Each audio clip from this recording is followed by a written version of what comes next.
Okay, I ended the stream now. So I'll send you the file for this right now.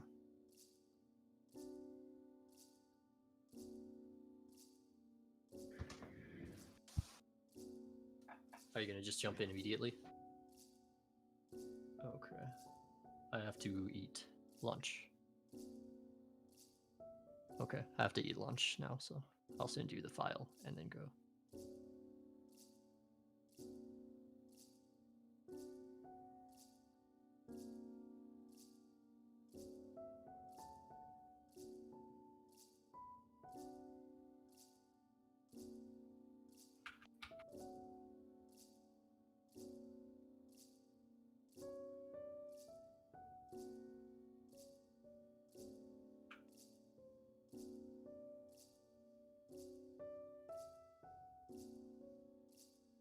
Is there a drive that I should use for this, or?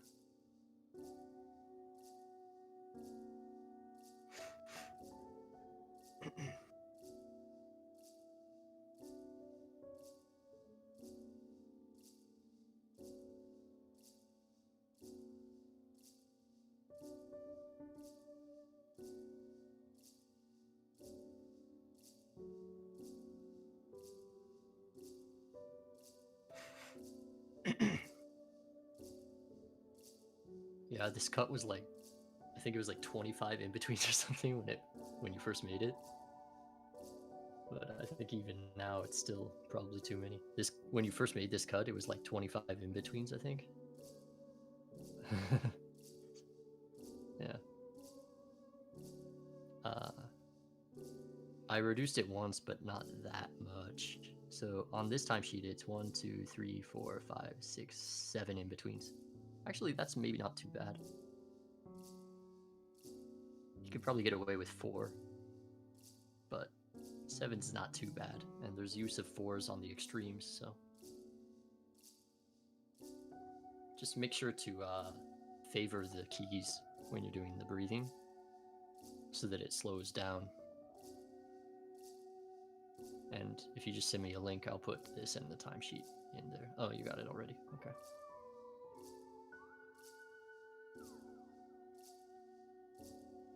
So, Douga in or Genga Sakkan up?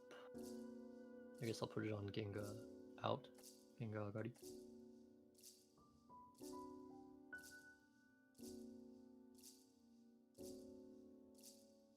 Oh, there's Douga in as well. Okay.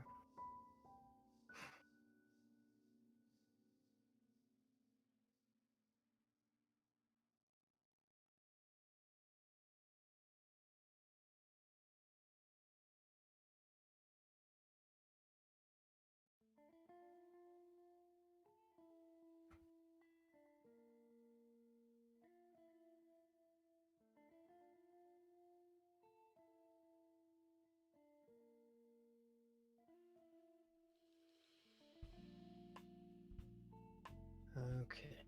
It's taking a while because my internet has a really crappy upload speed.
I think you should just explain it as something that we're doing because it's an indie production, and that we have that luxury. But otherwise, you can't usually do it. If it were to be done, it would have had to be done during the one of the institute checks. So you could add that as some information, some background information.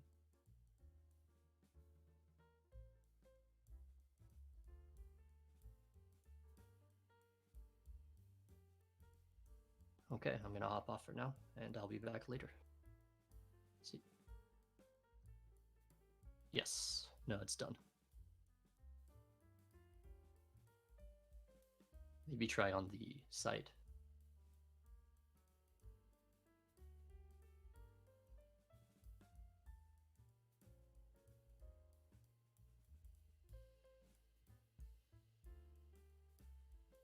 Okay. I'll see you later then.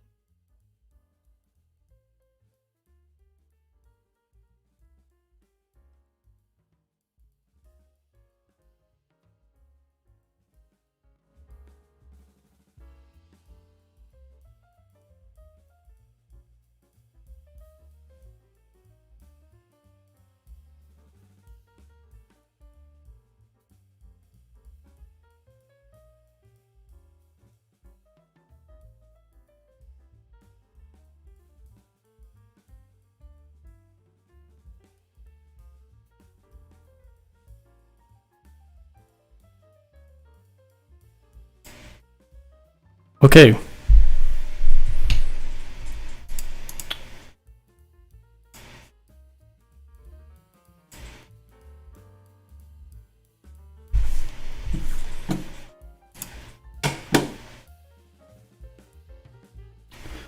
All right, welcome everybody to the second stream of the day.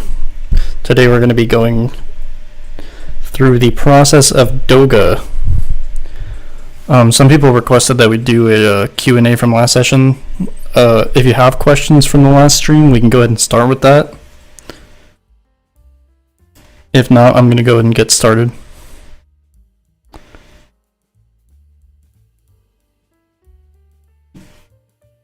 You think my mic's too loud?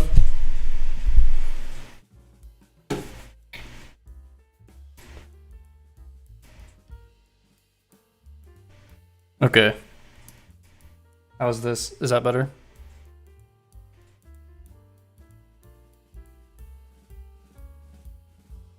You guys also might have had your volume turned up because the music was too quiet.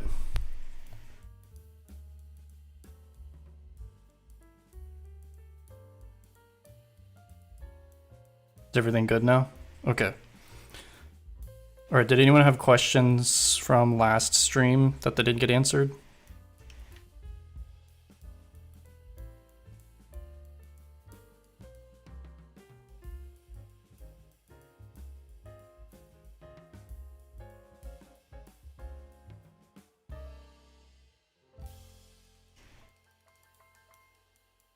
On average, how many seconds are you given as work or frames? It's kind of hard to say. In frames, for Genga, cuts are usually like 4 seconds long. That's probably average. For Douga, like for this one for example is gonna have like 20 frames almost.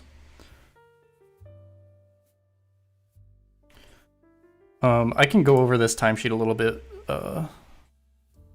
before I get started. I have to do some changes on it anyways.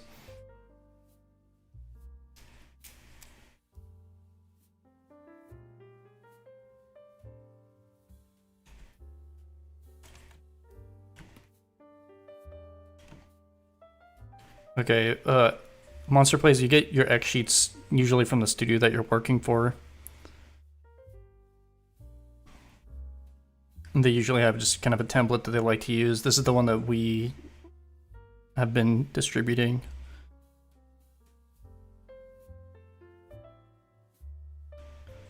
Do you get to choose your scenes or cuts? Yes, kind of. When you start an animated project, for the anime industry, they give you I forget what the term is. Oh, it's called a wari furi hyo. And it's like a assignment sheet. They split the episode up into sections. And usually they'll let you pick from the sections. And they usually organize it based on how difficult they are, and also split it up based on the difference between like if there's a different scene, they try to keep like the same animator on the same scene. Okay, so this timesheet, you know, up here it says taitoru, that's where you put the title. Shin and kato, you put your scene and cut number, time. Technically this should say 1 right here.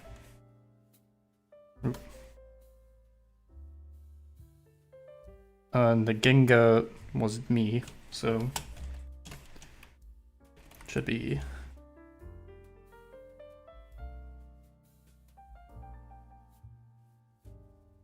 whenever I fill out timesheets, I put it in English with first name, then last name, and then I do last first in Japanese.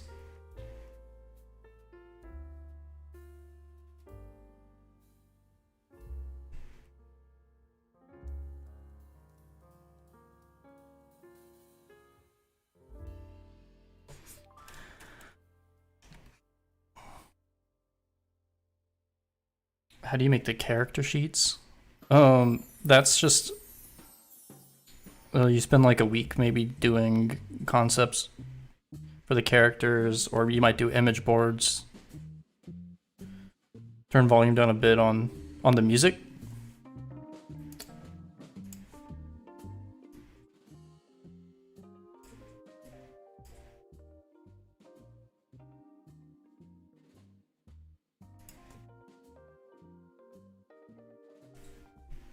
Character design will probably differ from studio to studio, but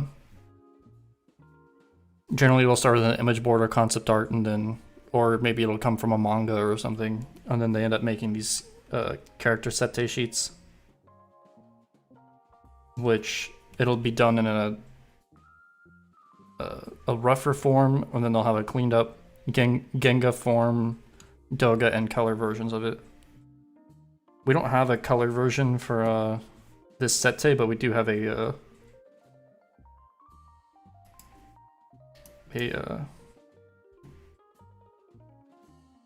am I gonna open this without? Gotta get into my drive without leaking anime stuff.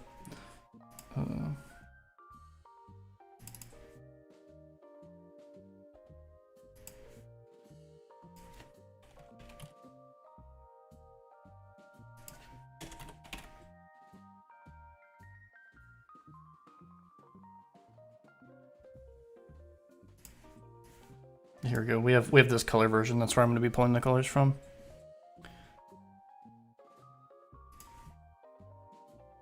Webgen animators are, if you ever look at like anime credits, they're generally the people that have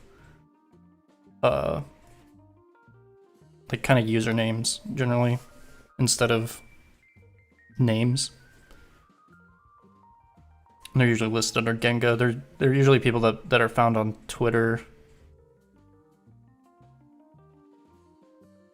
And they're usually just kind of random people from all over the world.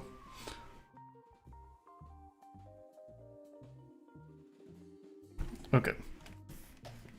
So here in the memo section, we have a pan TU.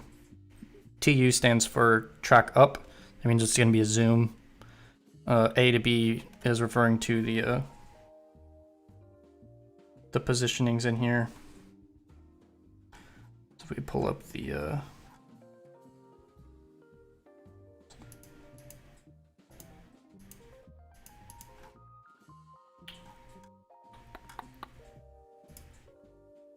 yeah, so the pan TU is right here.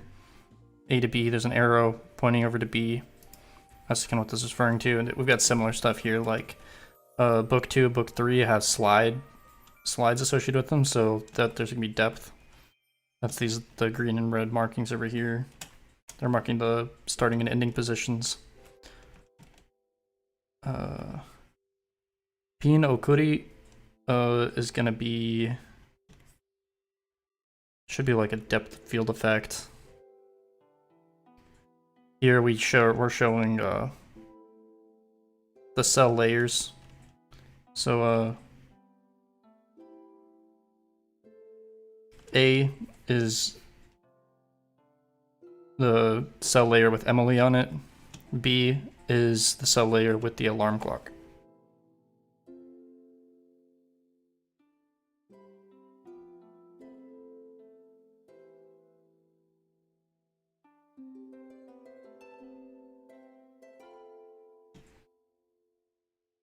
Each row represents 1/24th of a second. So it kind of tells us, you know, you got numbers of the rolling. It's kind of like a relic from film camera days, that when you had 24 frames per second on film cameras.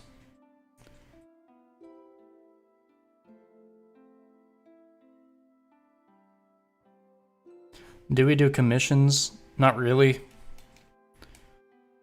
We're too busy to do commissions.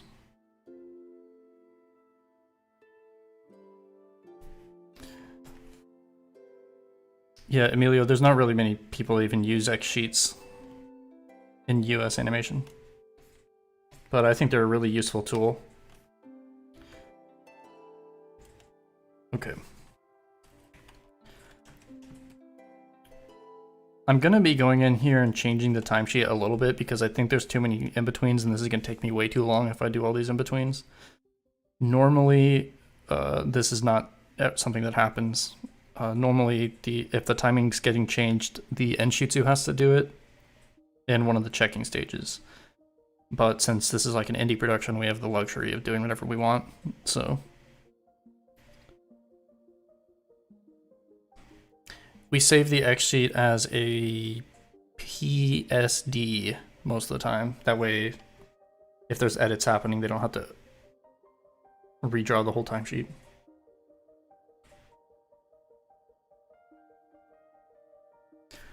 Okay, so in order to start the Douga process, I'm gonna set up my files. Since I'm using our template that we set up, I've already got a Douga folder pre-prepared. I just have to pull it out of this unused folder.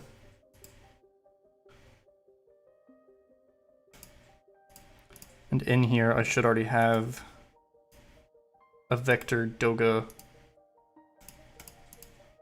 layer structure. This is our older template, so I still need to go in and change the, I need to lock the colors for the layers. This way each layer that I'm drawing on is restricted to a singular color.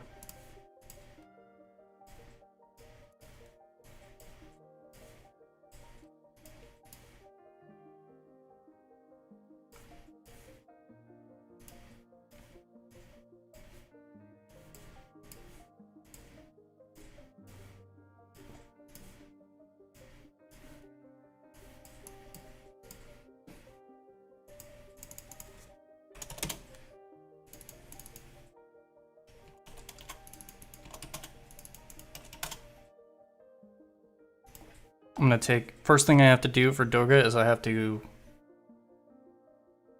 trace the Genga on a separate layer. And this time it's gonna be vector, and I'm gonna be using a vector tools in order to trace it.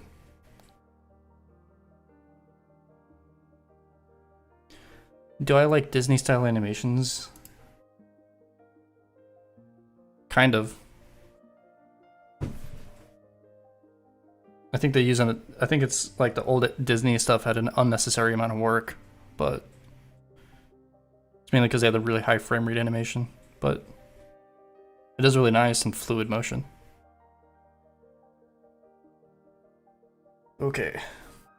Cool hotkey for working in Clip Studio. If you press tab, it gets rid of everything, and you can just focus on the drawing itself. Something I need to do, I'm really usually bad about this, I need to register both of these to the light table.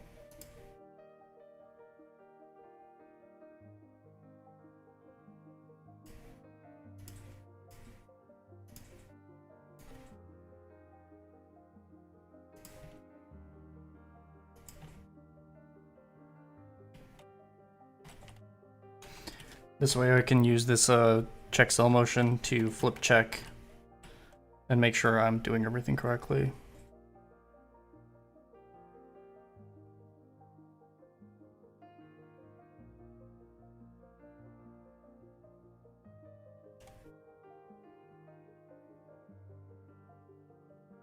I'm using the curve tool at 2 pixels.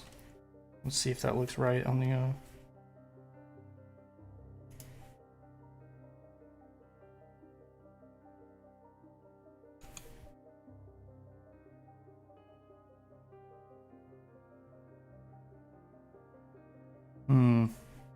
what do I let me draw on here?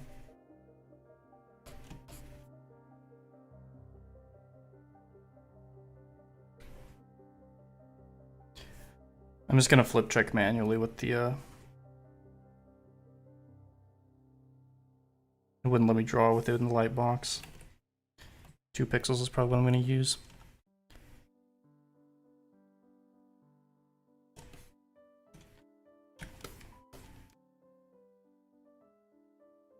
As a note, I have the vector magnet on. What the vector magnet does is it makes sure that your lines will stay connected when you're drawing. Without the vector magnet, you end up with notches like this, which are unacceptable.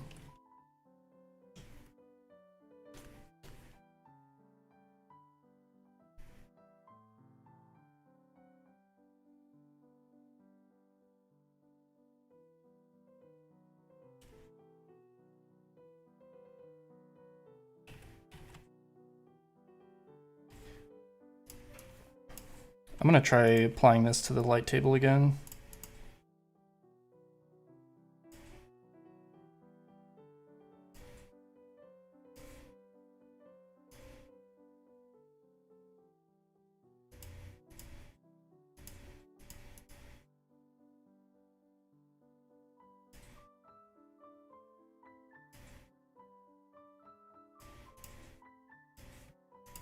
If I control click, I can go over here to the light table, stick it in.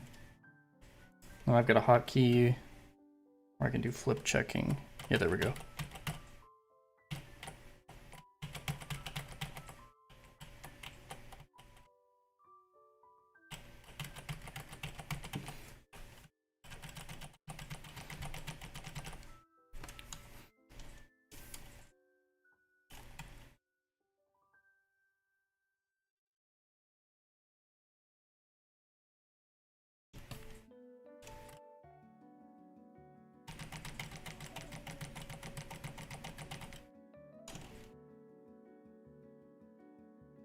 We keep all of our folders because we really don't want to work destructively. And it's always good to be able to make sure that, or check what people did previously in the process.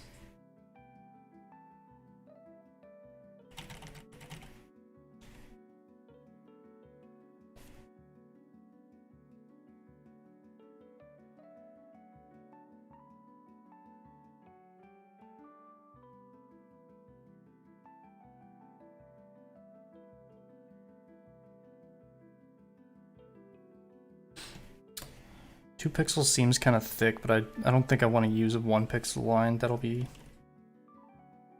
a bit rough.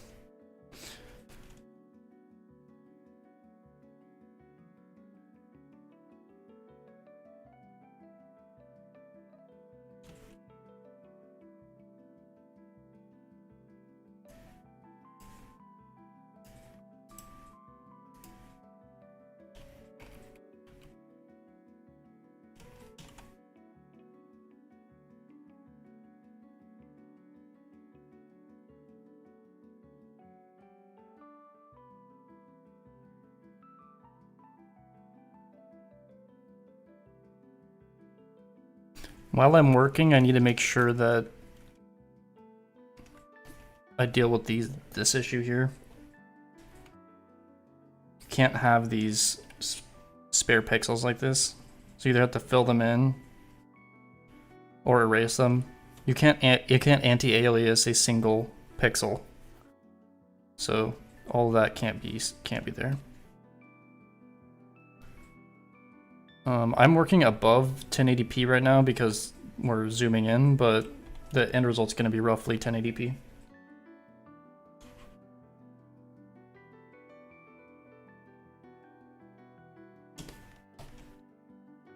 Normally,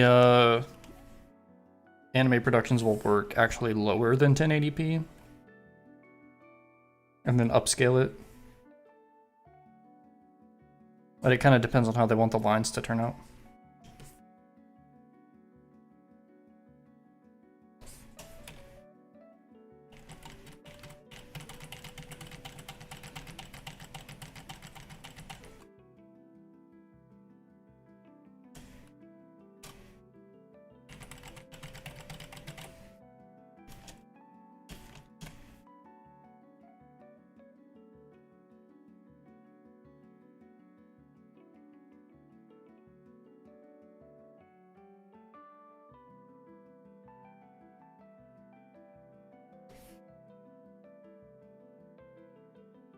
The lines are going to stay this thick. Well, okay, it looks like they're thick right now, but once you apply the anti-aliasing, it'll look thinner. I can show you a quick example.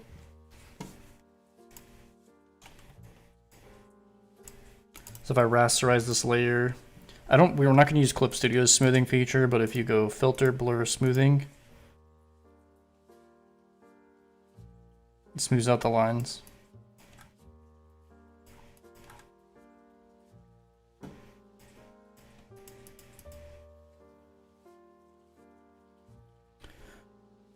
What do I think about using AI to make animations smoother? I don't know. I guess we'll have to see how that works out. We're actually, the studio that I'm running is helping out a university in Vienna on a research project for using AI in applications in anime. We'll have to see how it turns out though.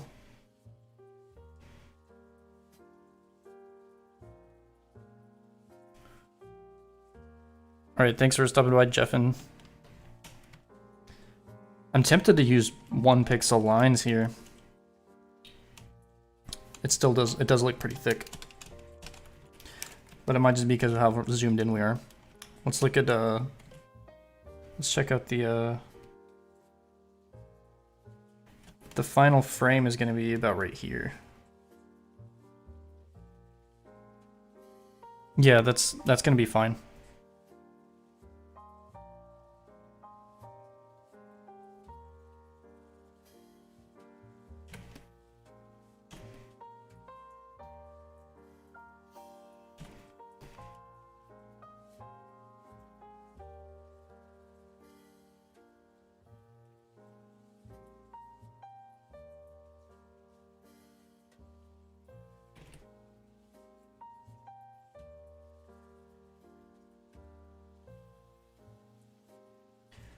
Also, as a disclaimer, I am not classically trained in Douga.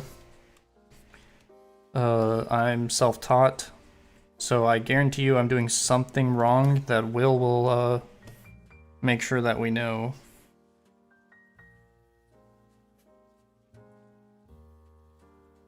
When he gets back.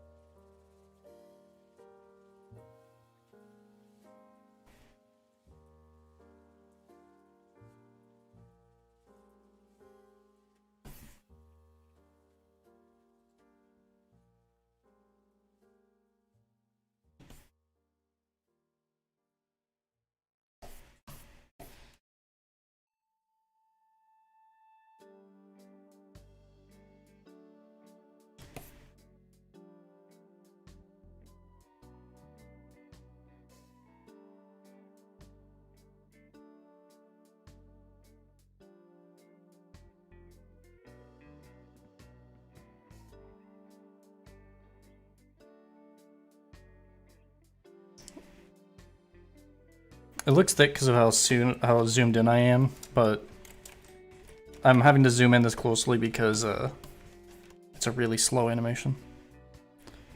I am using the curve tool on a vector layer.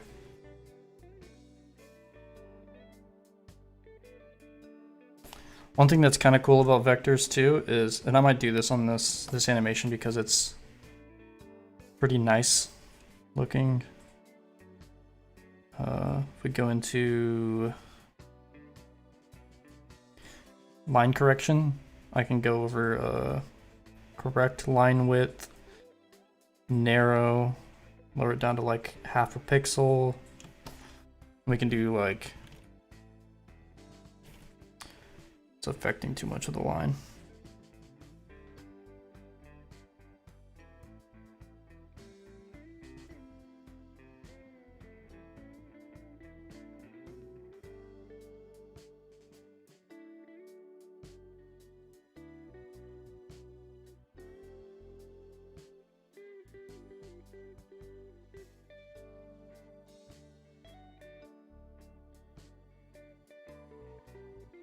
It's not working out how I was expecting. Yeah, nope.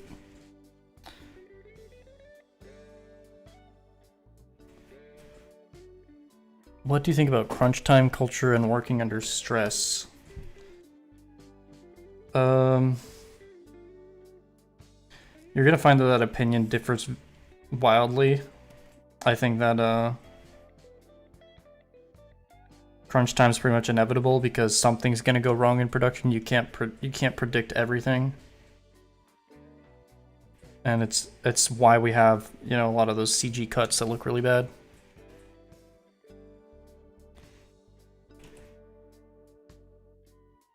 Why use the curve tool instead of the pin? That's because there's no way I could be this precise with drawing, and also if it's possible to train up to be this precise with just using like manually drawing, but it will cause you a lot of wrist issues. Like if you this helps prevent carpal tunnel.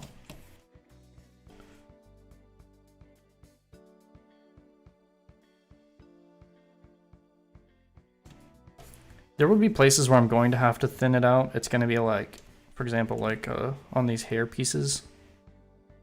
If I don't thin it out, then it won't look right.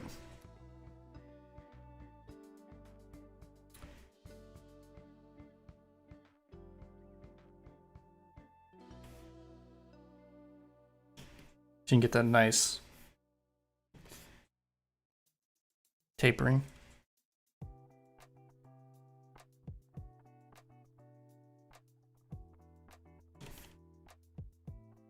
Honestly, I should probably be doing the face first, not the blanket. I am using a Cintiq 16.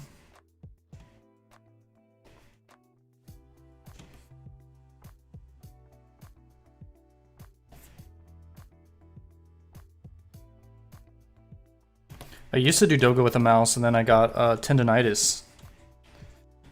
I wouldn't recommend it.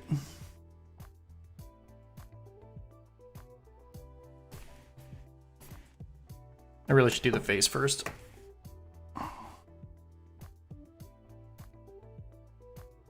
In terms of time commitment, you really need to spend like half the time on the face, making sure it's right. You can see that line's wrong.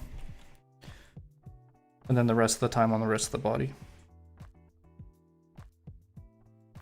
The face is where everybody's looking.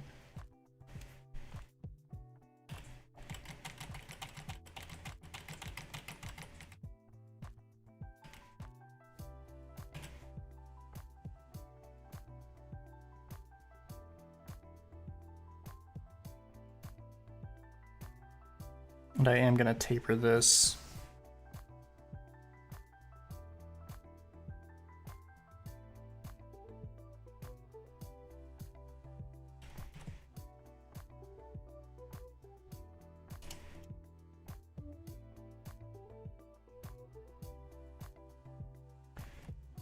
After Douga, this is probably going to go to Douga Kensa, which is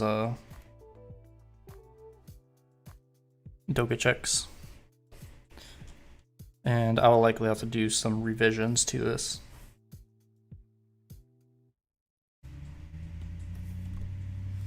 How did you start your own studio?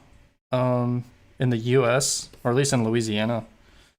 In order to make a sole proprietorship, you don't have to do anything other than register a business name with the government.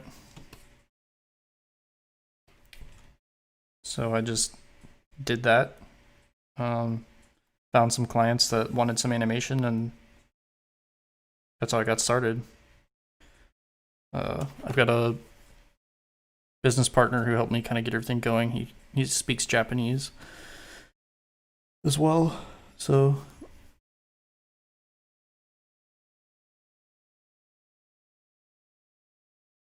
that's been a big help for getting us Japanese clients.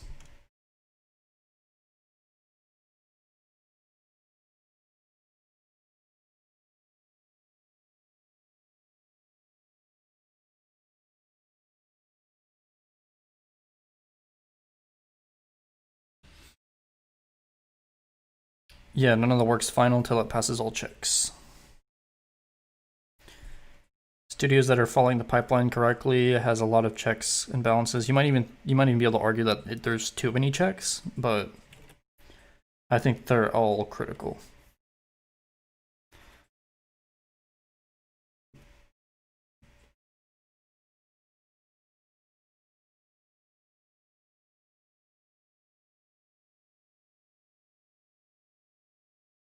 Oh yeah, Will told me to be careful in this area. The way I need to do these arms is I need to do the hand first, like that, and then erase the gaps.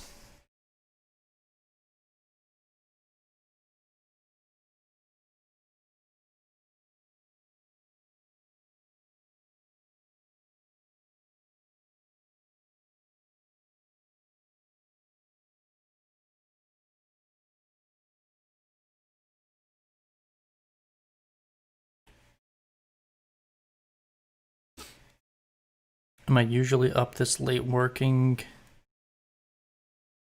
Well, if I mouse over here, in Tokyo it's only 2 p.m. So for me, it's like I've been sleeping on Tokyo time, so it feels like 2 p.m. for me.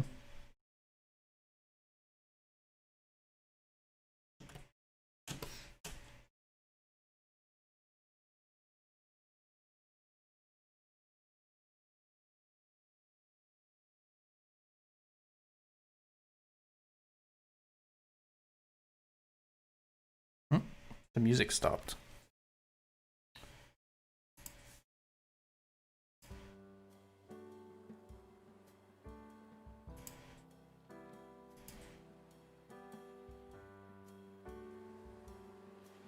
Well, this is 2. If I switch to 1, then we won't have any tapering.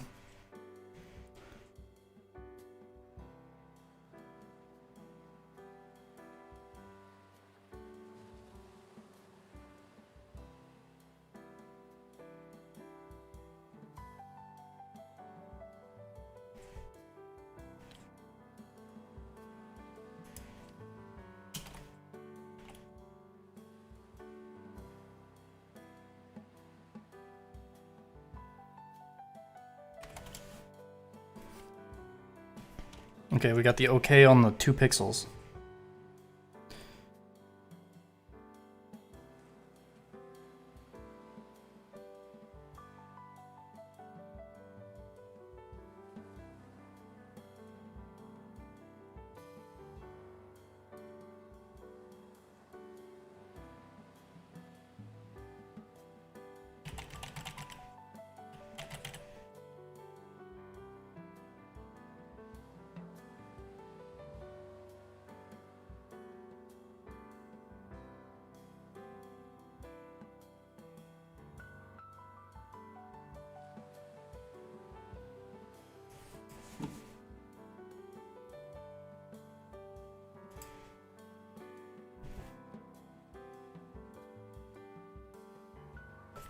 Just so I'm making sure I'm comprehending the eye correctly, I am pulling up the sete. It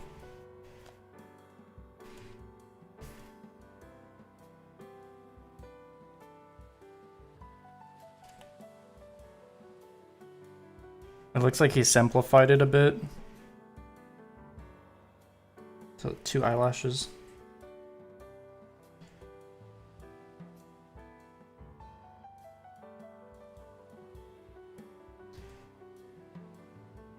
There might be a third right there.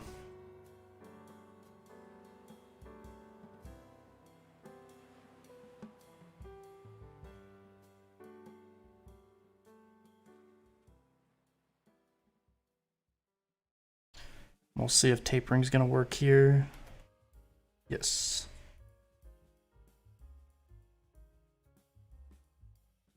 Oof.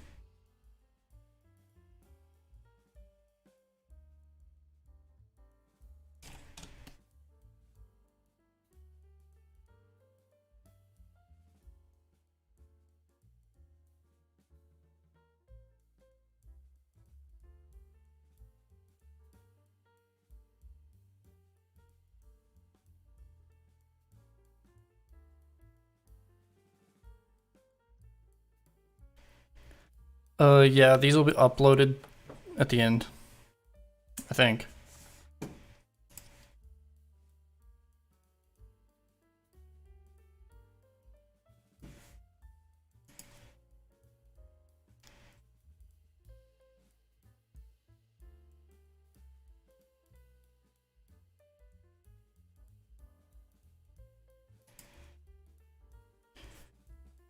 Chat is frozen.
Yeah, I think it's frozen, or it's. Maybe we need to pull it up higher. No.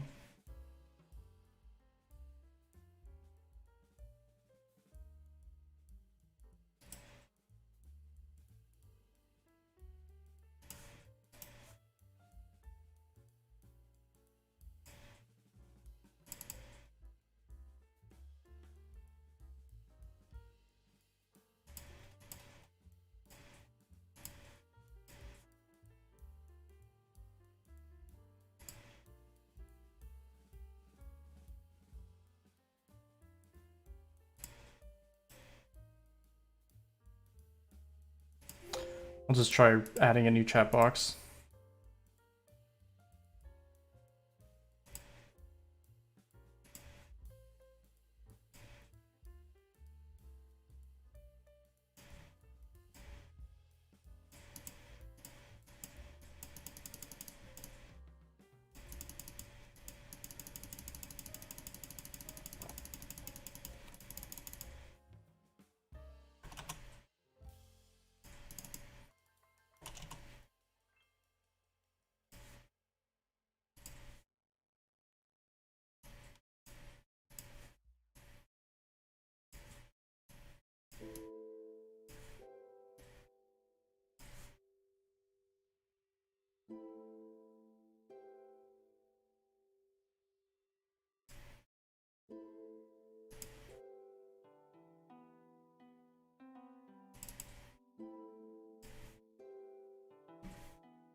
Strange.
says I need to log out of Stream OBS and then log back in to re-authenticate the chat. Okay, let's see if that works.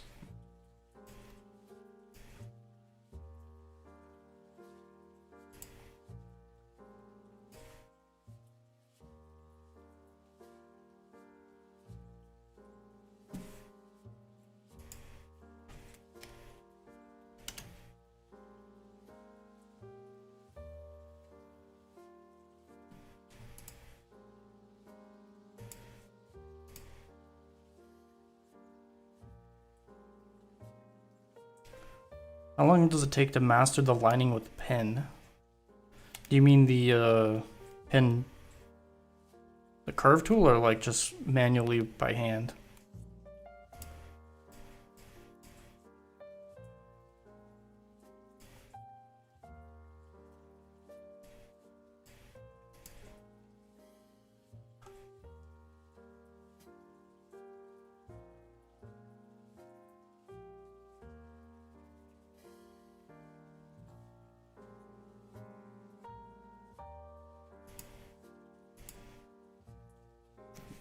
Sorry guys, I'm trying to fix the chat.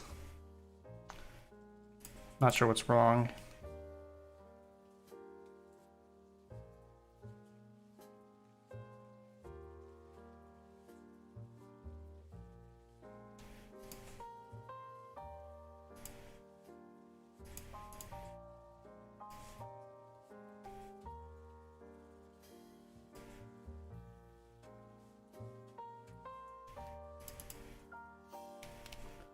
I would say even if you're good at doing line art by hand, you're still gonna be, if you're working for the anime industry, you're still gonna be using the curve tool.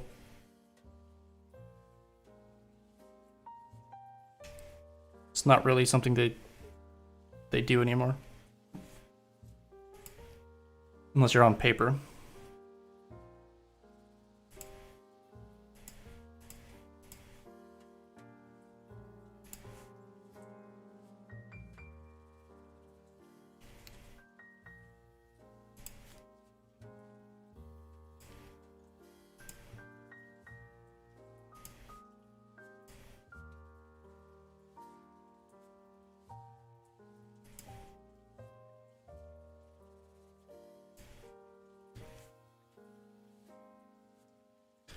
I'm gonna do a workaround, I think, to get the chat working.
All right. Well, if anyone wants to look up what I might be able to do to fix the chat box, I've got to keep going.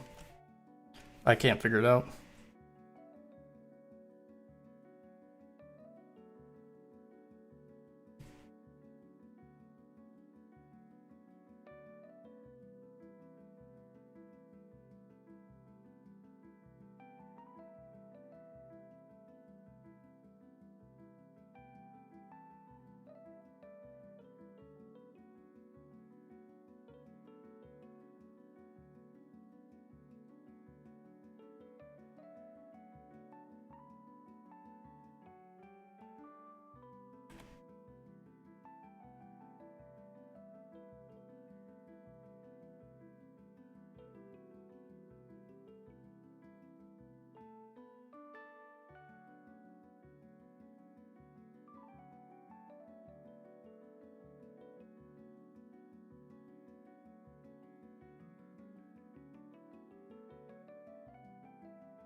Yes, we are live.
We're gonna have someone do backgrounds live in the future. I think Will is gonna do the backgrounds, and I don't see why he wouldn't want to stream that.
Hi, Alec. Thank you.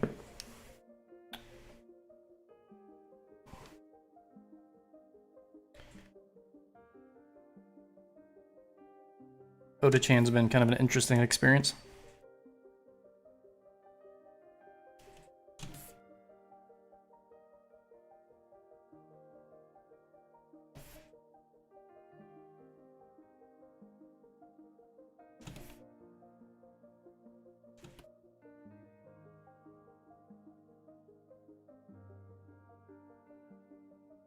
This is something I'd probably get in trouble for right here, this notch.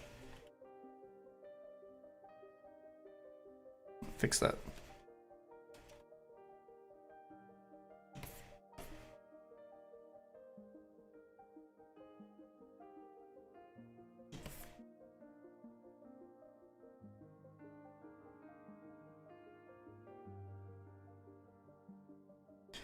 I am not flip checking as much as I should.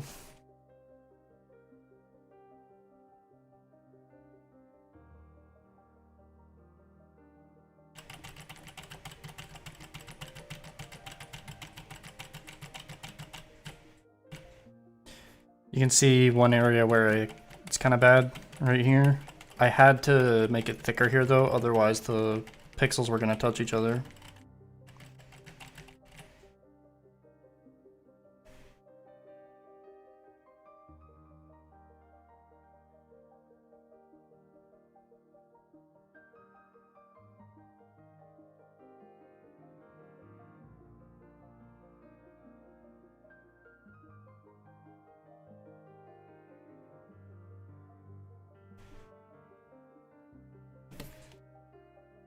In hindsight, we probably should have worked in a higher resolution, but it's probably gonna be fine.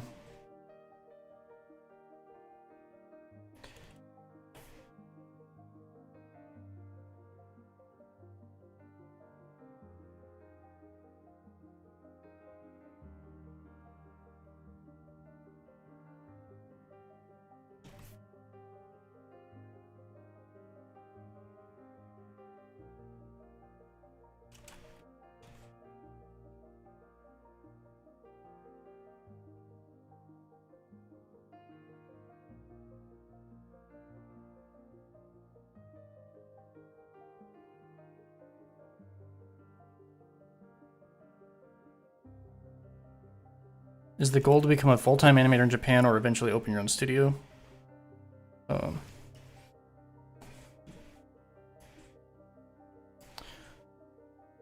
Both. I'm gonna add something just in case people check or ask later onto the stream.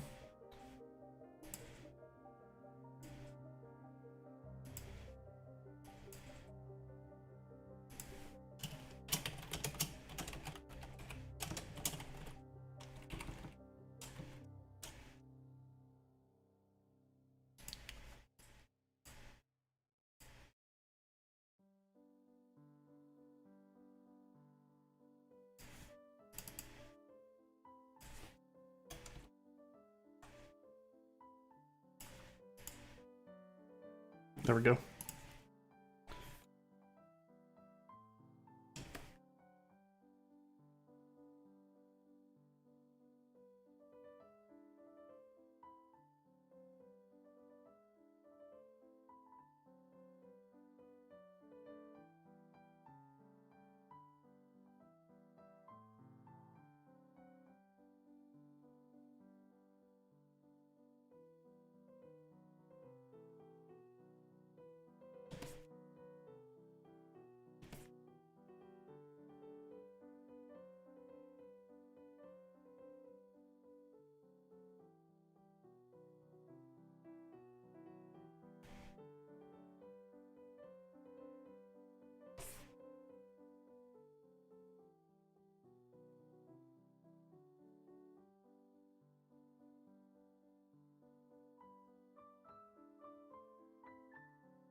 All right, thanks for stopping by, Monster.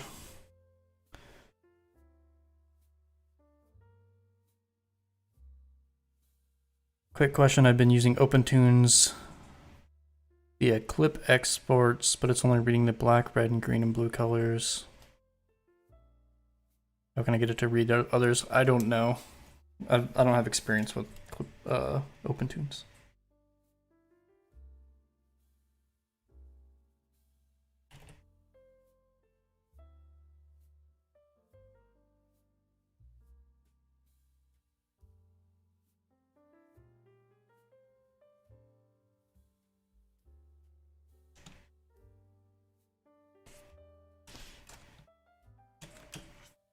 Oh, I am done with the outlines. Wait, still one more. So the way I personally do Douga, I do the outlines, the black outlines first, because I tend to use the onion skin instead of the light box. So I'm going to move on to the other frame here.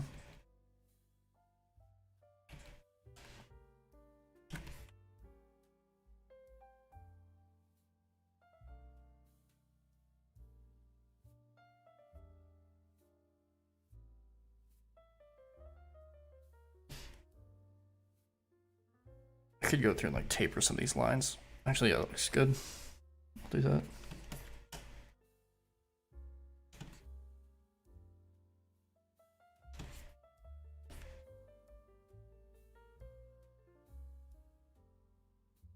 Line tapering can add a lot to the Douga work.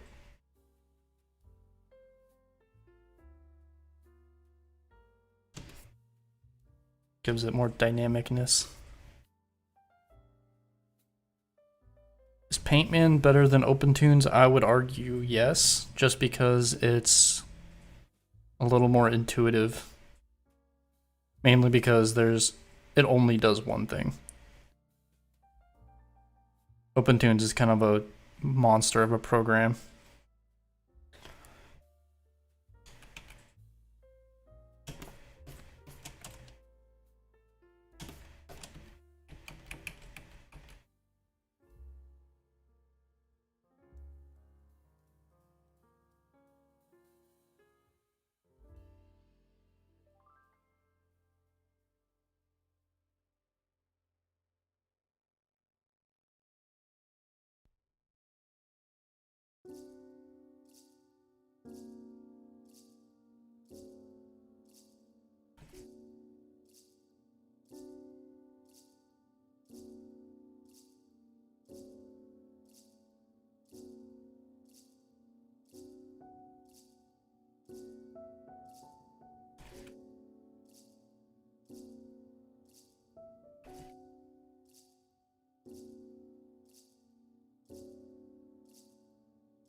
Why did you decide to open a studio instead of joining one or doing freelance? My studio is a freelance studio. So by arranging ourselves into a kind of a larger organization, it helps it helps us get a lot more jobs and a lot more work, and allows us to establish ongoing relationships with other studios in a more formal way.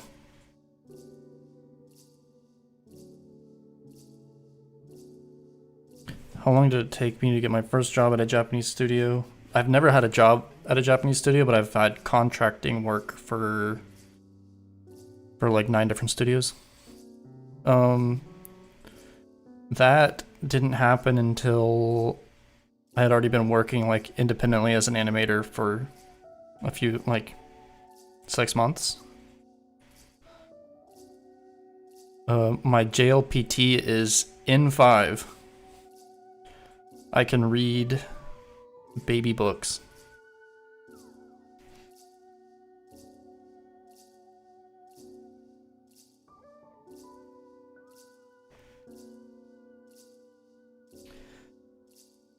I know like 500 kanji and that's about it.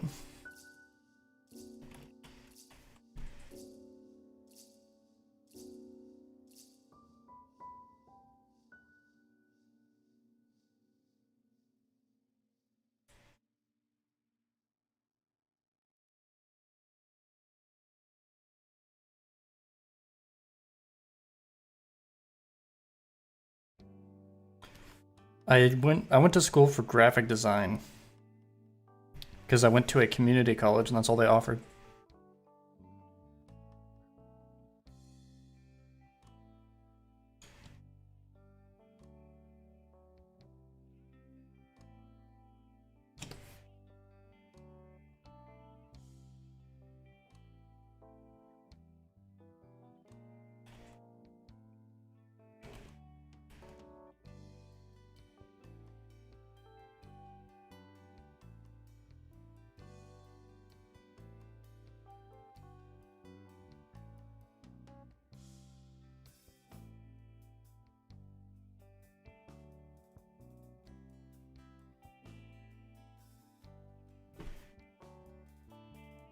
My kanji is probably N4, yeah, but my grammar is definitely N5.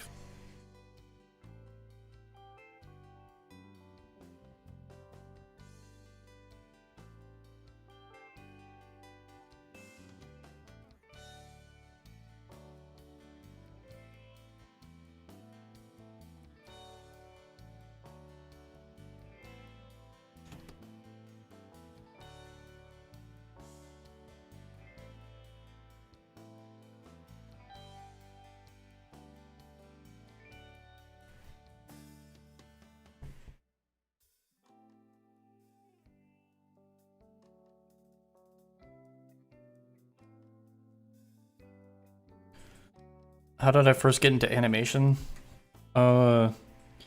Technically, when I was like a little kid, there was this program called Pivot Stick Figure Animator. That's technically when I first got into animation, but I didn't really take it seriously. Oh, whoa, chat's freaking out. Okay, chat's no longer broken.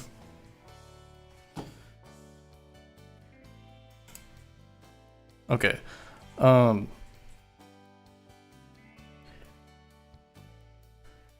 I knew I wanted to do something in art, but I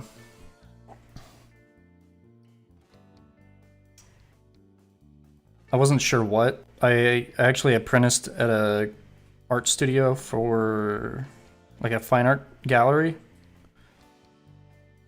when I was a teenager, and I didn't like the whole fine art world. It's all just kind of fake people that are.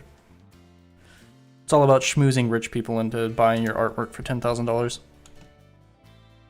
So then I tried to go into video game art. I wanted to go to like a DigiPen Institute of Technology in Redmond, Washington, but it was too expensive.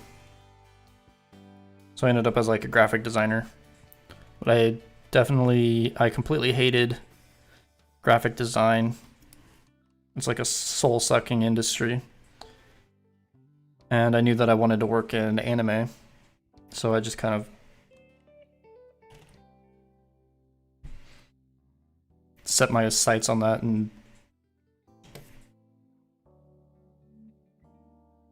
made it happen.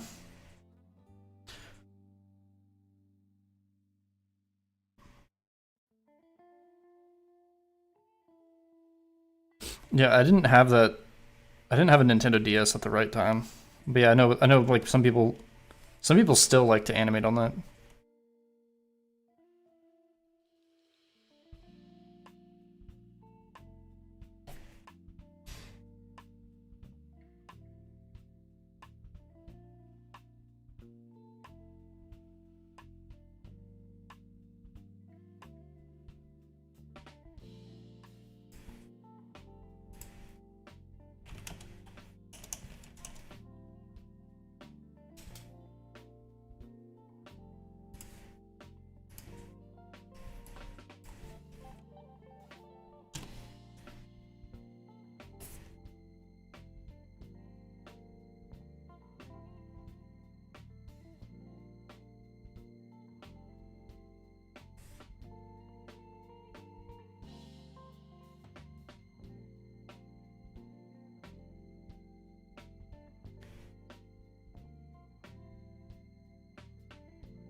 Okay. What is Douga? Douga is what I'm doing right now. It is... You're creating the final line art that will go on the screen when the animation is composited. So at this point, all of the lines have been determined. Douga's job is to clean up the Genga, which is the rough, like the lighter drawing underneath this, and then draw the in-between frames between the Genga. And you guys will get to see me do some in-betweens.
Yeah, my graphic design degree was pretty much useless.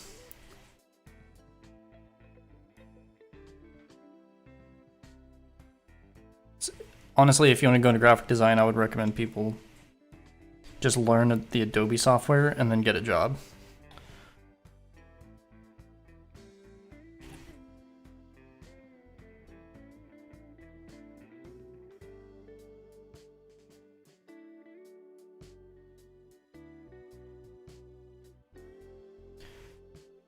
Am I in America right now? Yes.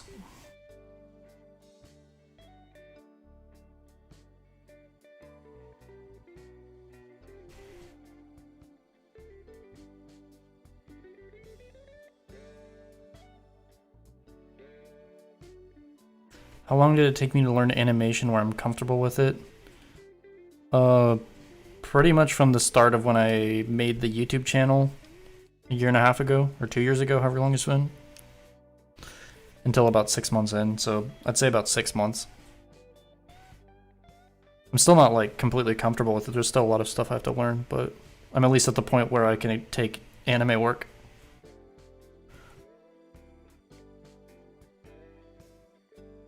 Yes, Emily, thank you for the sub.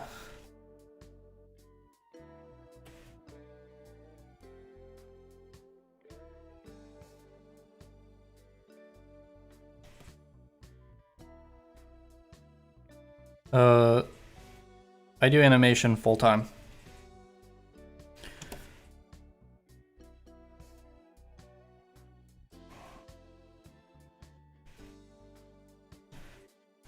I think modern studios, or like more recent or younger studios, I guess, use the pen tool. There are some like elitist studios that will not use it.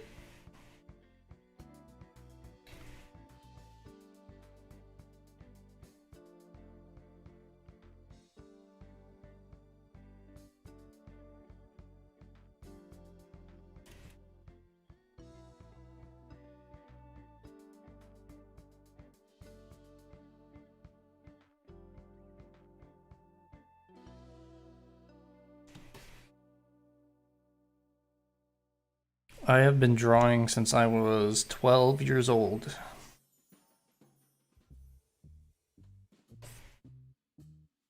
And I am 27 now, so 15 years, something like that.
Yeah, the curve tool is really nice.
Hi Ryan, thanks for the super chat. Are there animators that only do effects? Kind of.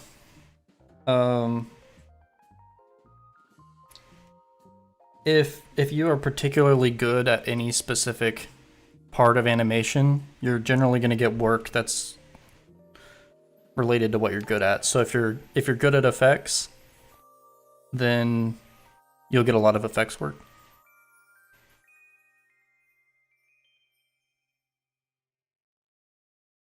Yongi, how much time do I spend on art and animation per day? 10 to 12 hours is pretty normal for me. Emilio, how did you hook up with Will? Me and Will met on 4chan through a like an art group. So we had like this on the IC board, the artwork critique board. There was a thread about animation, Japanese animation. And then there was a guy that made like a little art group. This is back in 2014.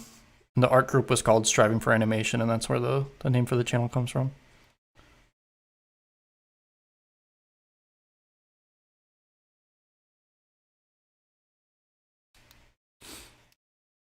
You're applying to Powerhouse. When I lived in Texas, I applied for Powerhouse 3 times. And they didn't hire me any of those times. I think with Powerhouse, you just got to know somebody that works there and you get in.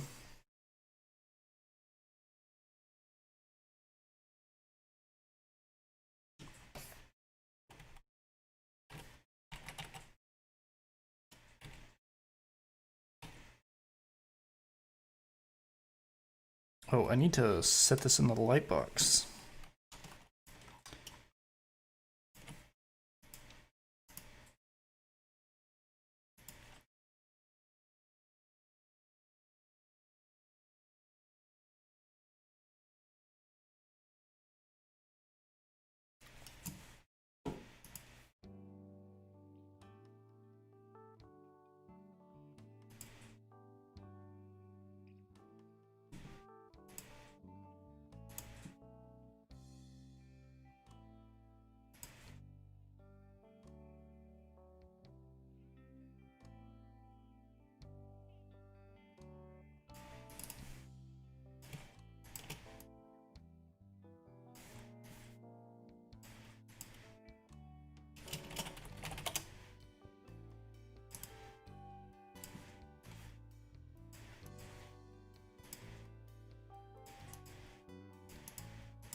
Edwards, welcome back. Why were you inactive for so long?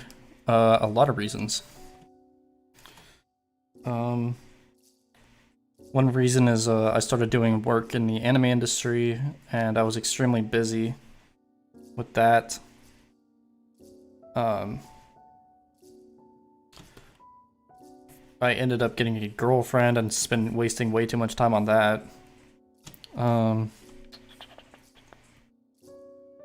Then, you know, the pandemic. Lots of stuff going on.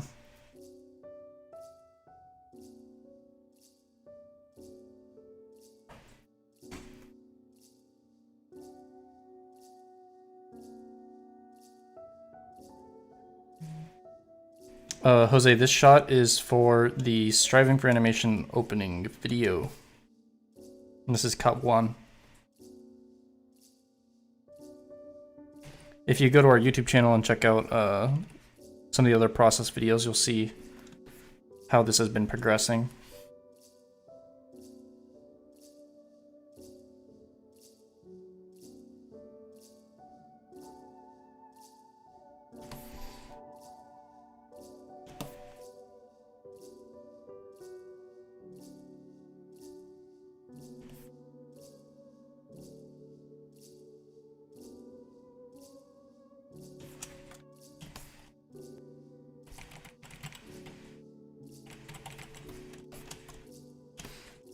This arm is way too far off. I'm not allowed to be like a pixel off. It's too much.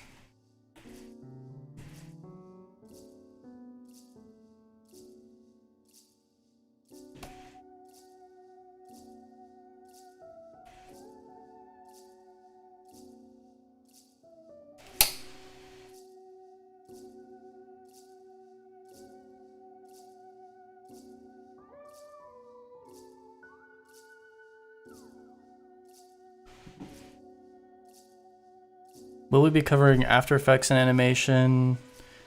Yes, we will be covering that a little bit when we do our compositing video. Justin, do I use the Express key remote? No.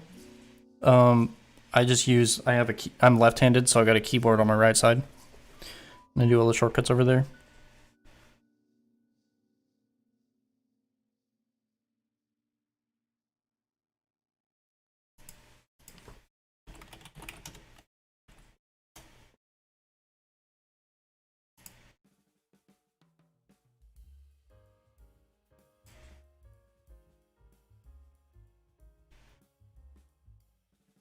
I can talk about what my favorite shortcuts are on my keyboard, though. I've got a timeline keyboard, so I've got like the left and right caret, I guess that they're called, set to scrubbing through the timeline, and then I have Z set to where I can do my flip checking. That pulls up the check cell motion input. I can go in and do my flip checking in the lightbox.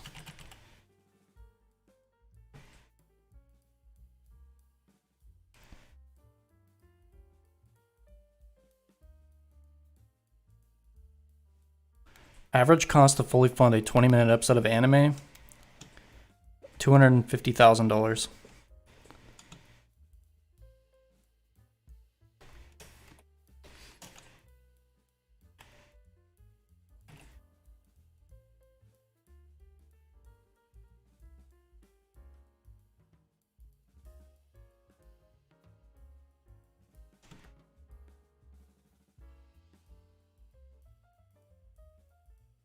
Ghostly, do you think taking university while honing animation skills using online resources would be too much to juggle?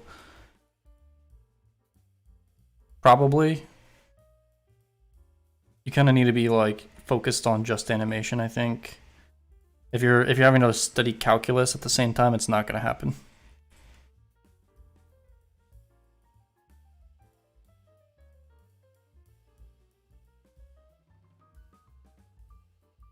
$100,000 USD would be too inexpensive. I doubt you could make a 20-minute animation with that little money.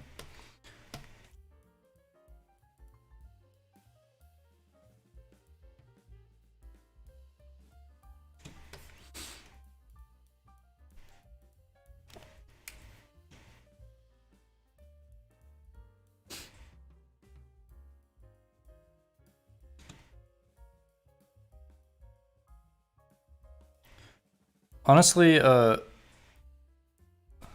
Mokano, you can use whatever software you want. CSP is just really built for the Japanese animation pipeline, which is why I like it.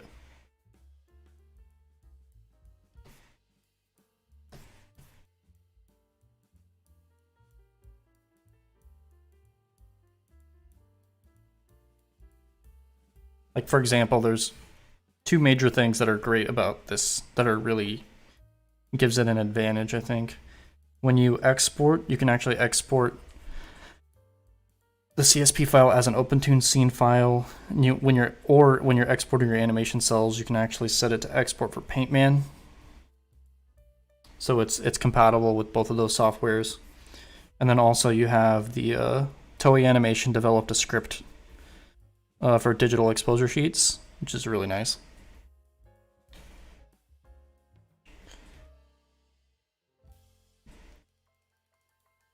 Am I allowed to say what shows I provided services for?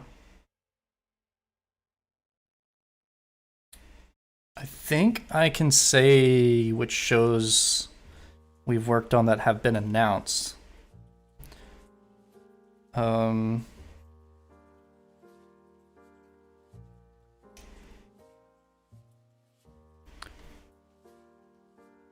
Yeah, okay.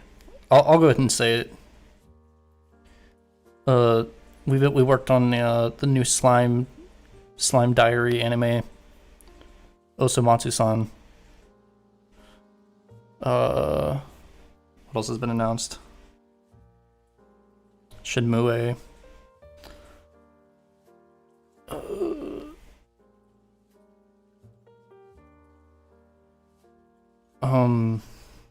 Hidden Dungeon.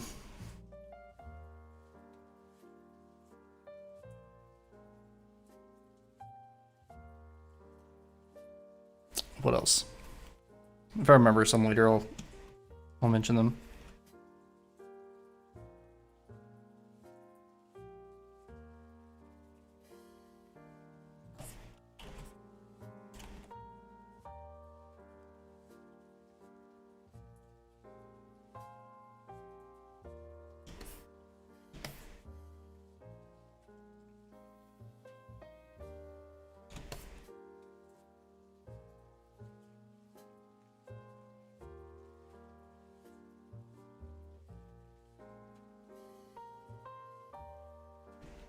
Do all the animators have to use the same program? No.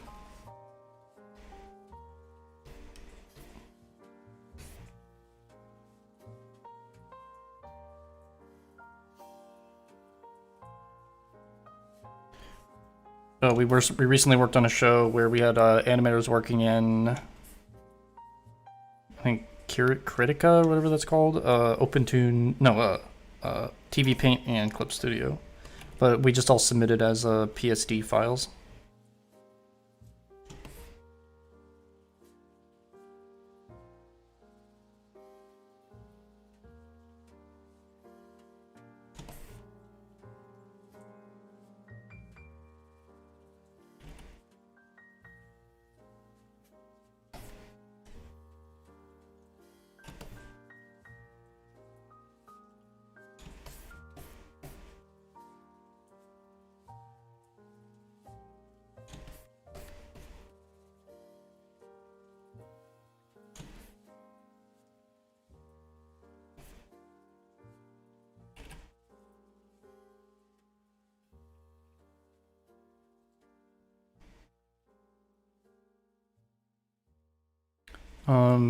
For anime studios in Japan, as their scripts or plugins that are used in composite, yes. There's a company called Psoft that has a lot of plugins that they use. And if you look up OLM tools on Google, you'll find a lot of they've got a lot of open source After Effects plugins.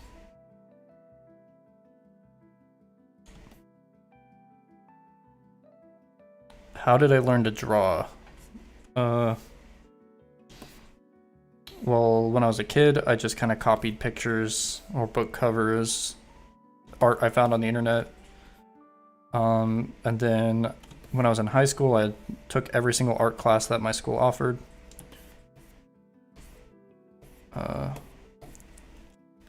Then did a lot of self-studying, figure drawing classes.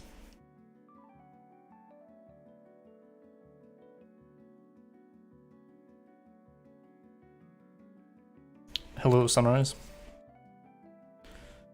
Yongi, why did I go to Japanese instead of Western? Because I don't think art is as much of a concern to Western animation. And I really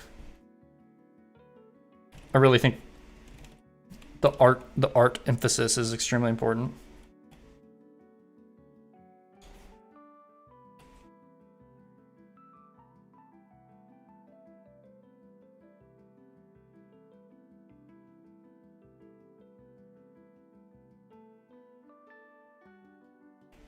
Anime is still kind of pushing the boundaries of what humans are capable of with art. Western cartoons have kind of stopped progressing.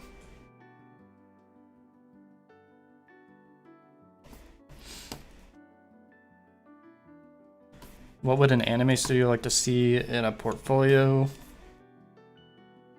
Strong figure skills.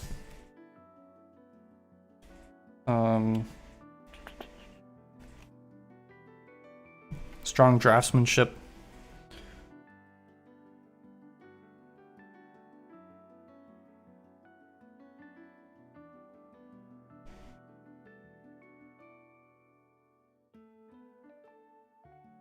Yes, Tonari Animation is working with Japanese companies. That's the large bulk of the work that we're doing.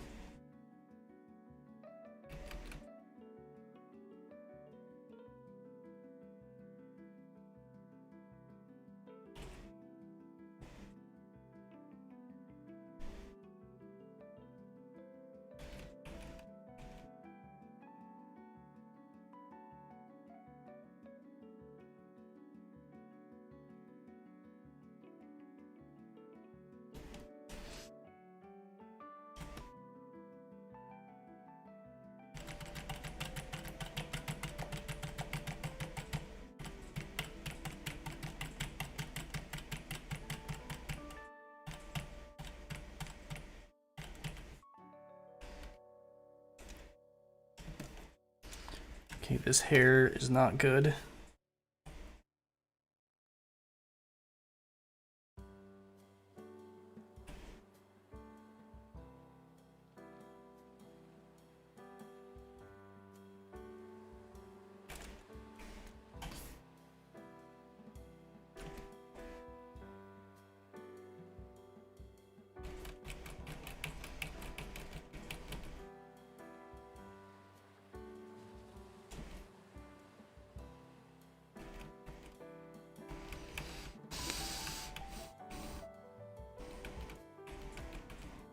I need to check if all my tapering's consistent.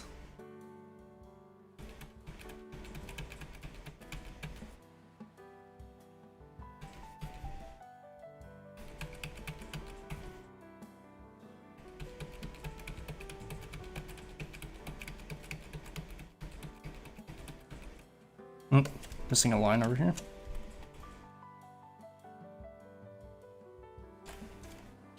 Okay, so I'm done tracing the sock con.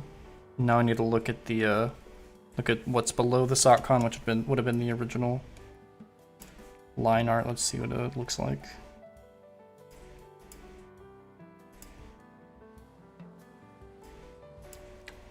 Do we have? Oh yeah, we've got the alarm over there still.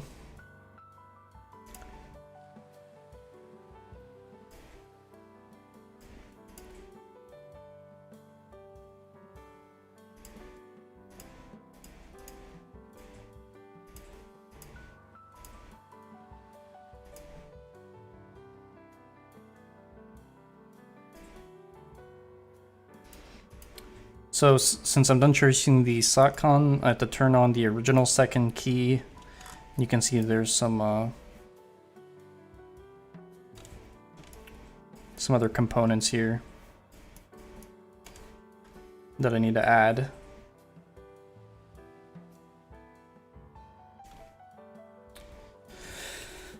Actually, I need to, just to make sure I've got all the second key done, I need to really trace the shadow as well. I normally don't like doing that, but I'll just turn off the shadow layers before I do the in-betweens. And I will do red first because that's easiest.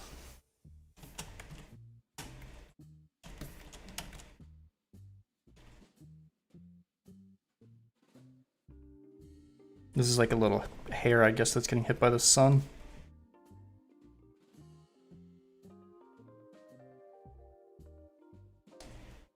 Because it might look nice, I will taper it in the center.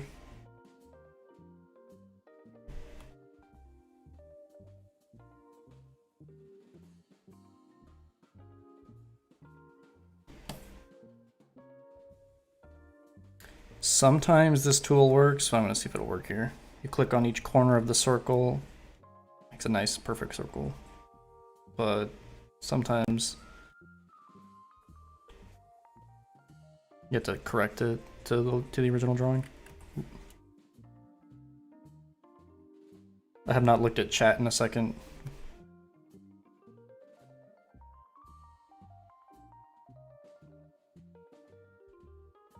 Let's see. Okay, I'm looking now.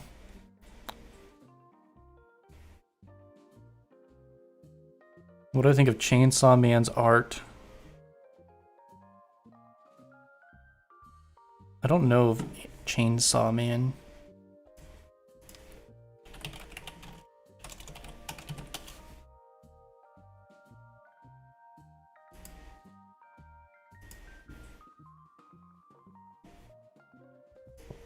Yeah, I'm looking now. It looks really good.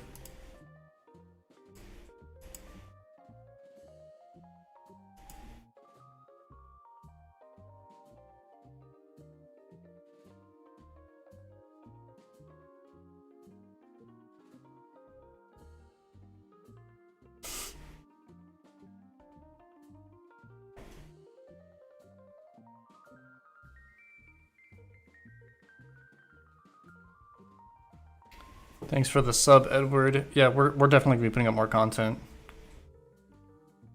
We have a lot of videos in the works currently.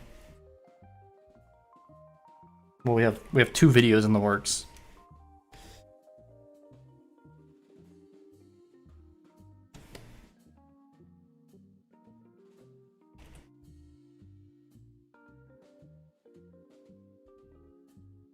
Yeah, Justin, the vector tools are really good in CSP in my opinion.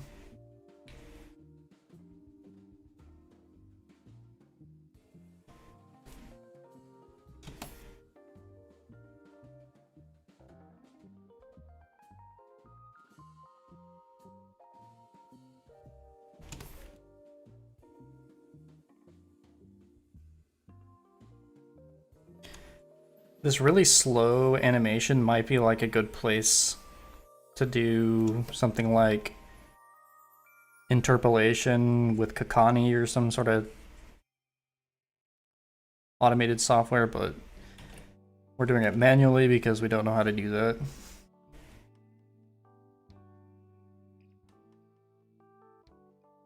And there is something that's nice about the imperfection that humans can create. Makes it feel more real, I guess.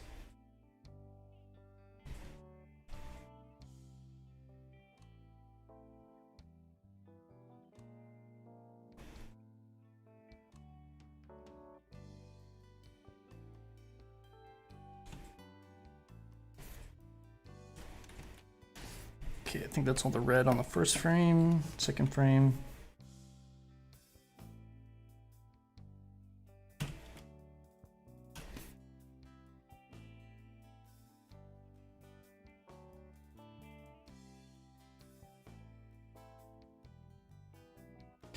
Steven, do I have problems with CSP files getting corrupted? No. I don't really have any issues with that.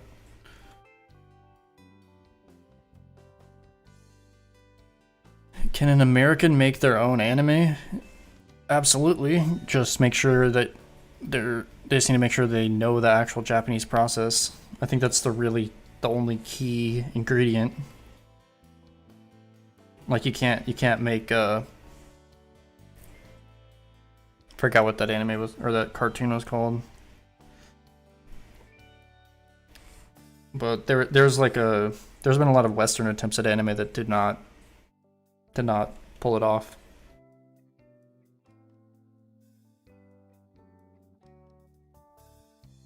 It's because they're using the wrong pipeline. They're using the Western pipeline.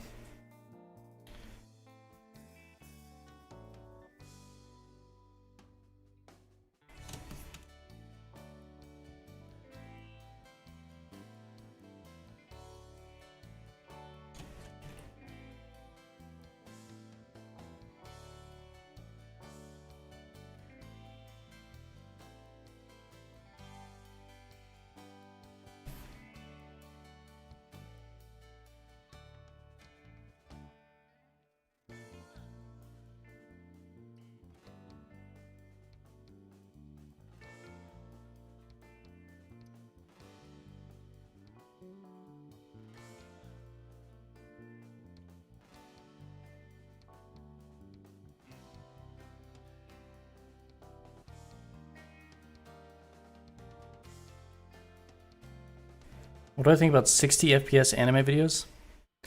I think they're insane.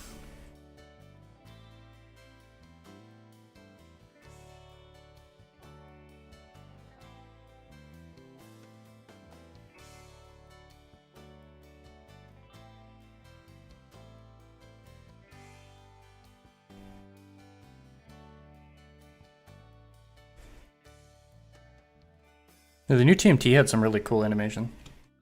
It still doesn't look like anime though.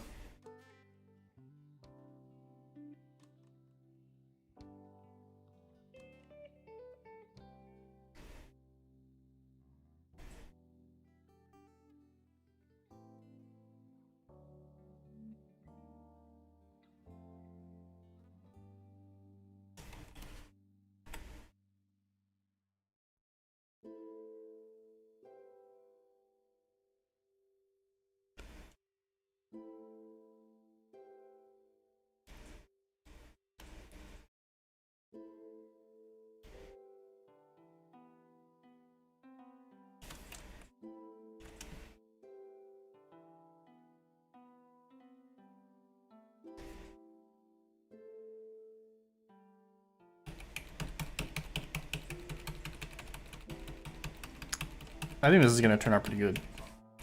Okay. Blue time.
One thing that's really critical is whenever you have these black lines attached to the colored lines, you have to make sure that they're smooth.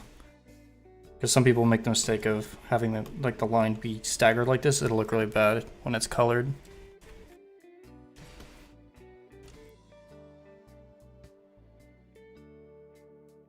Hi Robin, we are not dead.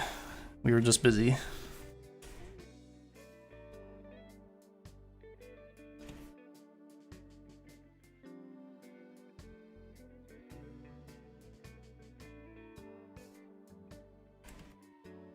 I forgot a red line.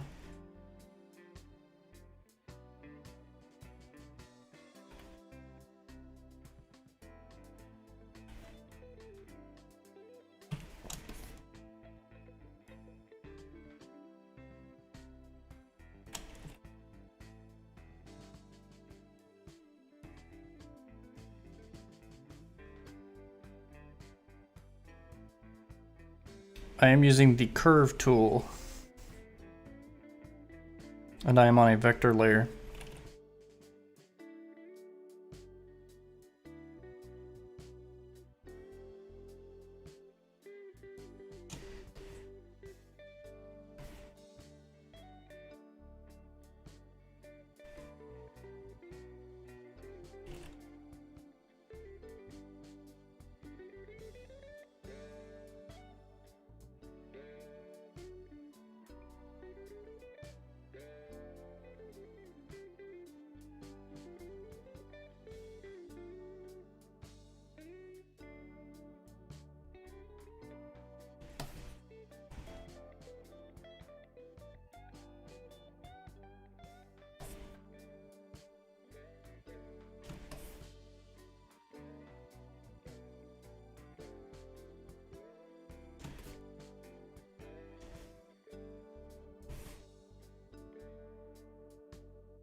Is there a color code for the line? Yes. Blue is shadows, red is highlights, black is outlines.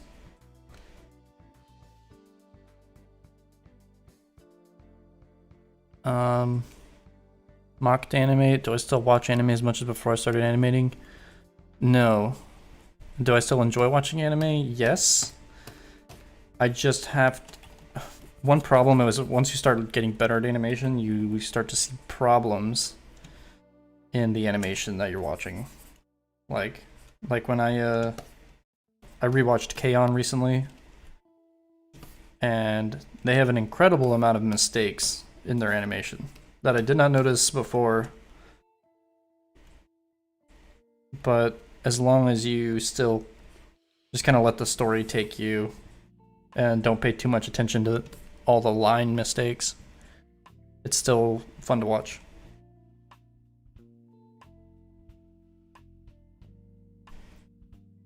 Steven, this at the end, this will get rasterized before I paint it.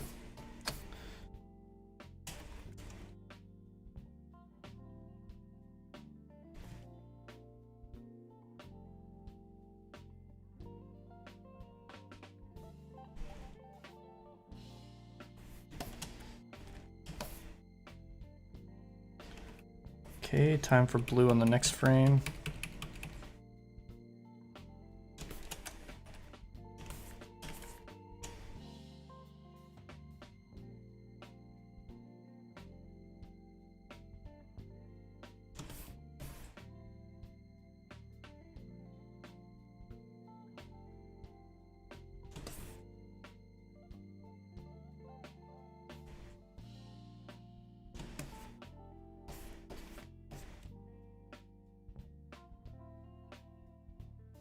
Yeah, ignorance is definitely bliss with anime.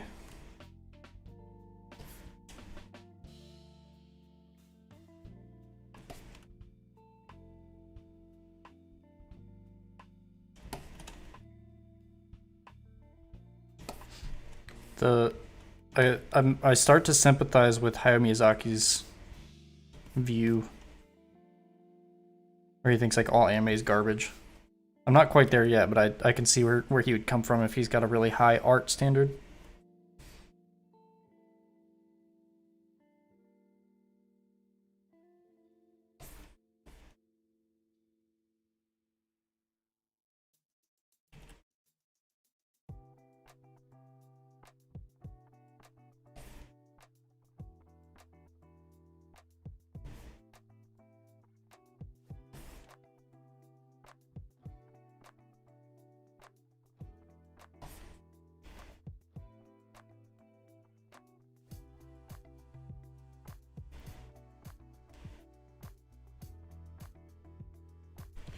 Fanopia, yes, we are not dead. We just were on a really long hiatus. We kind of got out of the groove on things. Both Will and I got extremely busy. I ended up starting an animation studio. Pandemic happened. A lot of stuff. But we hope to be back and we hope to stay back.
Okay, I've finished tracing the SOCCON. It is time to add the Ginga to this. I'm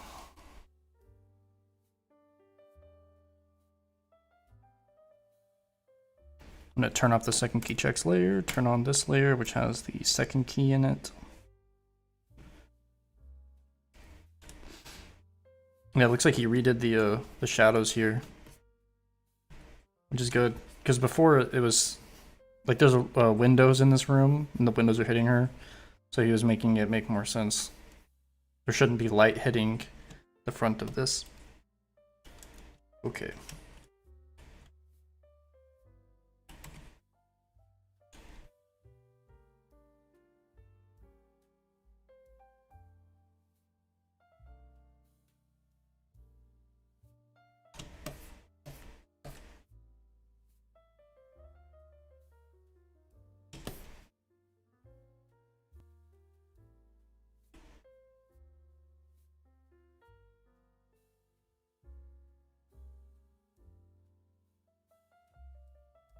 The second frame is using Gosei, which normally, if I was actually working in anime, I would be creating a Gosei sheet, which shows the composite how to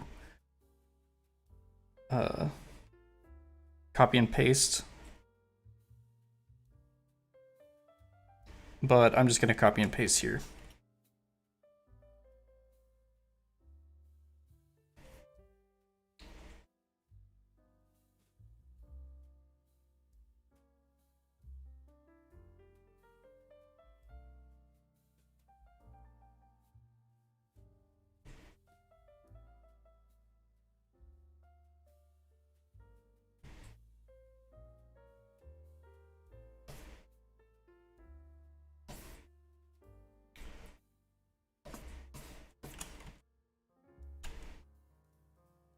She's got this carrot plush back here.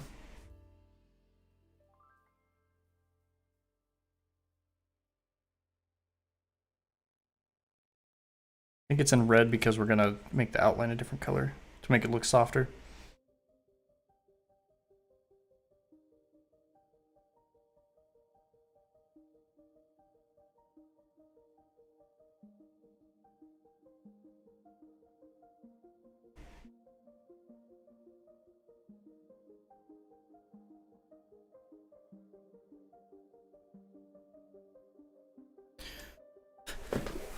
Will we ever do videos going deep into specific types of animation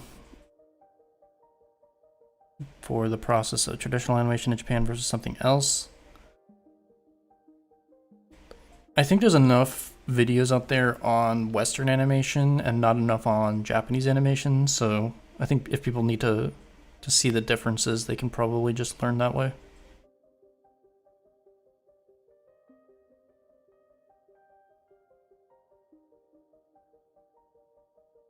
Favorite shows and movies?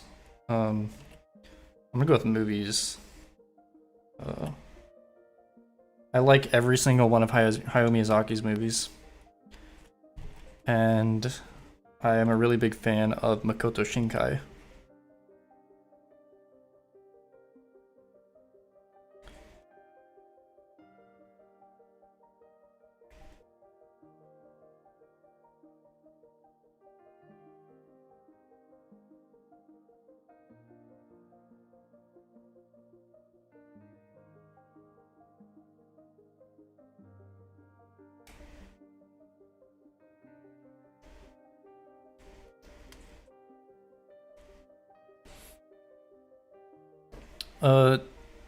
Zenefia, the stream will be uploaded to YouTube, so you can continue watching it when you wake up. Or after you're done with work.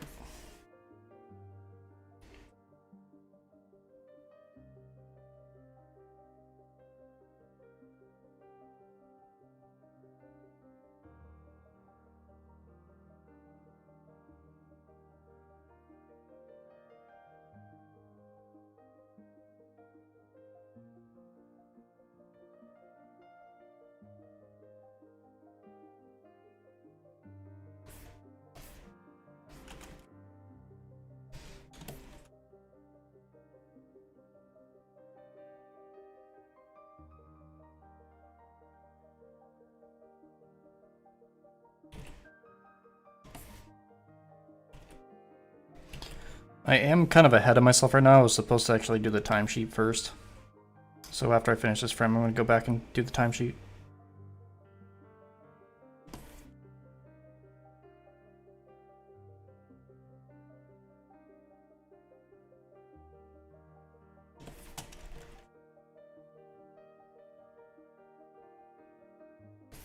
Okay.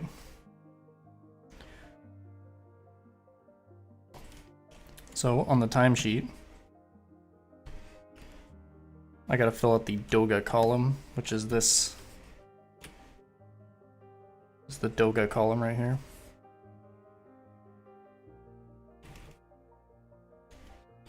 We have frame 2 is no longer going to be called frame 2. Let's see, we got frame 1 is going to stay as 1.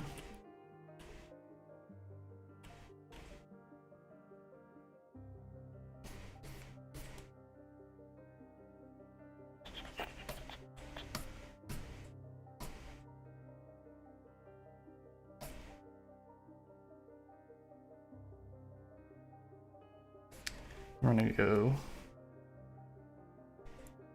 2, 3, 4.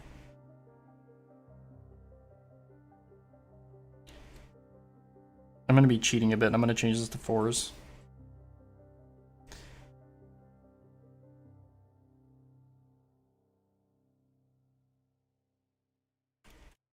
Here, we'll just erase it actually. We're not supposed to do this, but this is our own production, so we can do it whatever we want. I don't want to do 3s because it's gonna be too much work. 4s means it's gonna be 1, 2, 3, 4 frames. So 1, 2, 3, 4 in between. 1, 2, 3, 4 in between. 1, 2, 3, 4 in between. They're saying that we're holding in between here. And then I'm going to label these 5, 6, 7.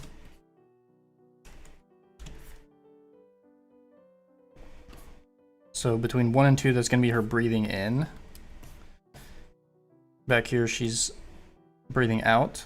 These should actually be circles because we're reusing these.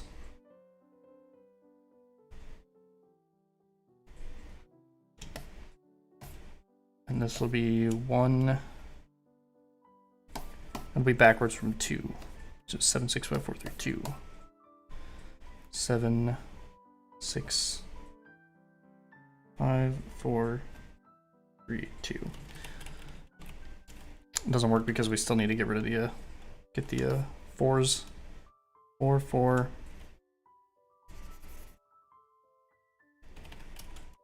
1, 2, 3, 4. 1, 2, 3, 4. 1, 2, 3, 4. 1, 2, 3, 4, 5, 6. How's there 7 here? Oh, there's only 6. Yeah, that's right.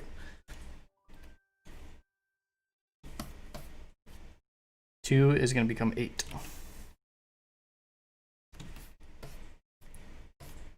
1, 2, 3, 4, 5, 6, 7, 8.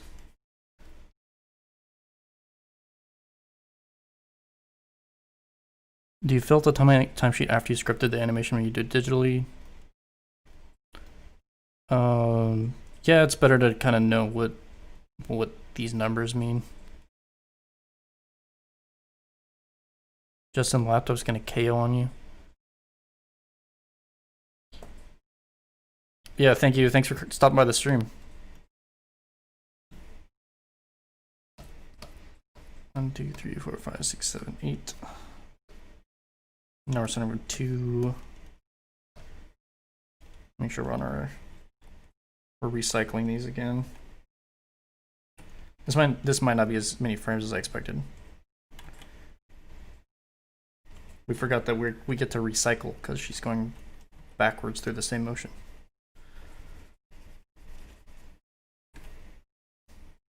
One, 2, 3, 4. 1, 2, 3, 4. 1, 2, 3, 4. 1, 2, 3, 4. It's 1, 2, 3, 4, 5, 6, 7.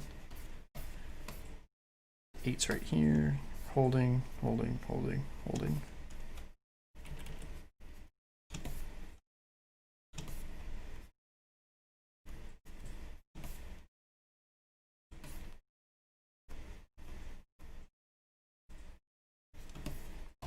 And 1 holds to the end.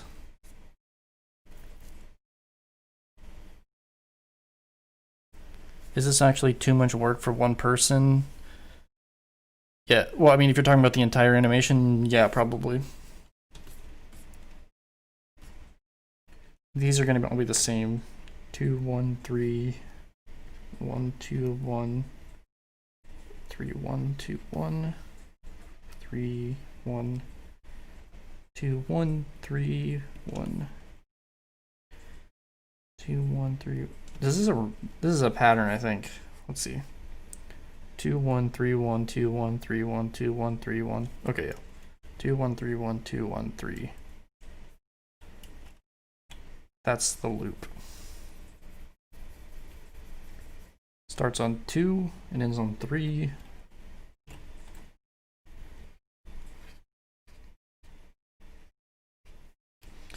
Then we can write repeat, which is repeat. Let me just say the rest of the time it repeats.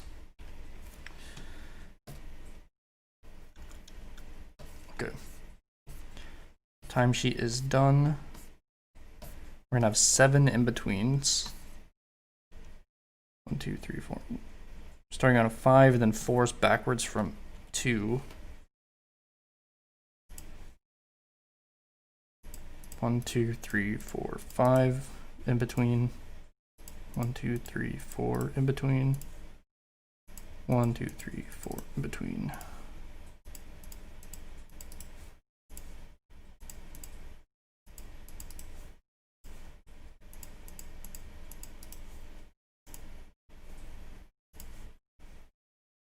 And then it kicks back in.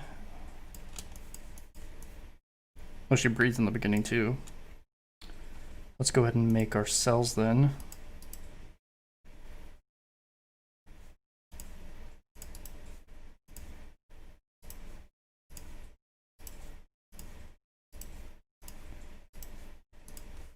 And then we go, check this out, this is a cool trick, pay attention.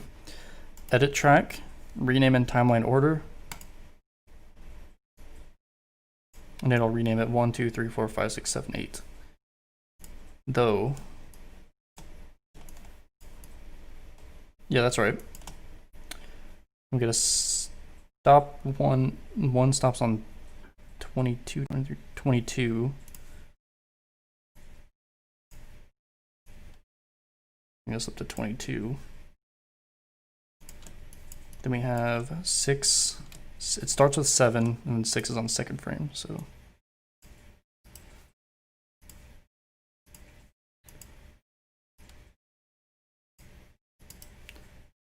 Six, and then we go forward on 4s until we hit the 1. 1, 2, 3, 4, 5, 4, 3, 2, 1. Boom. I'm going ahead and assembling this all in Clip Studio just because I want to be able to watch it.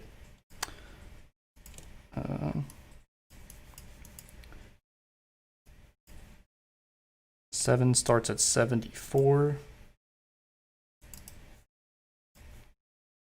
And it progresses in 4s until it hits 1 and then it stops. 6, 5, 4, 3, 2, 1.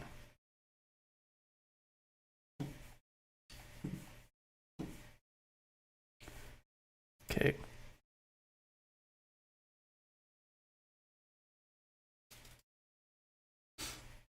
Is it real that animators are only getting 4,000 yen per cut for layout? Yeah, that's actually kind of the higher end. Standard is 2,500 yen. Could be, sometimes for layout you could spend 7 hours on it and you're only getting paid $25. But in the cases of if they're only paying 2,500 yen, I try to spend only a couple hours on it at most, if possible. Okay. The timing for B is staying the same, so what I'm going to do is I'm actually just going to copy it from the Negan, because I don't want to reassemble that. I'm going to stick it up here above our Douga. Probably should have collapsed that, but whatever.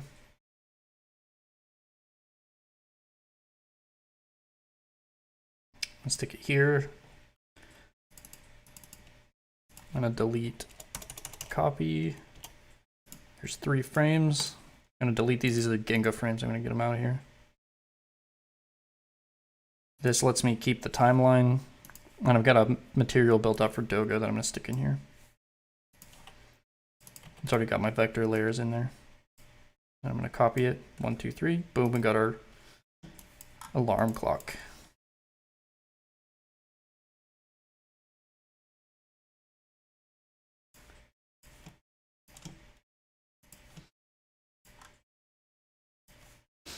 I'm going to want to temporarily remove most of these while I work on the in-betweens. So we're going to get rid of 2, 3, 7, 6. Now we're kind of in a predicament here because now we're looking at it's not an even number of frames. Let's see. So one of these is going to get to be the middle. It's probably not going to matter that much. I think that's why he had 7 frames there initially.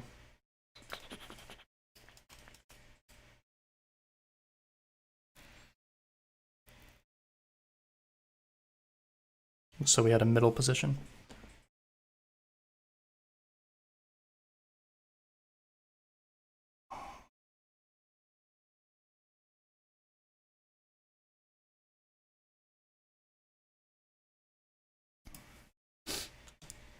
I think it'll be okay if we just make one of the 4 for the middle or something like that.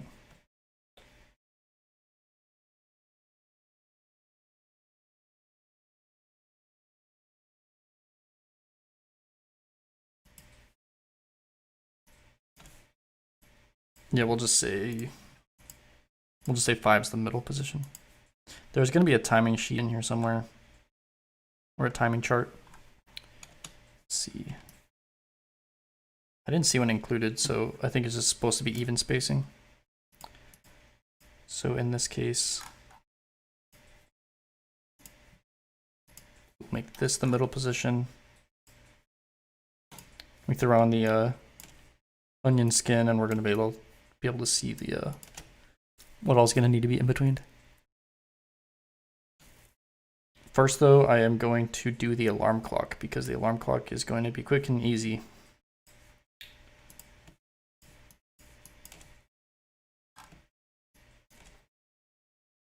Does CSP have a tool that fills in the color separation lines?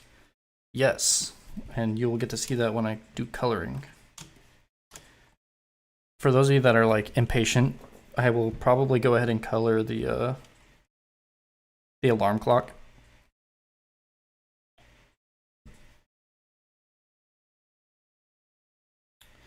Well, technically it has to go through Douga Kinsa first.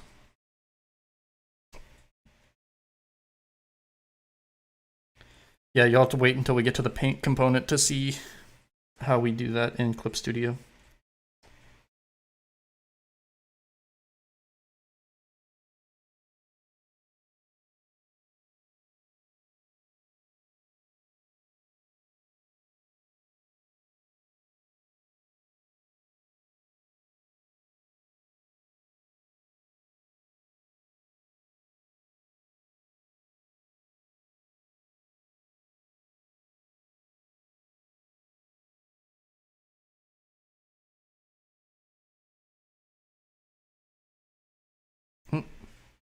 Music.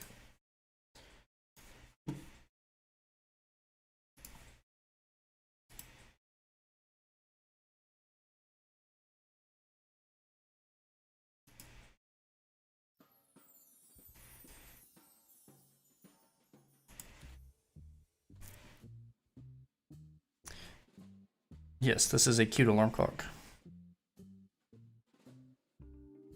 Little mouse thing. That's one thing we were trying to make sure that we paid attention to is when we were designing Emily's room, as we wanted it to be clearly a girl's room. So we have tons of cute stuff around the room. You know, we got plushies on her bed, lots of pillows.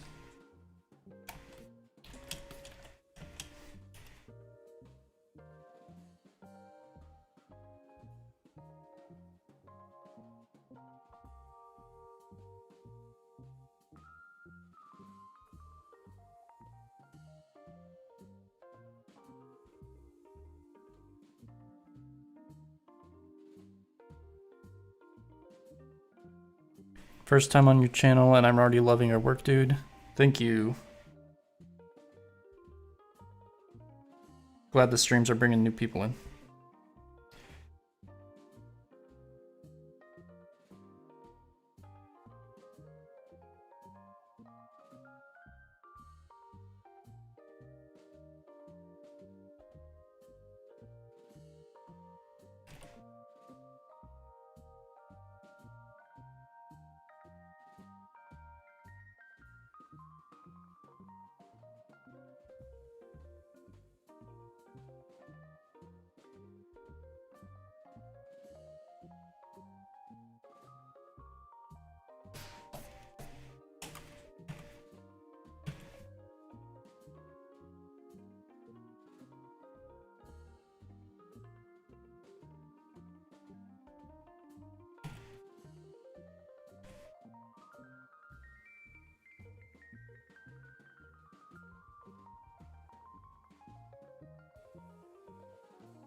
The magnet can't be activated on my curve. It might be because you're working on a raster layer instead of a vector layer. You can tell if you're working on a vector layer if it's got the little cube next to it.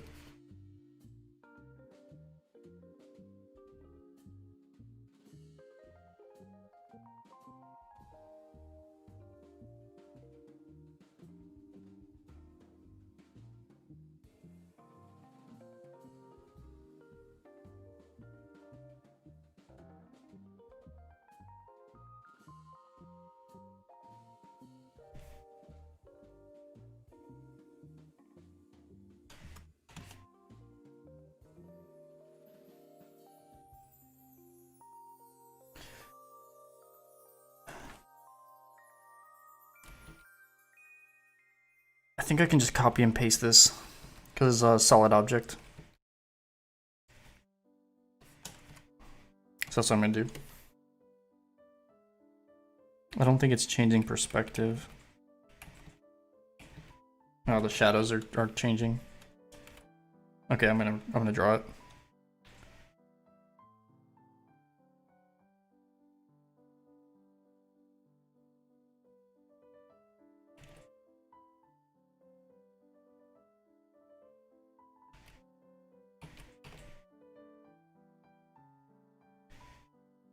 Does it look less pixelated with the vector line when you export it?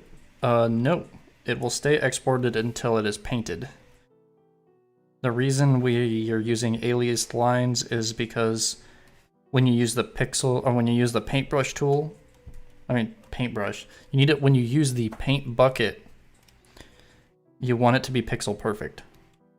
You can't use the paint bucket tool on anti-alias lines.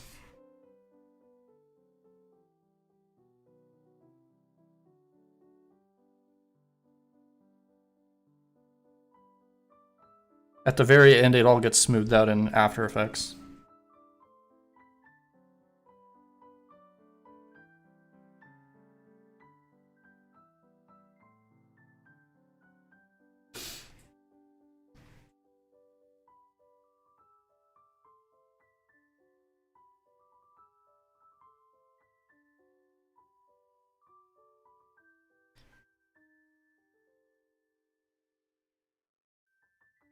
Was there a platform forum where I can exchange about animations, ask people about stuff? Yes, we run a website that does that. So go to sakugafoundry.com. And we have a forum that's dedicated to Japanese animation.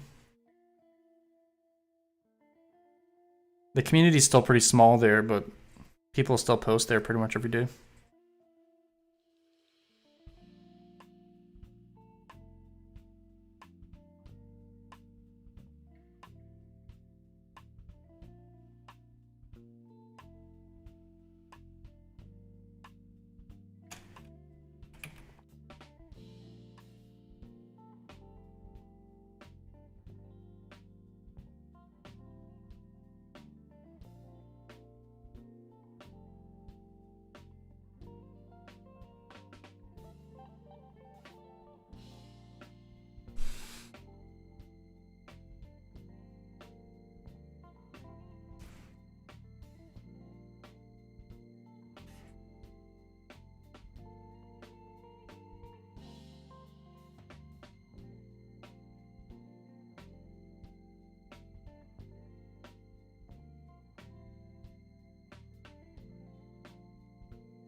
You're really struggling with anatomy and perspective, you might check out Kim Jung-gi's videos.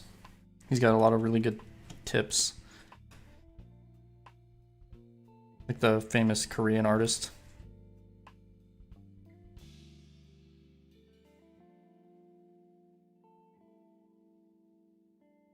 He's that guy that draws like those huge murals from imagination.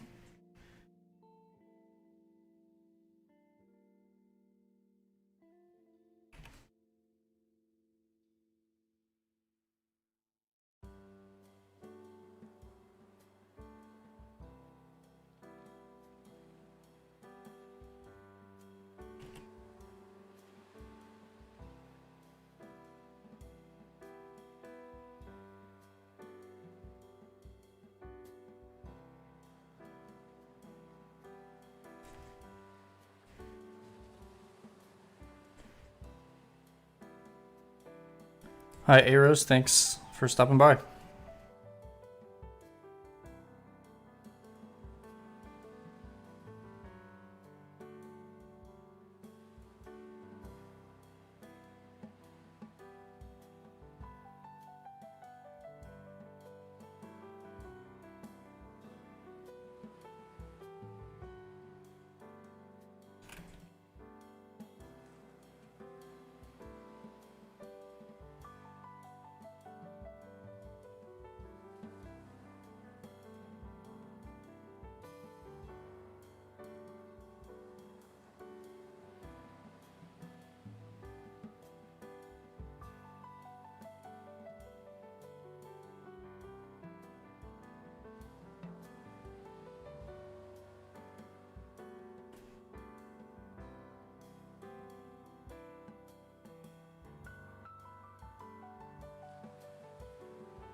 No, we'll be streaming more often.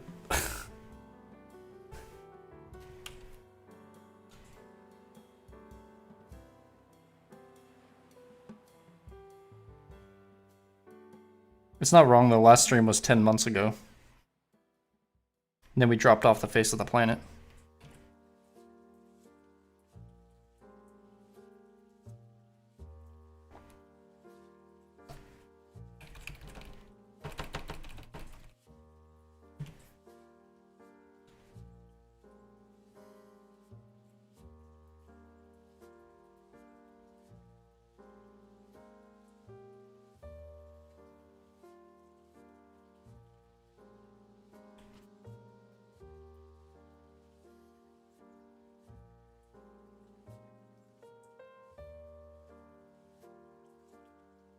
We should be streaming the entirety of the next 2 days, though.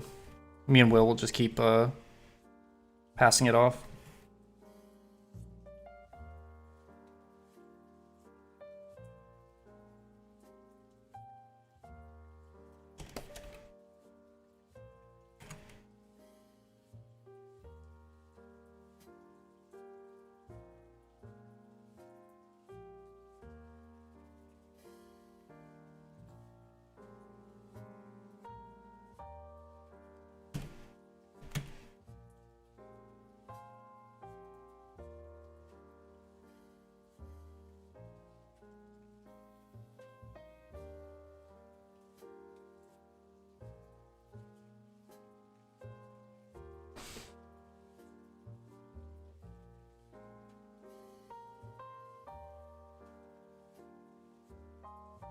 How did I meet Will? We met in a online art group called Striving for Animation that was founded in 2014.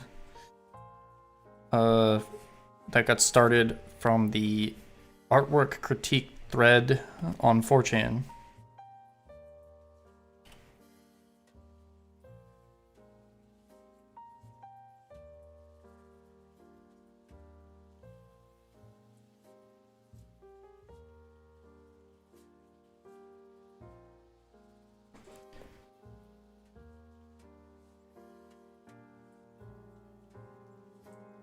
Is there a reason I draw lines from the adjustment tool? I think you mean the curve tool instead of drawing straight from your pen. Yes, because I like if I were to draw it with my pen, you end up with pressure sensitivity. You also end up like if I'm tracing a line, like if I trace this WXP thing, it's not gonna be perfect the first time. I'm gonna have to sit here and well, those are short lines. It's not going to illustrate my point. This circle, for example.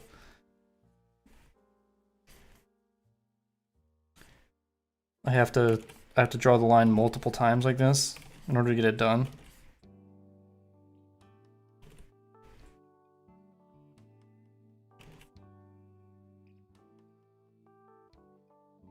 And you can see there's like inconsistencies in the line and all that, rather than if I use the curve tool. It's faster, more accurate, and I get the line right first time.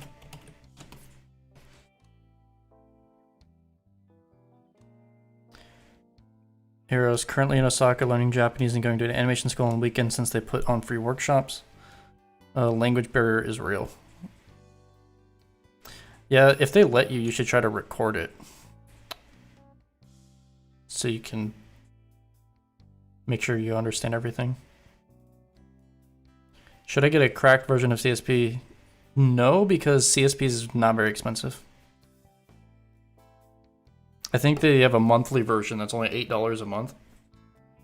Which is like, if you really care about drawing and having a career in animation or something, just cancel your Netflix subscription and subscribe to CSP.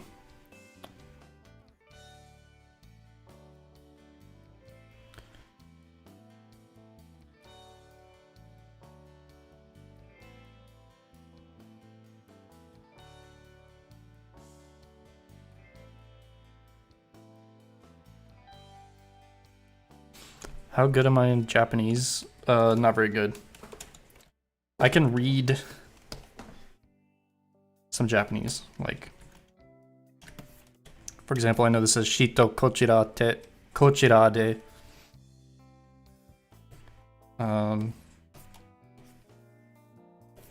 Right here it says Faringu Pin Okuri. I don't know what that says. Something Shito. Seru. I think learning hiragana and katakana is pretty much essential if you're going to work in anime. And then just learning the kanji that's related to anime is important.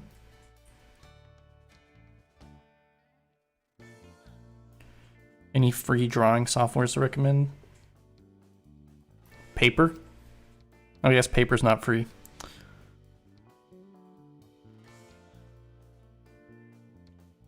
I don't know. I don't know of any good free animation or drawing software. Okay, so we got our little alarm clock going. Let's see what it looks like when we play it. That looked weird. Oh, because it wasn't playing all frames. Alarm clock goes off and it's vibrating. We have it on ones so that it's actually got that vibration effect.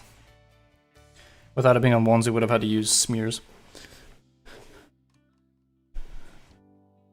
Gyakushito.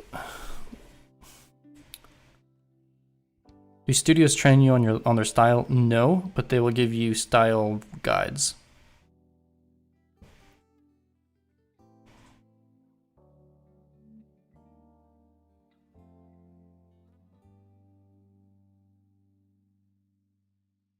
Can I read Japanese layout animation books? Sort of.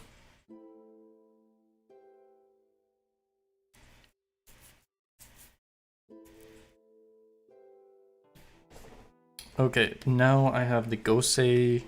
I'll just do that last. Gosei is going to be the part of the bed that's not moving. I think it's time to actually in between.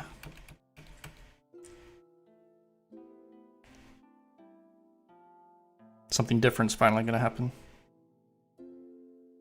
So I'm just going to turn, since it's really close together, I'm just going to use the onion skin feature.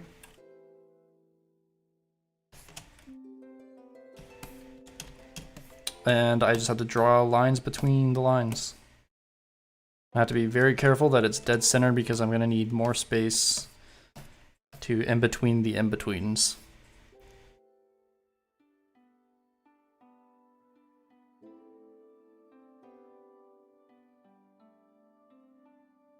Style guide would not be a character sheet. It's going to be like things like line widths that you use, resolution, things like how you handle side views of mouths, stuff like that.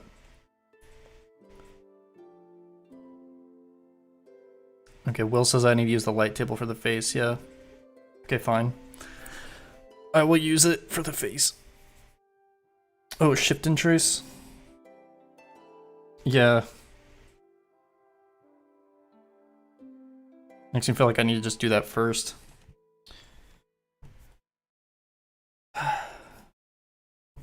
It's kind of tedious to set up Tapwari, but it is necessary.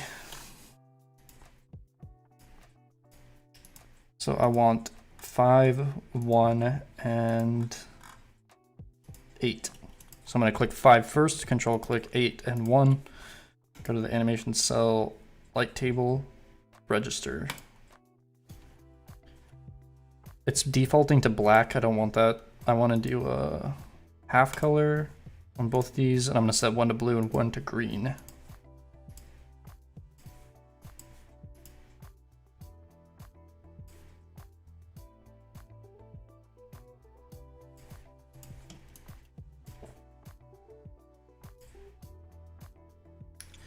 I need to pick the middle position, and I'll probably just deal with the nose.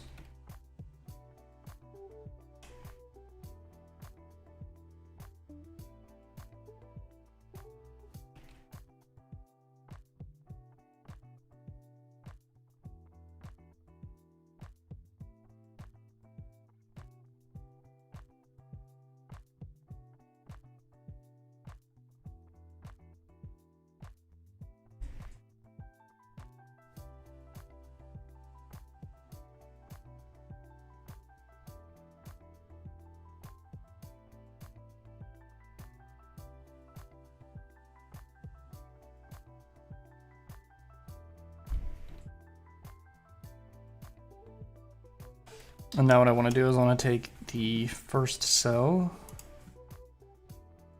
line up the nose, then the second cell, and we're going to line up the nose as well. This way the lines are as close as possible together, and move one key on. You can send one of the lines around the face as a reference.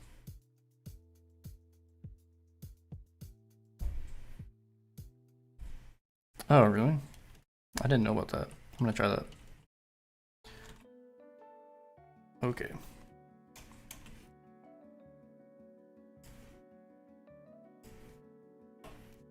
So I move one key into here, and I press F5.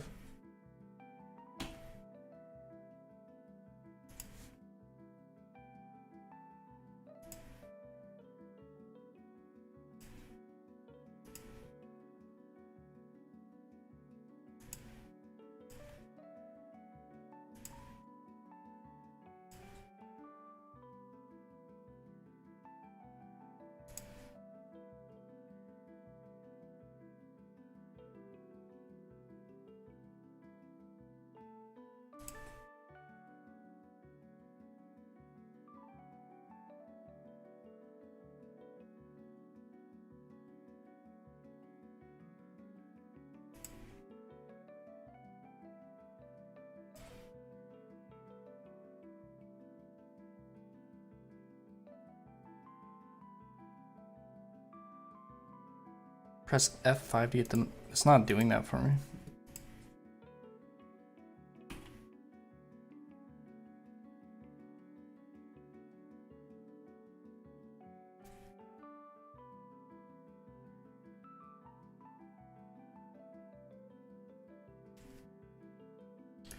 And then I go to the 50% point.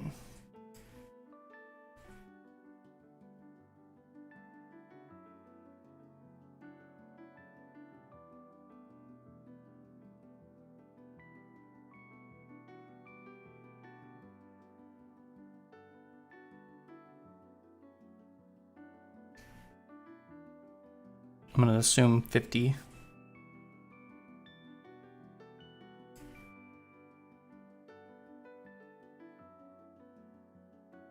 Hey, that looks like it did it. Cool trick.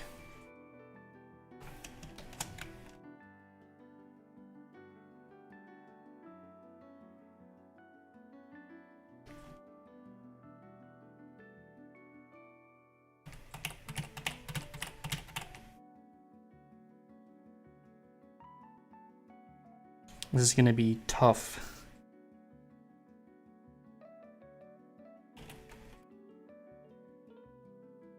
Not a lot of information here to go off of.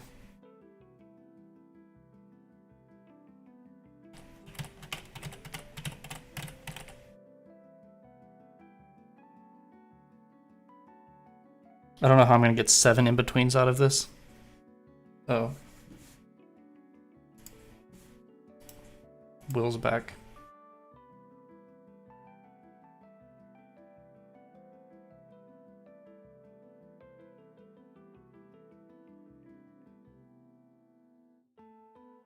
Hello? Hello. Hey, welcome. Good to be back. Can you guys hear Will okay?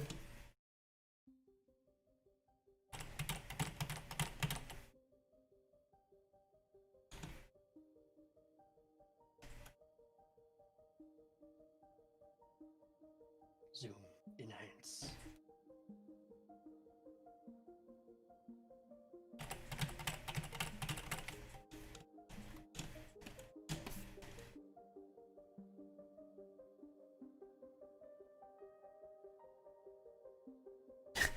Yeah, I have no idea how.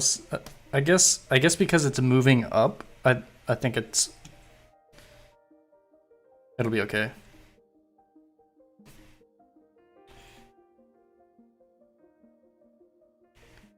Do you think only tap Wari on the face, and then I can just do onion scan on the rest? Yeah, if you use tap water on the other positions, then you'll lose like the positioning. But for the face, if you don't use tap water, stuff like the eyebrows or the eyes and eyelashes will go like kind of jittery unless you're really precise and you flip a lot. I mean, it's still kind of form shifting. Yeah. But I guess that won't be noticeable.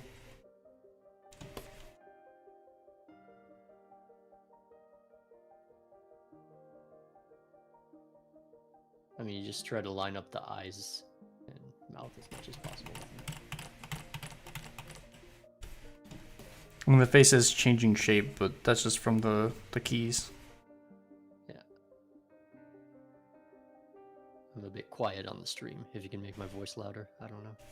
Yes, I can.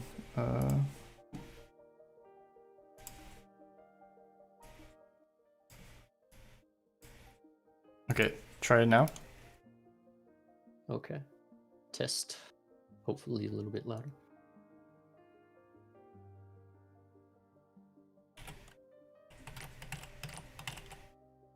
But yeah, on shift and trace, it's good to not use it when you can. So that's why it's good to use the normal Samwadi for the outside lines. But the face, and particularly when you have 7 in-betweens, it has to be really in the middle. Otherwise, it'll be like the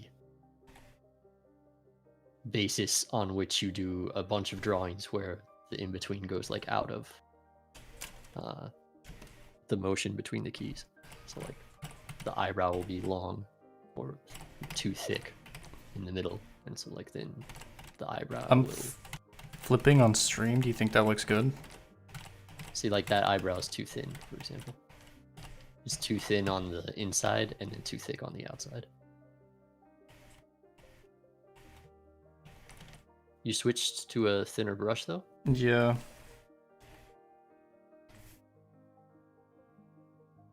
Is that just because of something, or?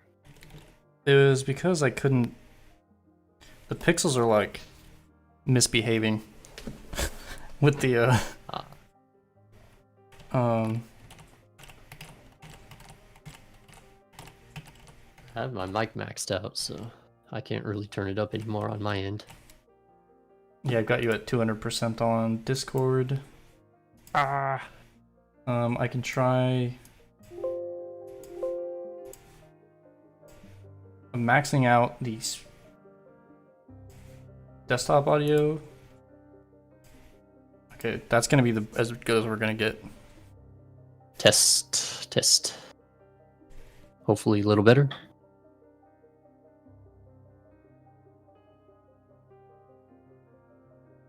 Okay. What about tap water for like the hair falling down? For stuff that's like connected to the face, you can use it just like as you've repositioned everything, because I drew those keys with the keys repositioned. But if it goes like 1 pixel off, it's a lot harder to notice the hair, because as its entire volume, it's much less large, for example. Yeah, I'm maybe thinking that just strand on the face that strand, has to yeah. be pretty precise. Yeah. But like also on your key trace, if one of those keys is thicker than the other, that'll stand out a lot. Like if the way you traced it caused it to make one of them like a lot thicker. So those are the 2 main spots, I think. Okay. I was thinking the thinner line wouldn't matter so much on the eyelash because it's gonna get filled in anyways. The length kind of. Can you flip it at the in between again one more time?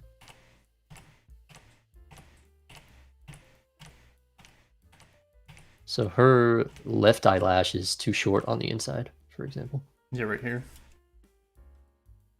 Her left, our right. This one? I think so, yeah. If the stream's caught up.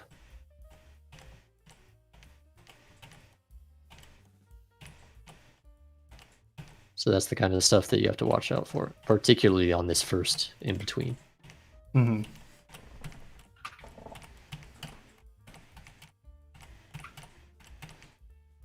And then I guess I should do the shadow as well. Yeah.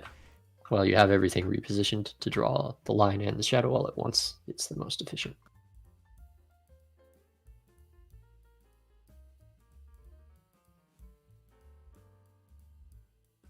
So when we were looking at how many frames this is, we forgot that we're actually recycling half of them, or most of them.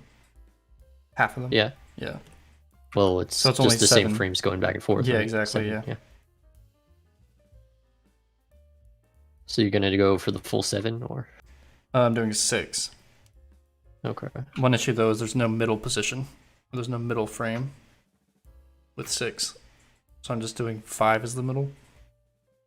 Is that going to cause any problems? You should have it favoring both of the keys, since she's breathing in and out. The motion gets slower the further, or the closest to the key you get. So you need to figure out a way to have both of the keys favored with that frame count. So if it was 7, you would do 3s with even spacing, and then 2 on each side.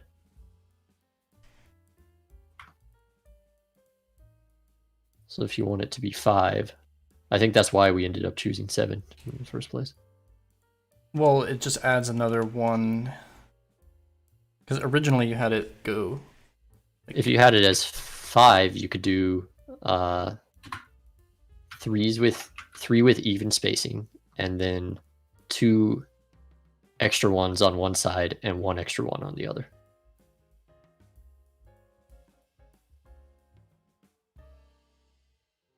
And that would be 6. I don't think I'm getting it. Let's see. Write out the spacing chart actually instead. It'll be easier. Okay. Do positions for 1 and 2, and then split it in half, and then split each of those halves into half.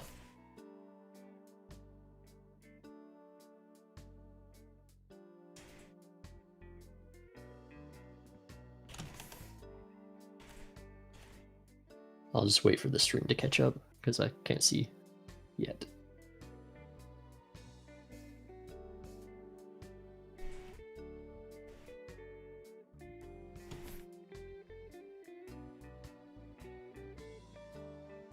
By the way, for a Douga artist, it's on paper at least, it's normal to write the spacing charts up by the peg holes.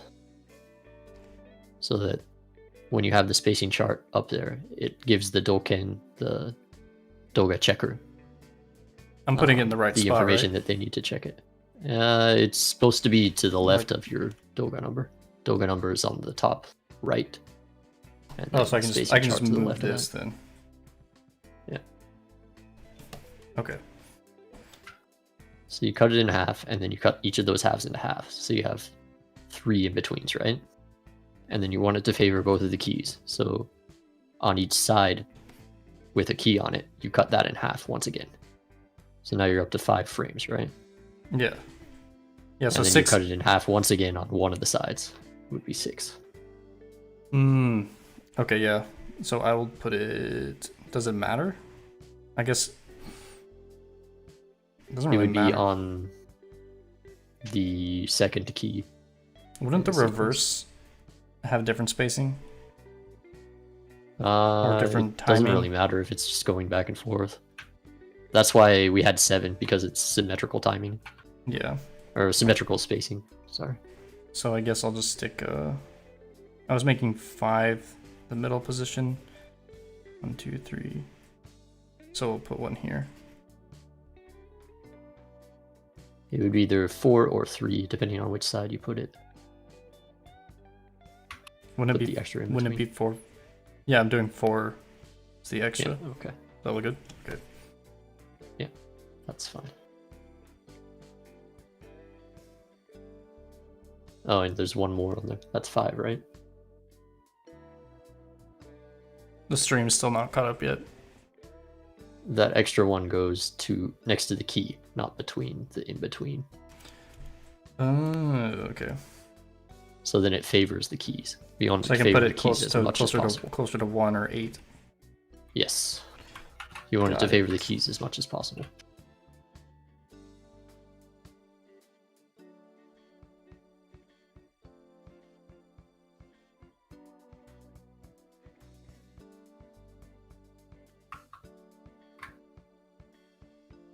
Okay.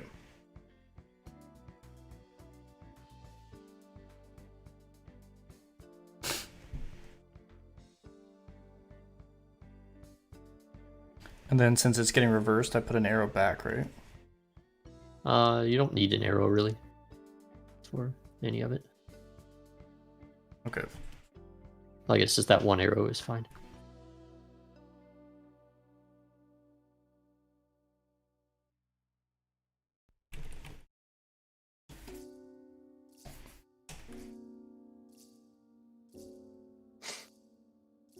If you start working in Genga, how can one start working for painting animation backgrounds? Can you just tell the employers, hey, I can paint as well?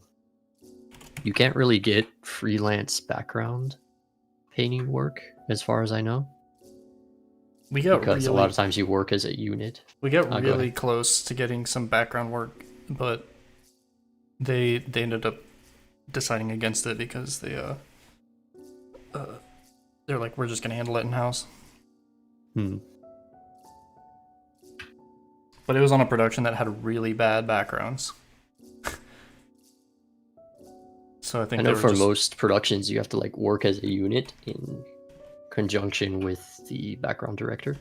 So yeah, it's difficult to get hired by yourself. I think you would need to get yourself into some kind of company.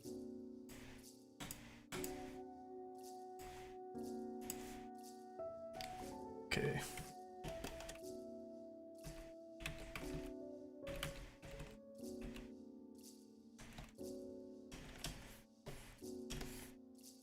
Usually in Western animation, spacing charts are read current key and previous key. Do you mean left to right and right to left?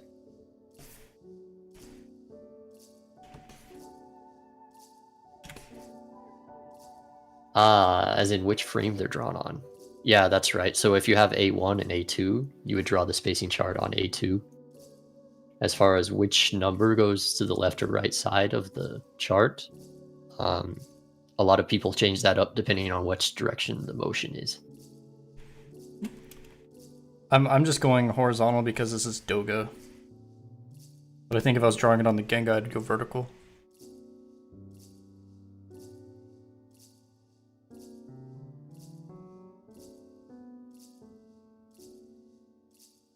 I don't want the timing chart getting into the frame.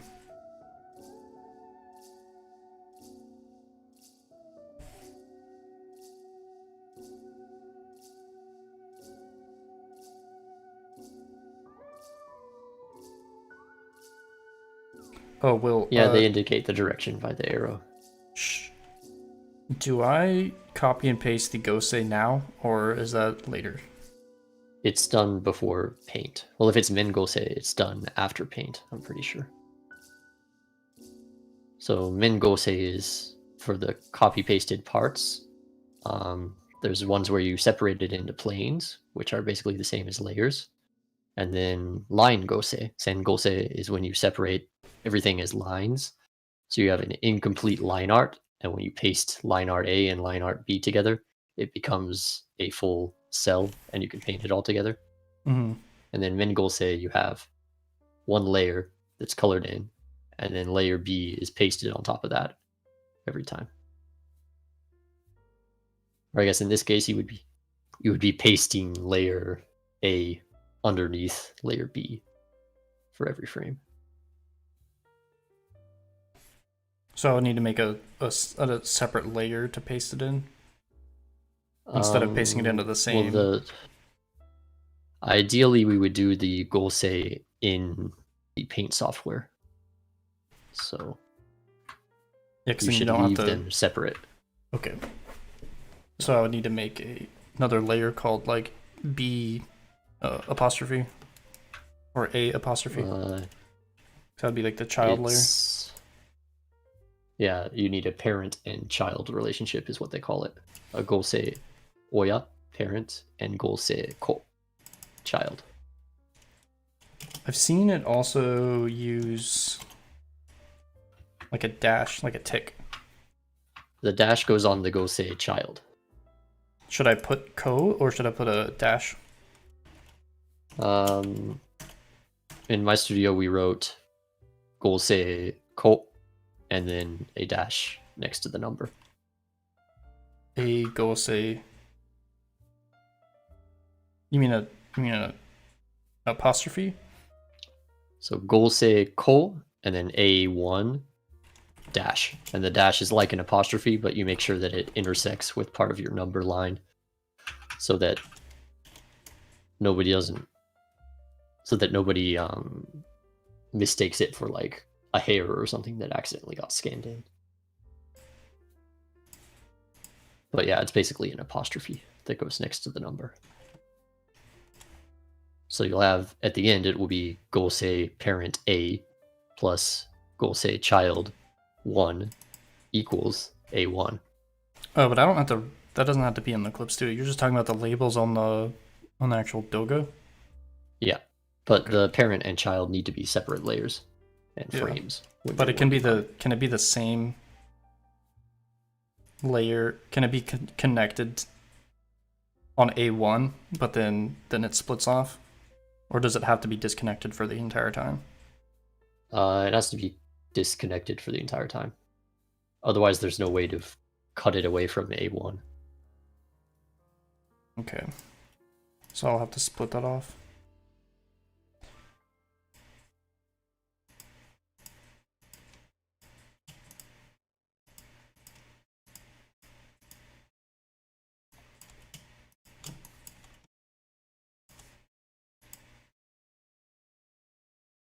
I think we're going to be painting, well, I'll be doing some painting in PaintMan, which is a separate software by Celsius.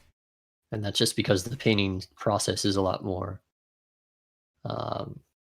streamlined and you have more options for checking whether your cell painting has any gaps or errors in it.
Do you use Storyboard Pro or Clip Studio Paint for storyboarding? I would personally use Clip Studio Paint just because I'm familiar with it. Anything that you can draw an image in is fine though.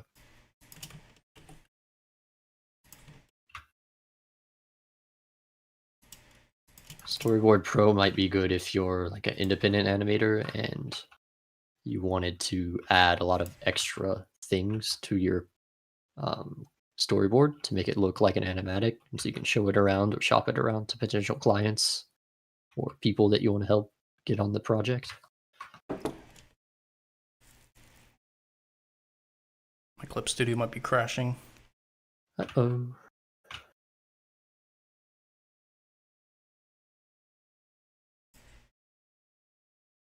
Whew. Okay. we're good. Going to hit save.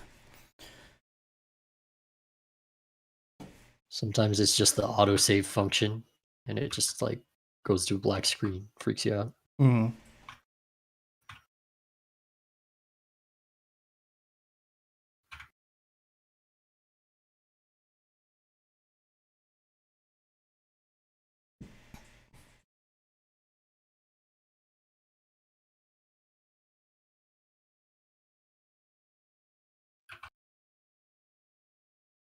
They use Toon Boom Harmony a bit at OLM actually for Pokemon, but I'm not in the Pokemon group, so I've never used it, and I haven't really seen people using it.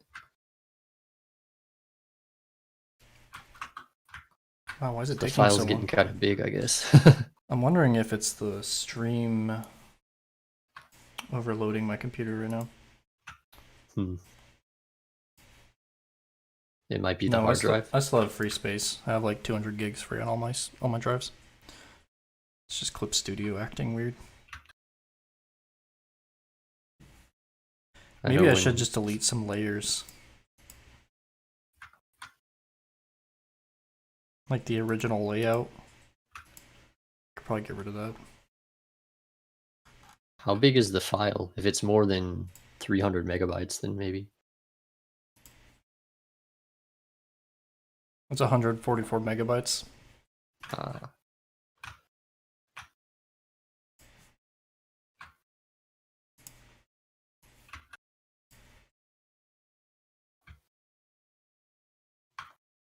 My computer's not even sweating. Oh, my RAM is sweating. Look at that. 100% on my RAM. Oop. If you have any... Because I'm streaming too. Yeah, if you have any labels or layers enabled that you don't need to, disabling them is good. Because using the light table can take up a lot of RAM. Or any extra web browsers. Because I know I ran out of RAM too when I was streaming earlier. Opera was all like, hey, system out of memory. All 16 gigabytes.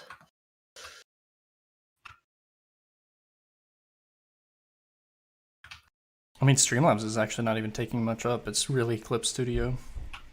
Mm-hmm. But it's only using 6 megabytes. And I'm using up all 15, 16 gigabytes.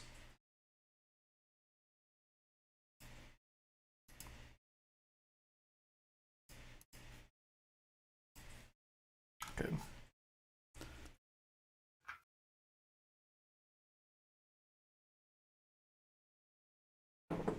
Yeah, 32 gigs is probably pretty nice. Yeah. I know for computers for animation, like you don't really need a fancy graphics board or CPU as much as memory. Ahmed, I do use Redis a little bit, yeah.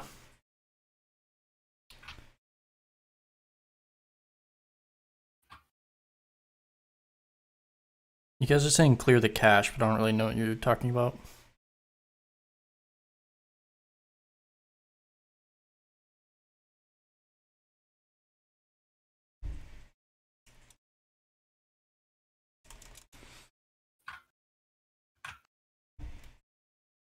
Oh, music's down. One sec.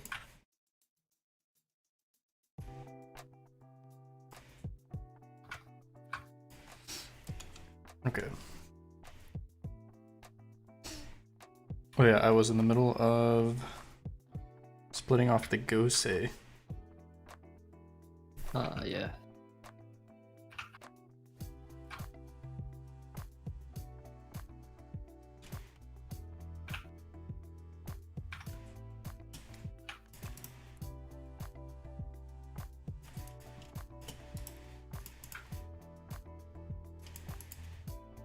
Why is it freaking out when I merge those layers? Okay. I need to bring the red over, and there's some...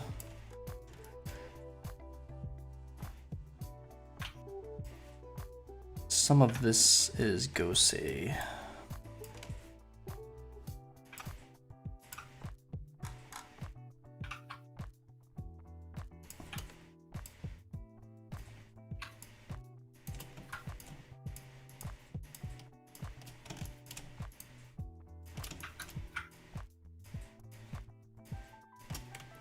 The line of the like connected to the pillow is on the Gosei child though, just so you know. This one? There's one fold coming off of the sheets that's connected to the pillow that has a shadow connected to it. Yeah. It's actually a normal, but that's on the Gosei child. Yeah, I pulled it onto the Gosei child. Okay, good. Yeah, it's just because the stream is not totally caught up or synced up. Just making sure. Yeah, I would also screenshot on Discord, but I think that would make my computer explode. Yeah, we don't need the extra heat.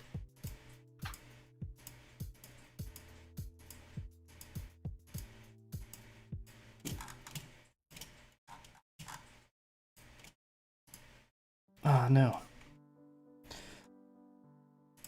Do I use any of the other Redis programs? Traceman, Paintman, and... Well, if I was doing Douga full-time, I would probably be using Stylus, just because of the checking options and the more streamlined interface. Well, I'm not sure. I might get used to Redis, or get used to Clip Studio, but Stylus is a very good option for doing Douga.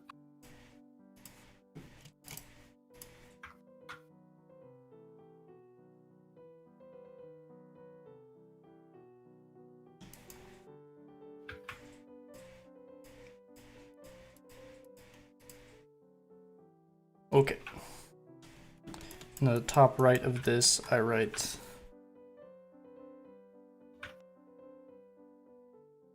For the parent, it's Gosei Oya Ichi. I'll write that in the chat so everyone can see that as well.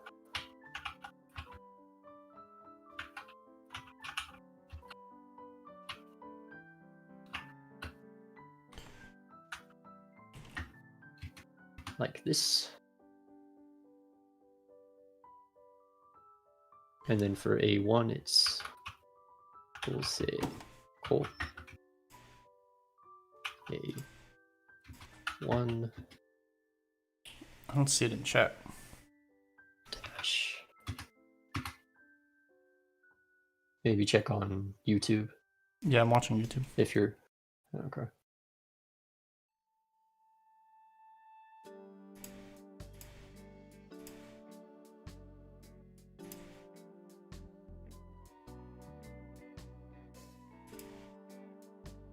I'll send you a capture of it then. Is William sitting beside Jarrett? No. I am in the United States and he's in Japan.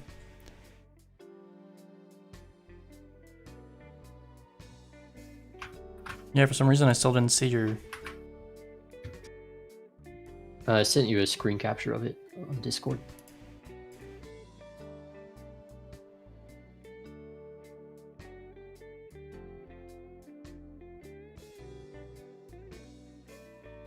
Okay, it's parent kanji.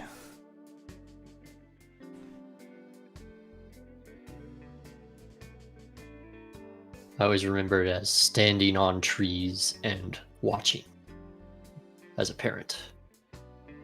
So you're like climbing up to high places and then watching over your children. So, Gosei Oya A1. Gosei Oya 1. Oh, I don't have to write A1? No, it's 1. Because it's not A1 until you combine the parent and child. Oh. Yeah. I still circle it though, right? Because it's a key. Yeah, you circle the 1, yes.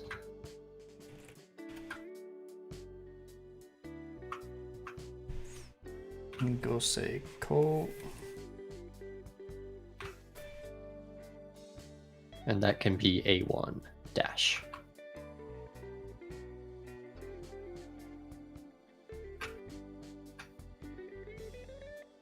Gosei Ko A1 dash? Yes.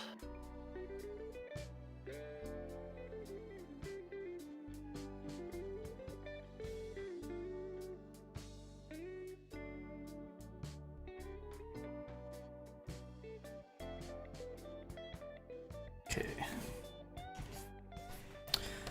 Got that sorted.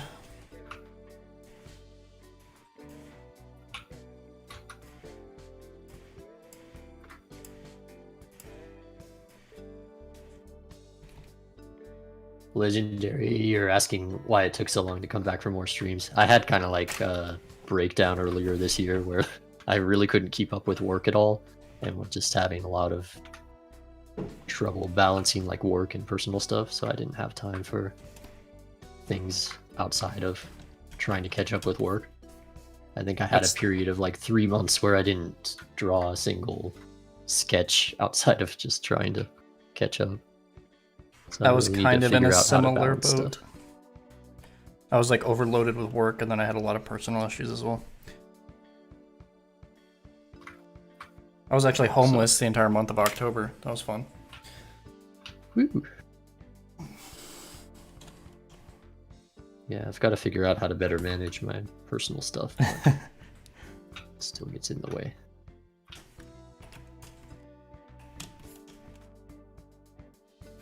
Stan says, whose voice is William and who's Jarrett? I am Jarrett. I am William. Thanks, Legendary.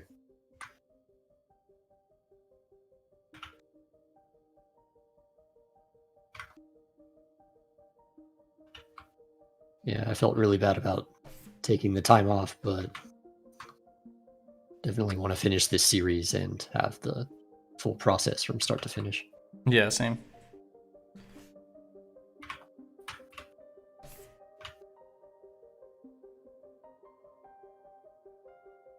Do you think 200% is too zoomed out?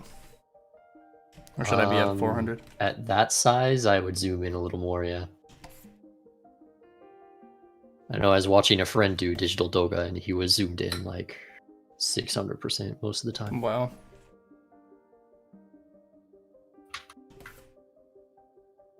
And even then, like, I could spot errors in his work from like thumbnail size. Watching a crazy playback of it, so just like a. Yeah, you're gonna be. Are you doing Doken, or are we gonna? Do we need to have somebody do Doken?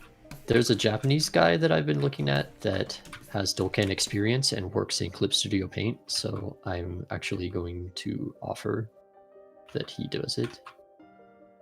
But I haven't gotten a response from him yet, so or I haven't messaged him yet even, so that might be a possibility, and otherwise I guess I'll be doing it, yeah.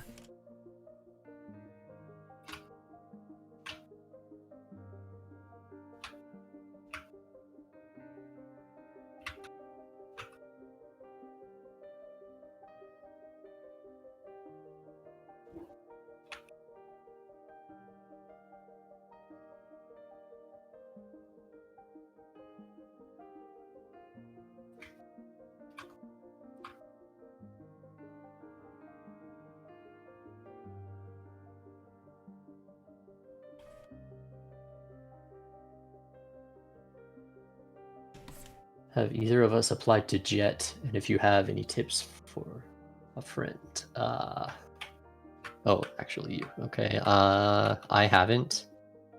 I do know somebody that's in Japan on JET doing teaching right now. But JET's not really, from what I hear, it's not really a pathway to. If you're trying to like naturalize in Japan or get like long-term work visas, it's not really the way to go. If you just want to go to Japan for like a little bit and get to experience it and all that, it's a good way to go. But I've heard a lot of people complain about the fact that it's not technically teaching experience, so they can't actually get a full-time. It's not a track for a full-time teaching job.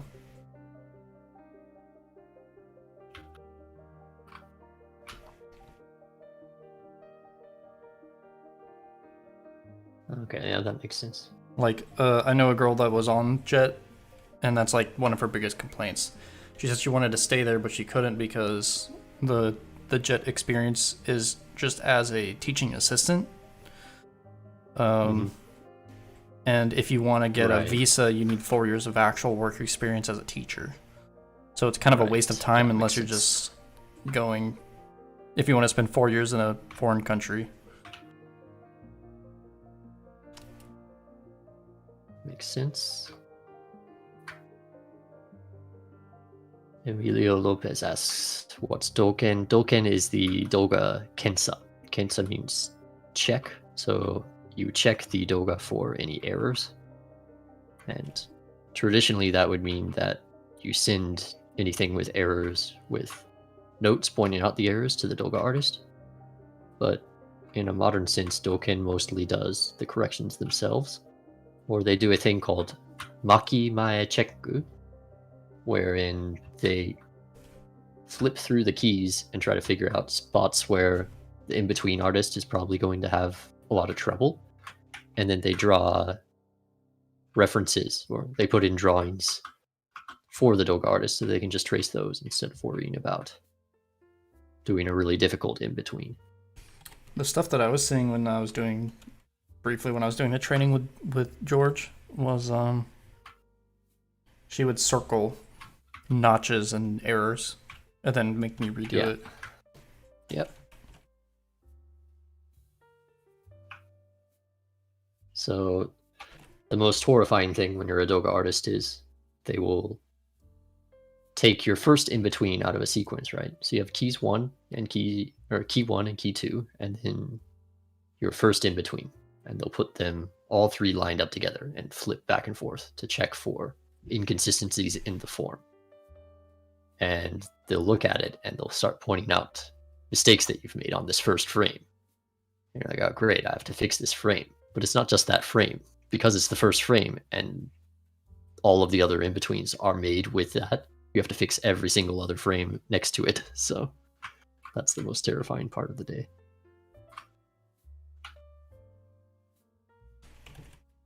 Like, oh, the eyebrow goes a little bit too long on this one frame. So now fix 7 other ones. Which maybe isn't quite as much of a nightmare on a computer, but when you have to erase it on actual paper and you're like, I can make maybe one more mistake and then it's too much stuff to erase and I have to redraw this entire frame.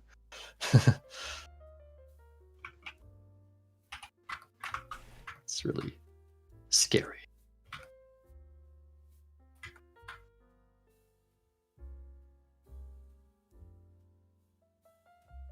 Yeah, he's using the vector line.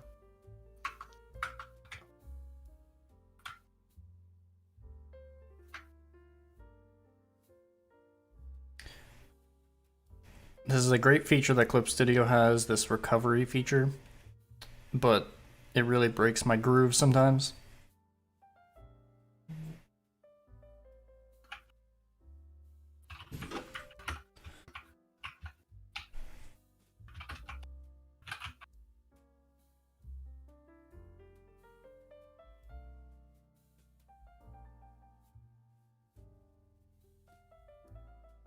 Yeah.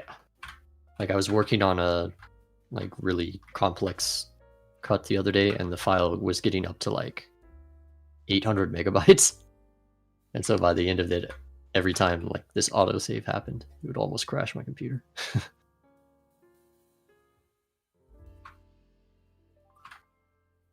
Like those faster socket M2 SSD drives are probably a good investment.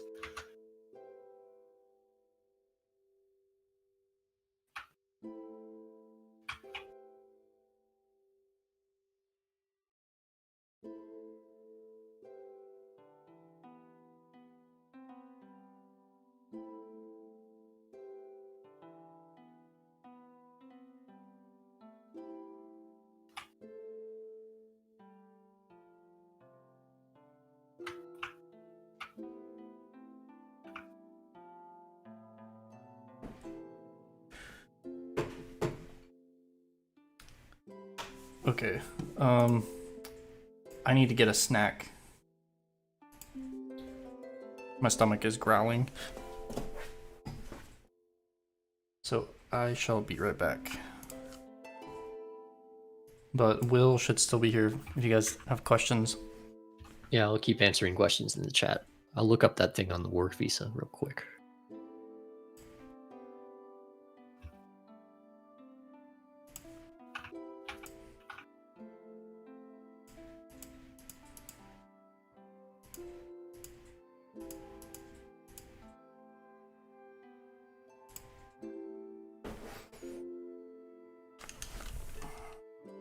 I think it's called a highly skilled foreign professional visa.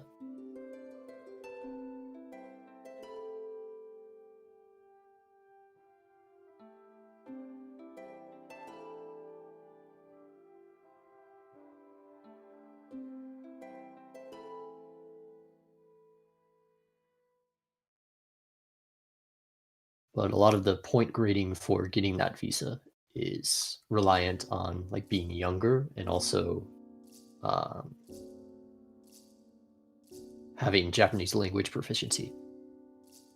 So I'm not sure how that works. But there is also one for like celebrities. I just can't find it right now.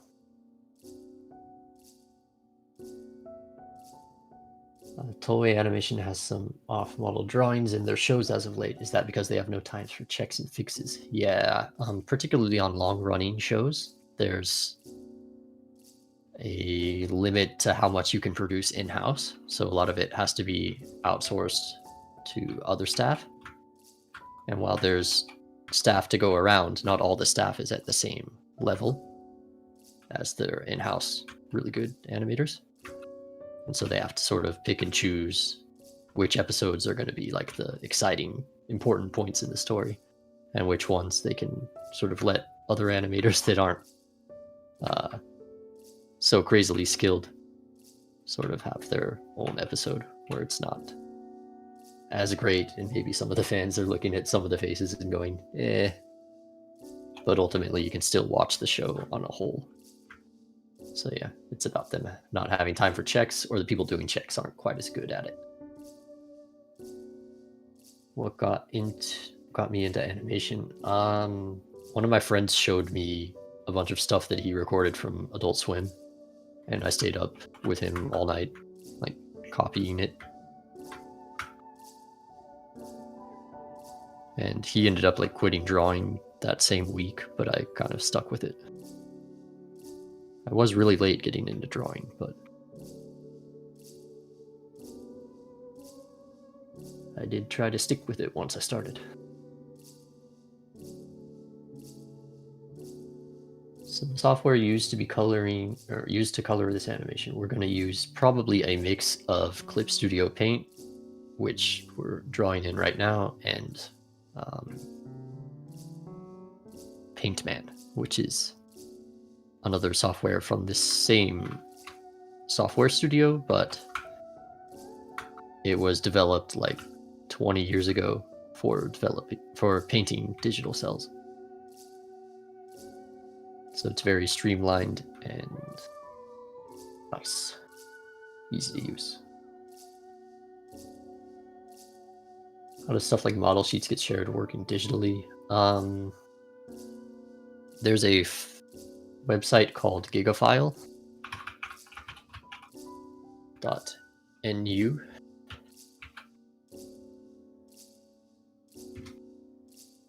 And it has really fast upload and download speeds, so a lot of studios use that. And then the download links automatically are deleted within like 7 days or something. And you can't search for them or anything, so it's just anonymous uploads.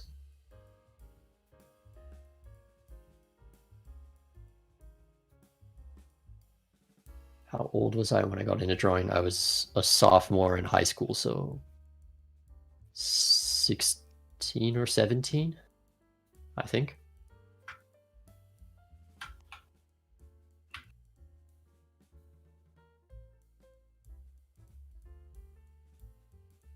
I'm like sliding around on the stream. That's funny. There's not much English for the studio tutorials. Yeah. Have I been invited back to work on GUP? I'm trying to think of it. Actually, yes, but I didn't have time to respond to it, unfortunately.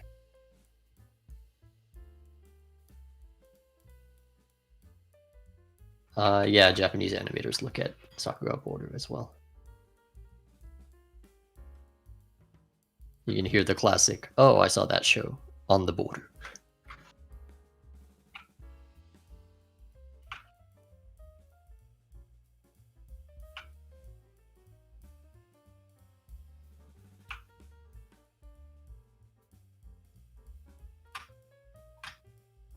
a lot of really good Japanese animators that I know very much enjoy Spencer Wan's work on Castlevania. As do I, so people are looking at the Boru and also lots of Western animation as well for inspiration.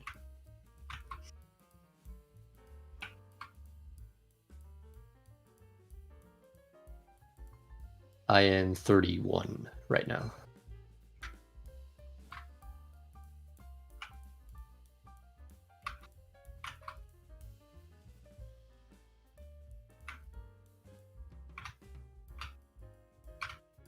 Officially older than a 31 or a 30-year-old boomer.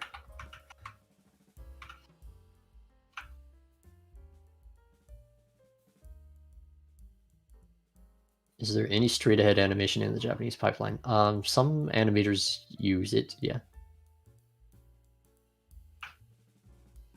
But a lot of times it's only, like, they can only incorporate it in very particular cuts.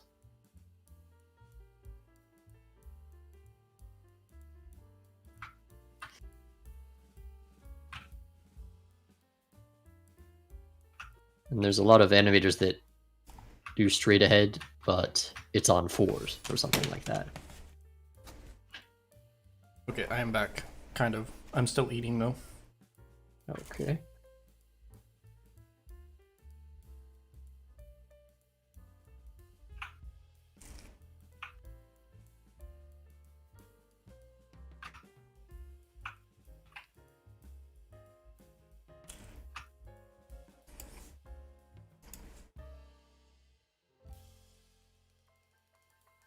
Oh, hey Indigo Town.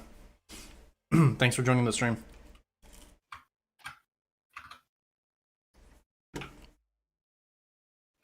Did I ever end up going to school? Yeah, I went to a technical school for animation.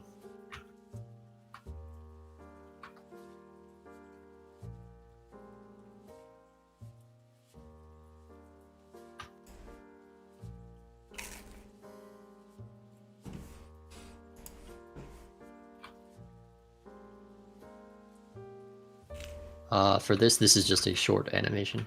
It'll be 30 seconds long. But I might use the character for like other videos in the future. Like there is a memory pan at the end of this sequence, this 30-second sequence, where the character sits down on a desk and the camera follows a large cell as it's animated. And that's one of the fancy kind of pans that are in anime a lot. But the other one, called it skepan, is when the cell is like a standard size cell and it's sort of stuck to the lens of the camera as the camera pans over a fancy background. And we don't have an example of that yet with like fully done animation, so I'd like to do at least one example of that before everything's over. So hopefully something kind of action-y and fun in the future.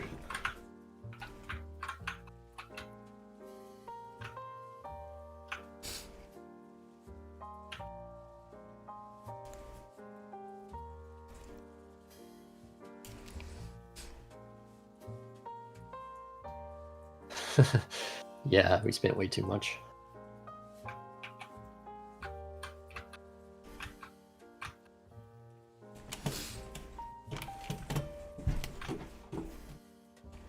How do I apply for work in our company? Well, they run applications every year for new graduates. So you would send in a portfolio. And if you're already in the industry, they have, they're always looking for people. So they would just kind of scout you without a test or anything. And we haven't met in person, though. I was going to go to Sawakon, but things kind of fell through.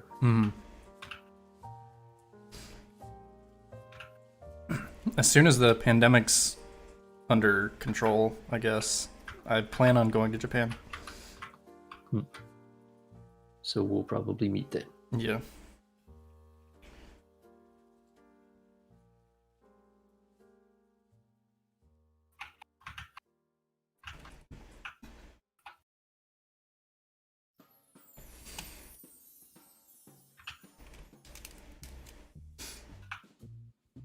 one of the PAs that I talked, he said that when I go to Japan, we ended up somehow small talking, and he said that he's like super into hiking, so I'll probably go hiking with him too.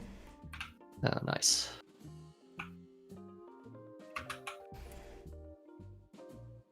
I'll probably try to have coffee with Ilya Kushvinov if he'll. But I don't know if he'll let me see what he looks like. He might just show up as an anime avatar, you know. He also have a bag over his head with a cat picture on the front. Yeah.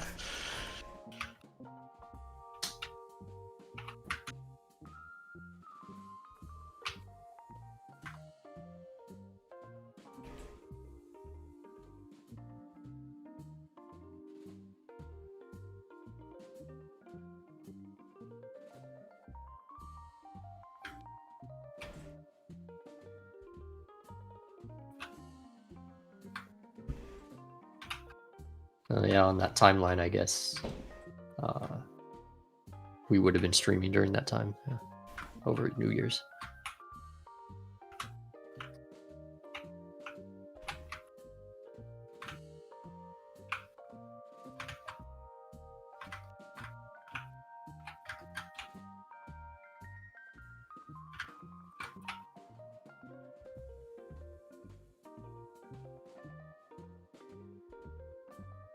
Storyboarding is mostly a separate job, with the director picking up the storyboard for the most important episodes or scenes in the show.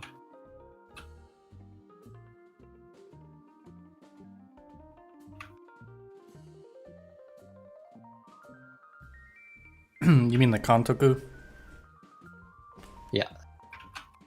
Well, the director will do storyboards sometimes, and the episode director, the enshitsu, will also do the storyboard sometimes. But for example, if there's a series director, Kantoku, that really just doesn't want to draw storyboards and has lots of good people doing storyboards lined up, then he won't draw the storyboard for a single episode in an entire series. So it depends.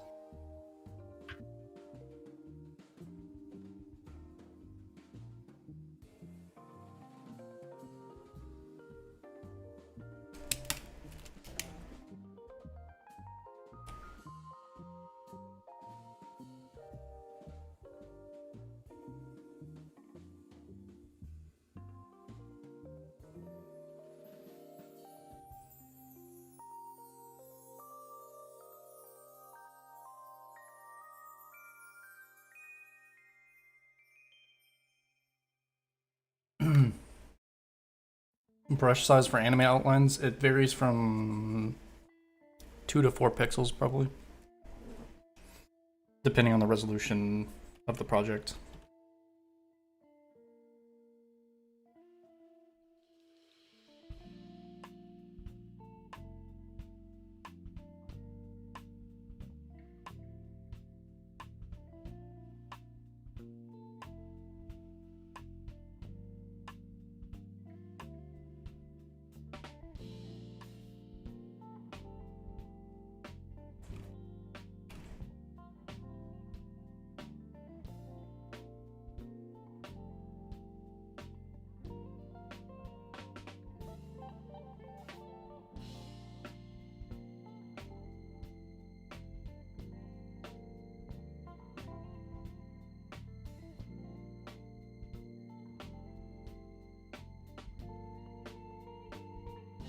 Is it possible for a 19-year-old to become an animator? Yes. I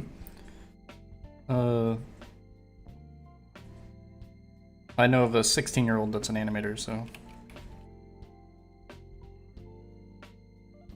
I don't know if you're saying if you think you're too old or too young. Okay, I'm back.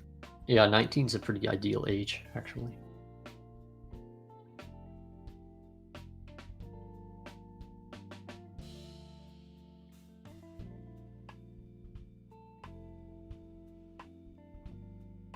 Can you work on anime outside of Japan? Yeah, that's a particularly big advantage for people that live in countries with low cost of living. Mm-hmm. So you can work freelance via the internet and get paid Japanese prices for it, which can be a pretty penny in, depending on the country. For the US, it's not very good. But if you live like in Mexico or like Malaysia or the Philippines or some places in China, India probably is favorable. Yeah. It's all about that currency exchange rate.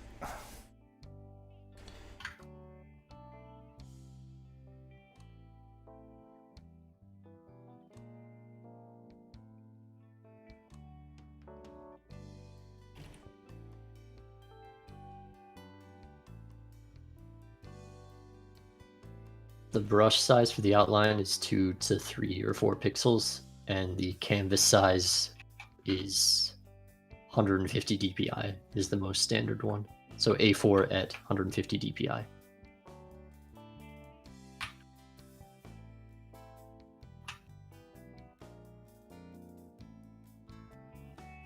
So if you open up like a layout template, the layout paper that you can find online, just open Photoshop and switch it to A4 at 150 dpi. That'll give you the exact resolution for the frame.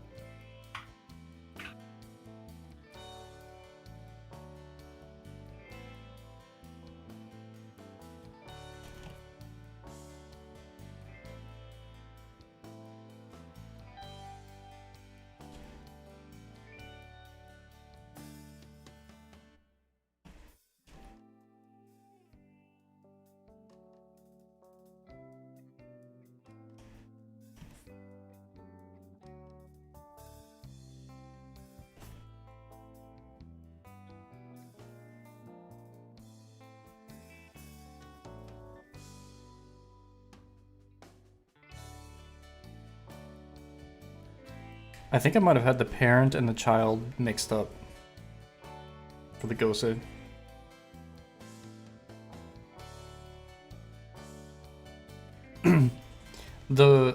Is Emily's like the character part of the cell, the parent or the child?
Parent and child is the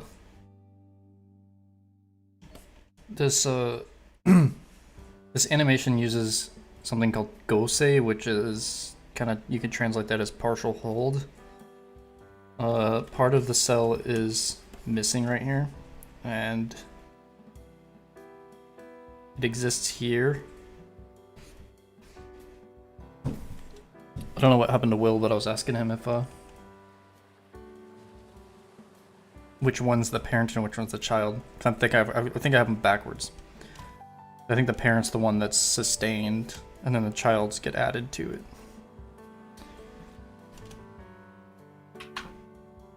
Sorry, I just got a phone call again. Oh, well, I think I had the parent and child mixed up. That one is the parent. The static one is the parent. Okay, that's what I thought. Yeah, I did have them mixed up. Okay.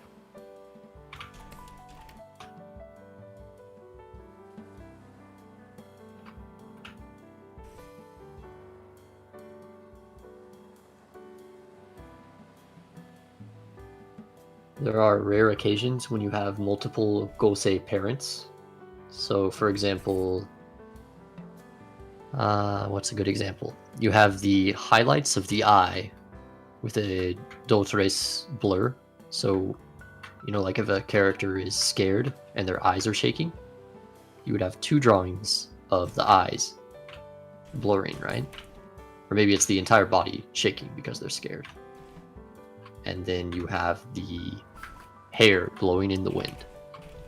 So, and for some reason, you were kind of rude to the person doing all of the coloring and painting and cleanup, and you put everything on one cell. So you would have a Gosei parent 1 and 2 alternating and being pasted onto or underneath all of the hair as it blows in a sequence. So then you would have 1, 2, 1, 2 going back and forth so that the body blurred and shook. So that's kind of confusing, but those kind of complex Gosei sometimes exists. But yeah, usually it's just one parent.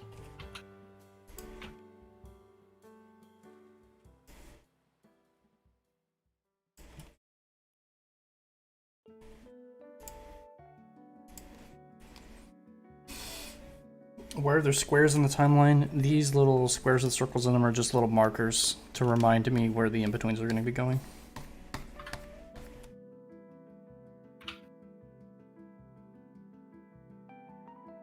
Yeah, it's a feature in the timeline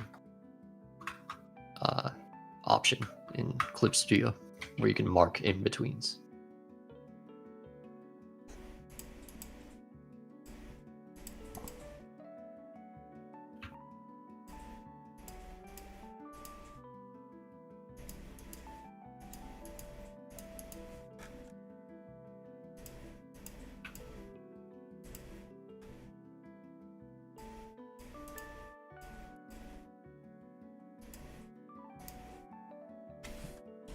Yeah, about Animaniacs.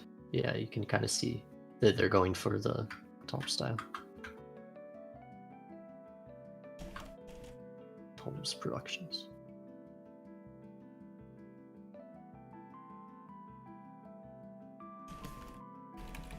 I'm kind of interested to see if the body of the work is going to look the same as the trailer.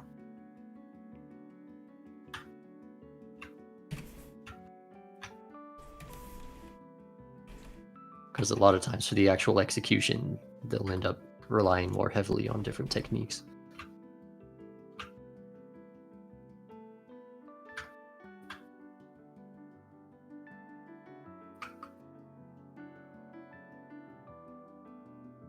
But I guess we will see.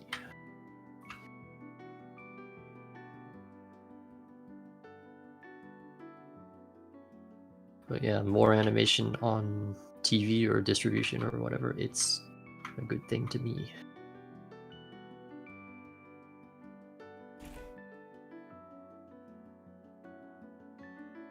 Oh yeah, I need to turn off the blue layers. Those are confusing me. Oh yeah. It can look like black. Yeah. I've got it set to monochrome too. Oh yeah, that's even worse.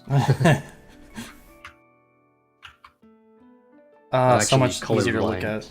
Okay. Yeah, I'm actually colorblind, so I have a lot of trouble with reds. Fortunately, the red we use on digital work is very easy to pick up to the eye, but on paper, I had some difficulty recognizing reds properly.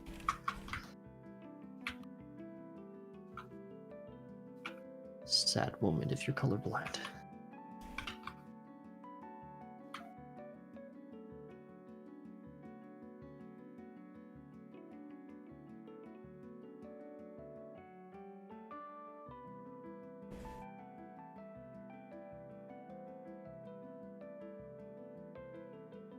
Dane machine learning tweening. I saw that going around, but still haven't actually checked out how it would work for lines only.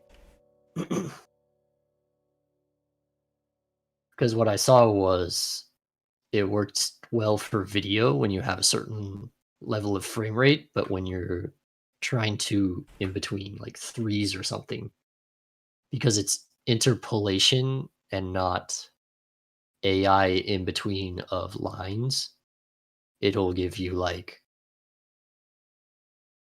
the lines will disappear on the auto-generated in between.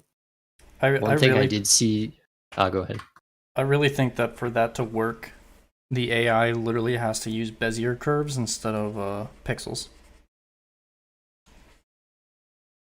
Yeah, it would need to recognize like line to line somehow. It would need to see it like if I'm drawing this all as vectors, I'm generating mathematics that an AI could look at. And I feel like it would make sense for it to be able to see, oh, this is an entirely continuous line. This matches this entirely continuous line. Then I stick a line in the middle of those. Yeah, that's kind of what Kakeni does. Yeah. But it doesn't use AI. Like, number. Yeah, you can just number the strokes manually. My studio is actually working with the Technology Institute of Vienna, and they're developing they're trying to do AI research for anime, and that's one thing they're trying to look into. Currently, the only thing that they're working on is recognition.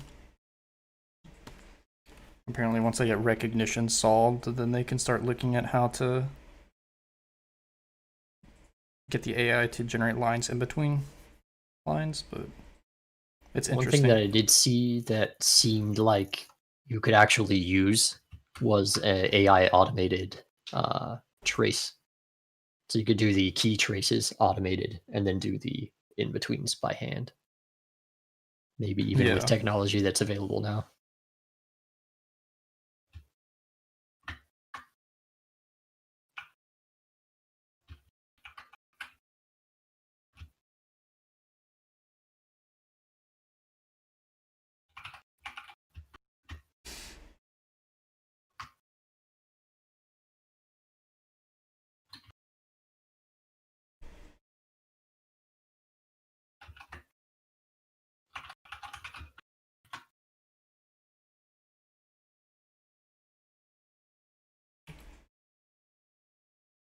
I'll post a link to the tweet. But there's not a lot of information about like where this AI is available and if you can test it out or not. Just that this guy did it.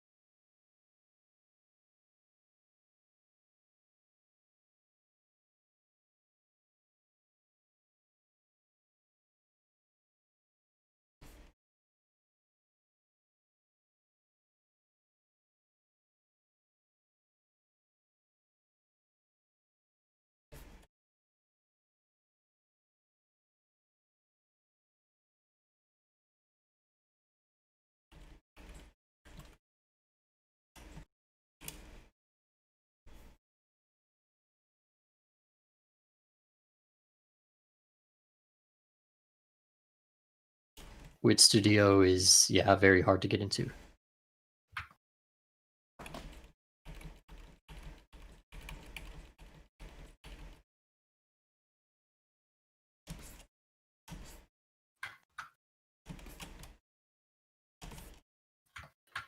They also have some of the best pay in the industry, though.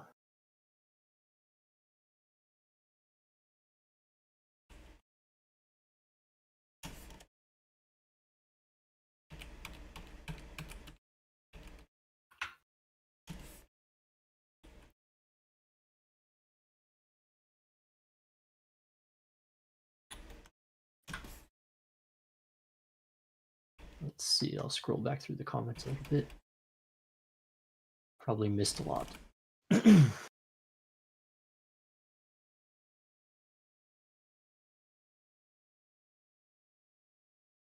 Yeah, there is a character sheet for Emily. Where should I post I can show it, but yeah, posting it might be better.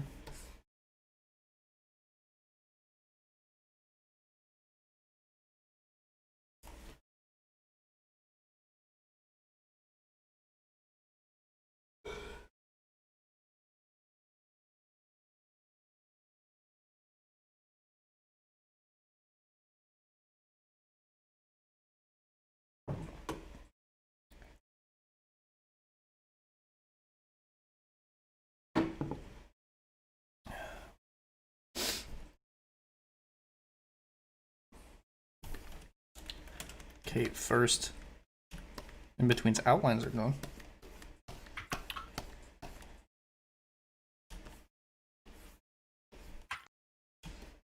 I guess I'll do the shadows next. There's the... Nope, wrong thing. Doi. I'll just post the character sheet really quick. Or in a second. I have way too many windows open at once right now.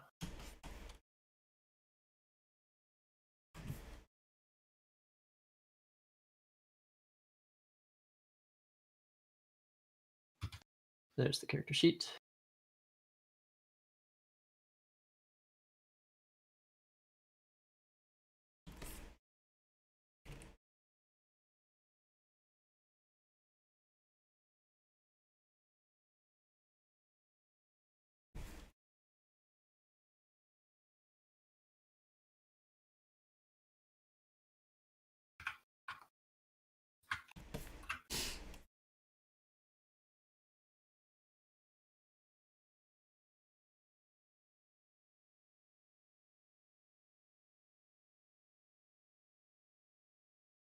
Watching animation in betweening has got to be like watching grass grow.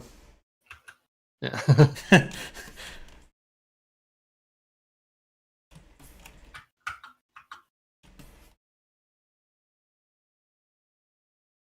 What my JP animation friend was surprised at was how layout was completely separate to animation under the Western system. Yeah, that probably is surprising, particularly from a Japanese animation background.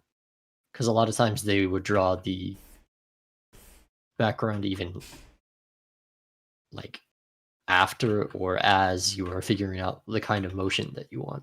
So like say you're doing a complex pan with like the character sort of moving all dramatically. You'd think, oh, he's rotating this way, so I want the background to actually extend and deform in this direction instead. And like you make that as part of the decision for the animation. There are some Japanese studios though that have a separate layout step. Yes. I think the only two that I know of for sure is Kyoto Animation and Studio Ghibli. And they have like separate meetings to talk about the layout.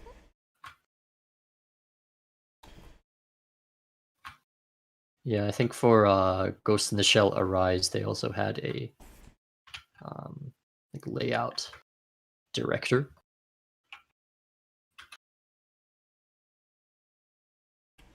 And they would be in charge of sort of drawing the backgrounds for the majority of the episode.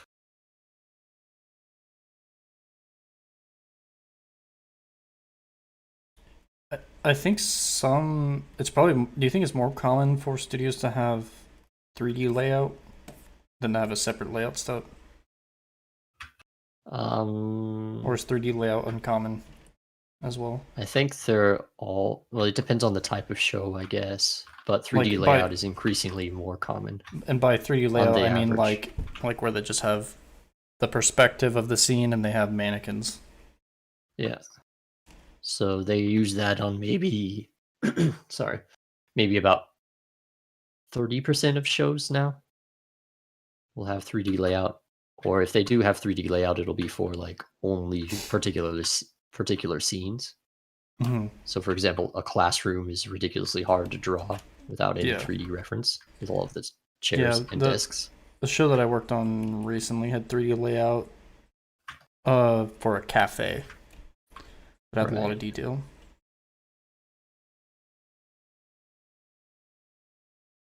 So increasingly it's used for stuff like that.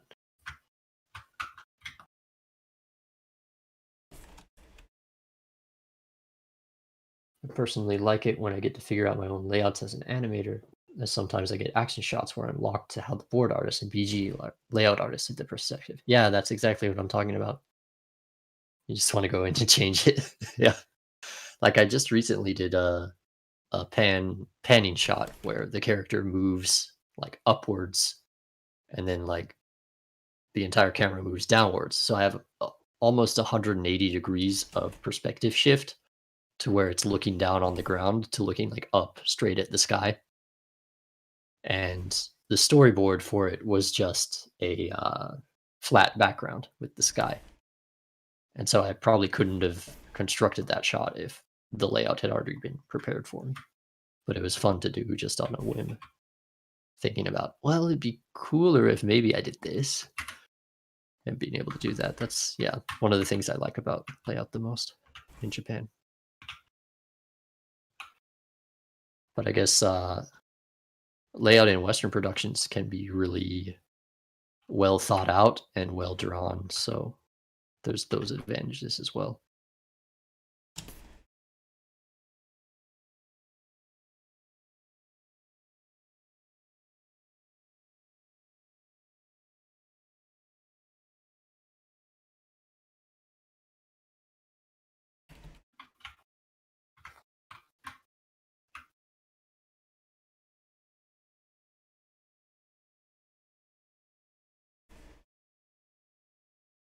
I think this was storyboarded in Clip Studio Paint.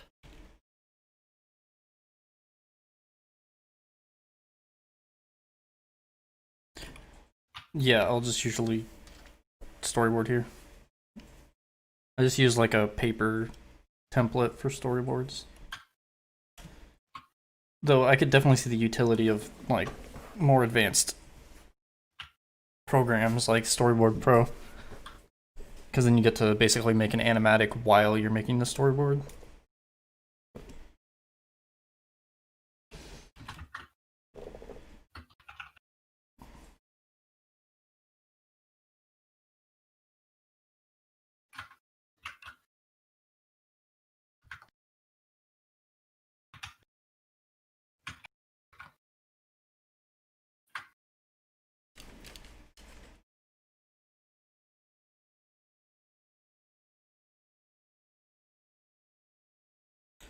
Slow motion scenes are really tedious, but I actually kind of like in-betweening on slow stuff. It's kind of satisfying when it's done.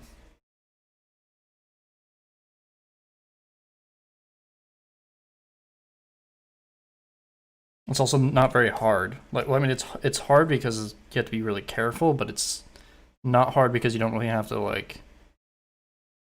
You're not inventing drawings really.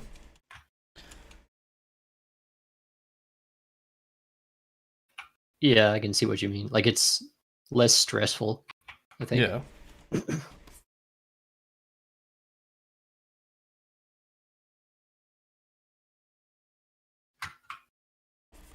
Can feel almost therapeutic at times, but Mm-hmm.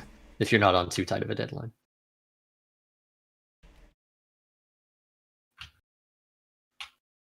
Normal in-betweens can be a huge headache sometimes. If they have like a lot of moving parts, hair flapping, all the clothes flapping.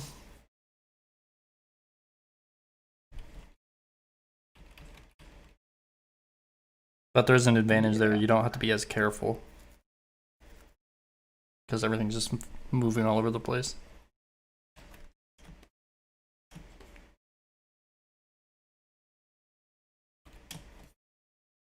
Let's see. If you storyboard in Clip Studio Paint, how do you rearrange shots like Storyboard Pro does?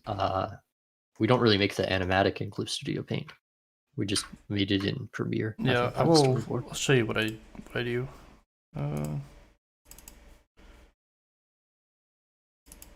We just have this storyboard template right here. And we just draw on it.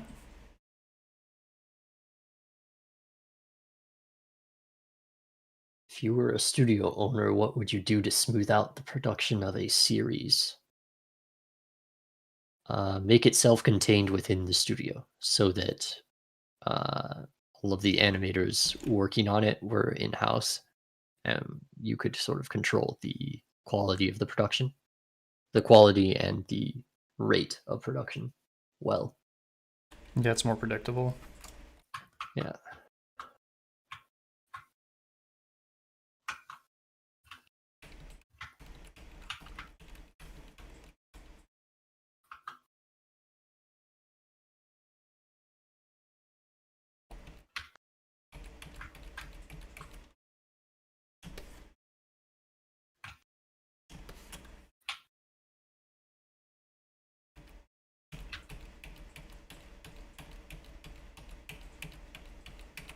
Bonjour.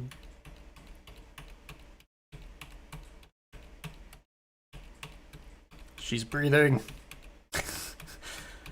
And now I have to in-between the in-betweens, and then in-between the in-betweens that I in-betweened. You should double and triple check that first in-between, though.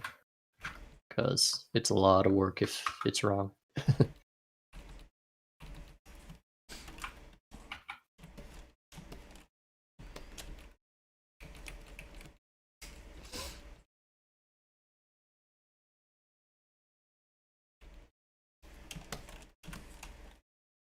How do you decide when to have a shot on 3s versus 2s? There's lots of general rules, but often it comes down to taste, your personal taste. If you want to make a general guideline for when to use which, 2s are better suited for when there's larger ranges of motion, because it'll look less jumpy. And then 3s are better for slower motion.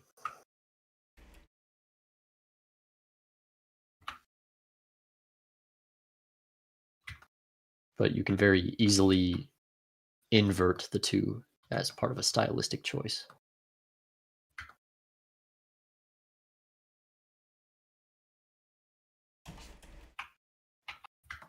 And just intentionally use 3s for huge range of motion and make it. Well, before I move on, what specifically do I need to look for in this? You're Nothing's looking at the disappearing. tips. I would say look at the tips of the lines and see if there is anything moving not back and forth in a straight line. If anything dips in or out. And I would probably zoom in more than that when checking.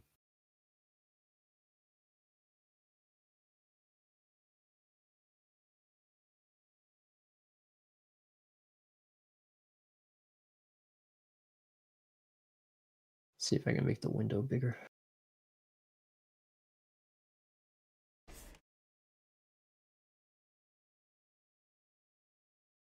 Ah, you're missing the dots on the pillow, I just realized. Or you haven't disabled. Oh, I haven't gotten to the. I guess I haven't gotten to the red fine. yet. Yeah.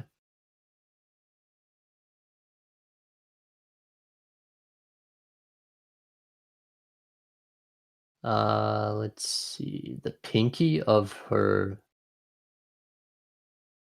hand on top. I guess it's fine. It kind of grows in that last one. It sort of favors the left side a lot. Like it's not right in the middle. Yeah, I see what you mean.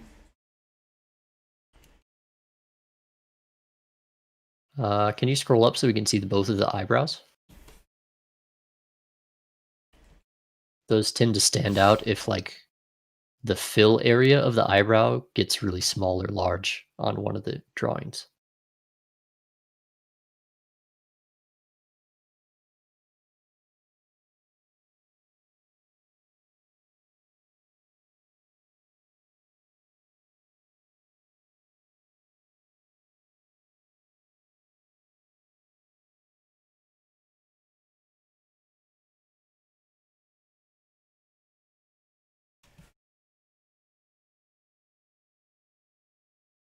Okay, so for her left eye, the one on the bottom, the outside lowest corner of it is dipping down. It dips down and towards the inside of the face. Yeah, see that with that? It's like a pixel. Or 2 pixels. And then the opposite eye, the eyelash closest to the inside of the face, is too short.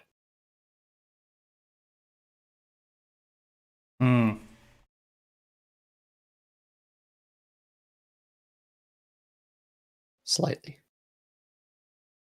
Then, let's see. Once you get to those, I'll point out the next one. Let me know. Yeah, I'm already past it. The stream's okay. behind the hair that's dangling over her face. It's too short. The fill area of it goes too long. Yeah, actually. I see that. Yeah, on the in between. And I guess the tip is a little bit off center as well. It's too short.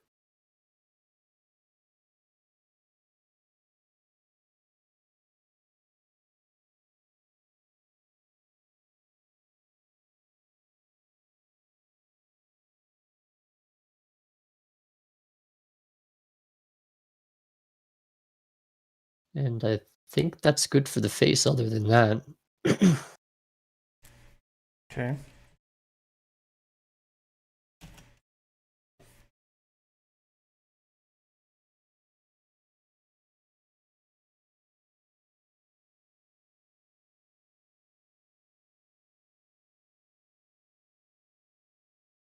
There's some, let's see.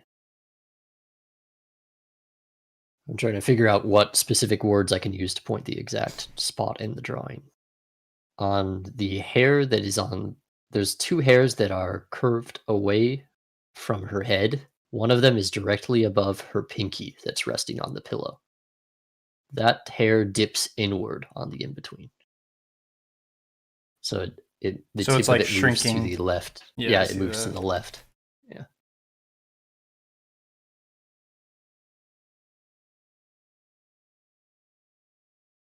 I'm just gonna get to 800% to fix that. Yeah. And I know it sucks doing all this stuff, but it saves a lot of time in the long run. Yeah. If you can get this check very thoroughly done.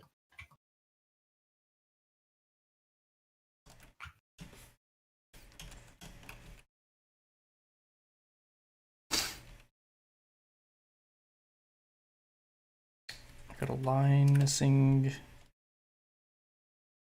Okay.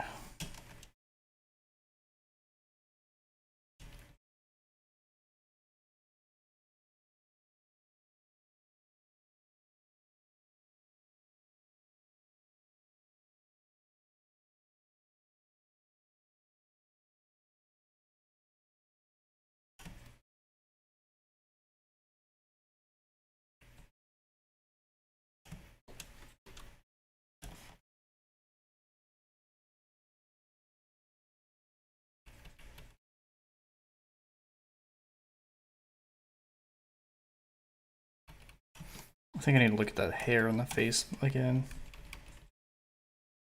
Juts out. It gets a little too thick, I think. Yeah. On the left side. Yeah. At the apex of the curve. Yeah. One thing I do like about Douga checking is when you point out where issues are, it makes you choose your words very carefully. And I like being specific with people so that they understand. I think it's a very good skill to practice, especially if you're having meetings with like directors and stuff as well. On the top right side of her head, like the highest point of her head, there's a point where the shadow line splits off of the shadow yes, line. I see that. The fill area for the the fill area for the normal on that is only on the left side, on the window side. So that part that it connects to on one frame can be erased. Yeah, that's what I was thinking. Yes.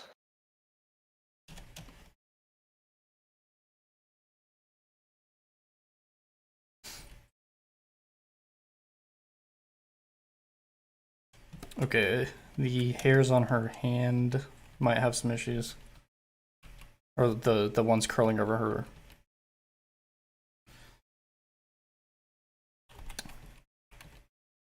I can imagine they might. I'll have to look.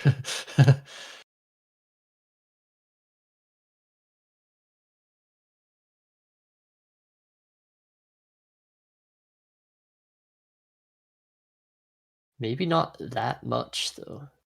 Like there's some. Like the one furthest to the The- left, kind of. Yeah, that's the one that stands out the most. Yeah, kind of a.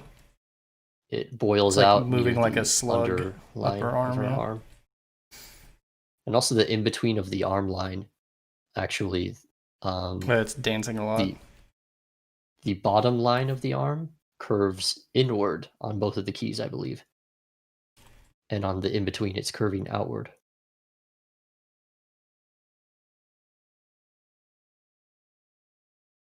Yeah, I see that. Yeah. So I think you have to redraw that the whole line. Yeah. And then the far right strand is also a little bit too narrow at the tip.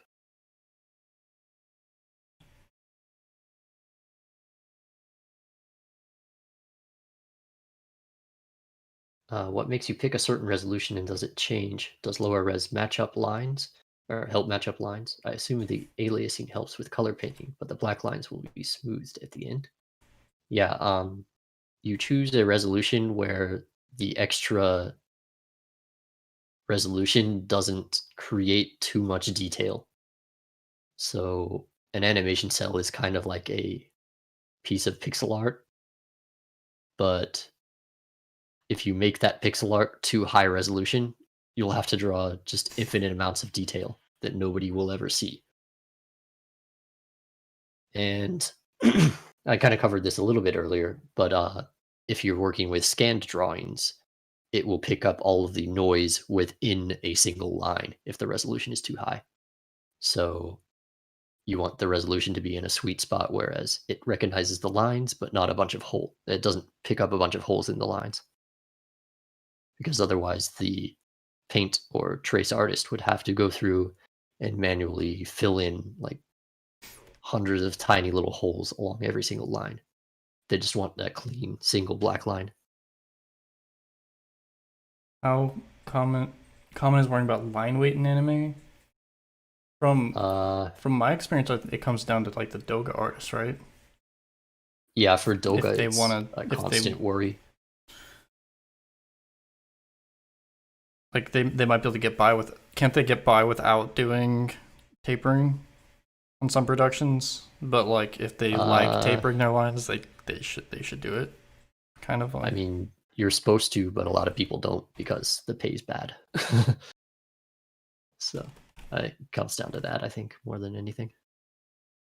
There's a lot of stuff that you're supposed to do, but you're asking people to do a lot of stuff for 200 yen per frame, so it's not reasonable to expect it anymore, really.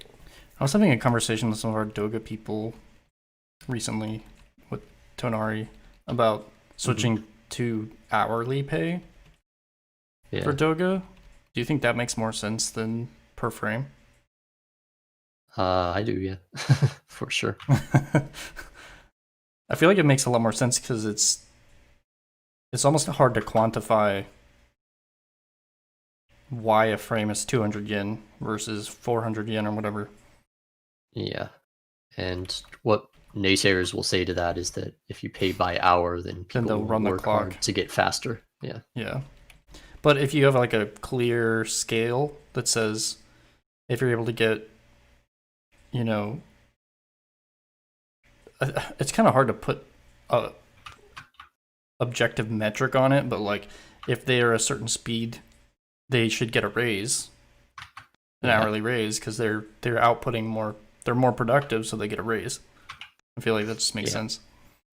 The difficulty, or a lot of the difficulty that Japanese studios have, is they don't really have enough staff or time to quantify and manage people's output. So they really just end up having to go with like general prices. Like all the cuts are the same price. But maybe if you ask for it, we'll make the cuts more, or we'll pay better for a cut if it's difficult. And then all the Douga are the same price. Stuff like that. Like, it's because they don't have anyone to quantify, oh, this was an excellently done Douga, or yeah, except maybe the Dokkan, but they don't really have time to really then go over to a manager and say this person deserves extra money because they're putting in all of the extra time is going directly into quality and they're not slacking off at all or something like that. The quantifying is the hard part, I think. Yeah. At that point, it's almost kind of like comes down to people just knowing that they are faster and just being like, hey, I know I'm faster than the other Douga artists and my checks are coming back with less corrections. I deserve a raise, but, you know, it takes some guts to ask for a raise. Yeah.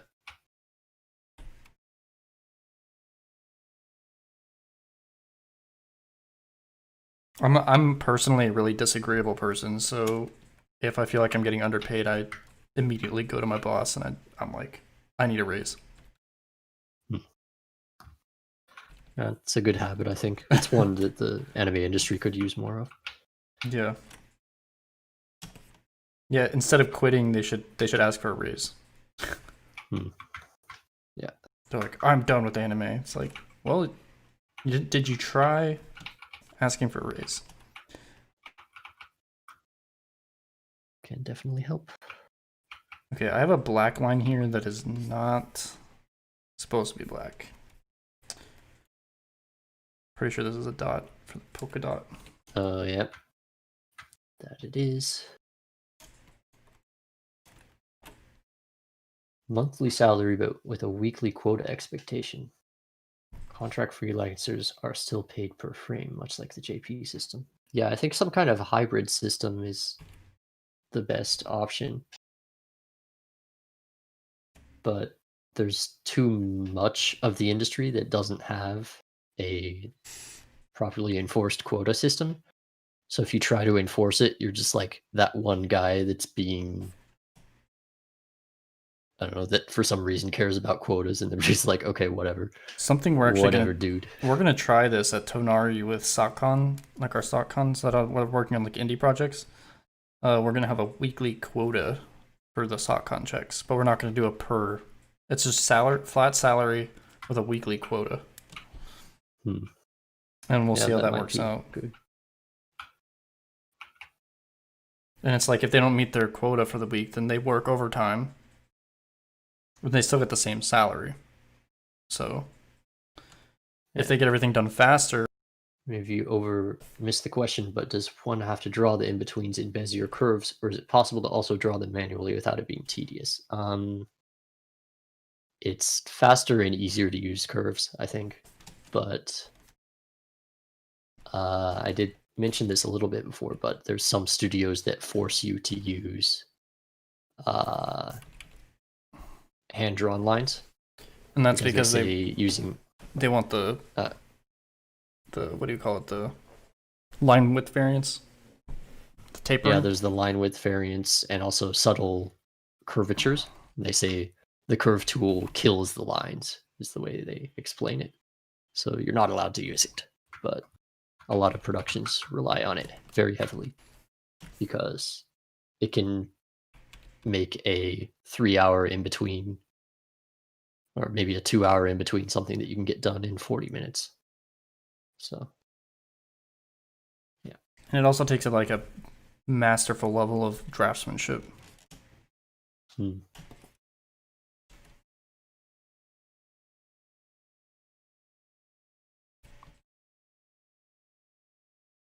Quotas are really more a performance metric for production.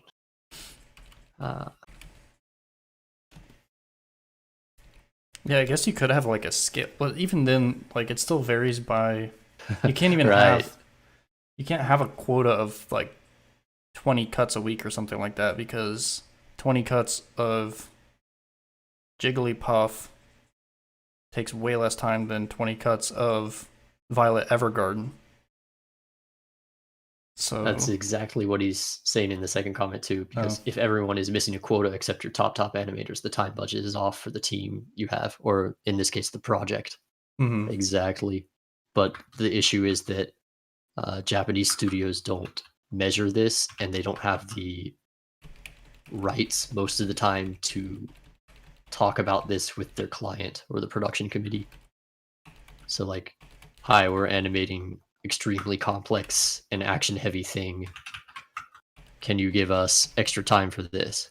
And like, they may talk about that at the very start of the production, but once that is decided and they've bought the airtime, there's no renegotiating it with the client. Like, they're all sort of way downstream from the sponsor or the production committee. They don't really have the rights to negotiate much further. Well, do you aside think from like paying go ahead. Do you think I still need to tap Wari, the in-between of the in-between? On the face? For the face, It's pretty maybe close that together now. first one. Like, it is really close, but I'm not sure. I would, because I pretty much retraced the eyes from the previous key when I did the key. So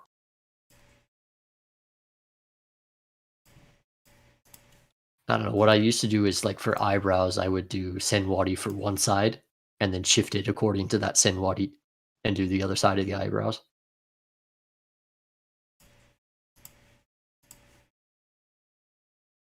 I think maybe the first 3 in-betweens you should use tapwadi for the face. Weird. I did the move canvas to center, just it only moved 1. Maybe it's because I'm not clicked on the right. Light table, move canvas to center. There we go. As soon as I put them on 50, it splits them up.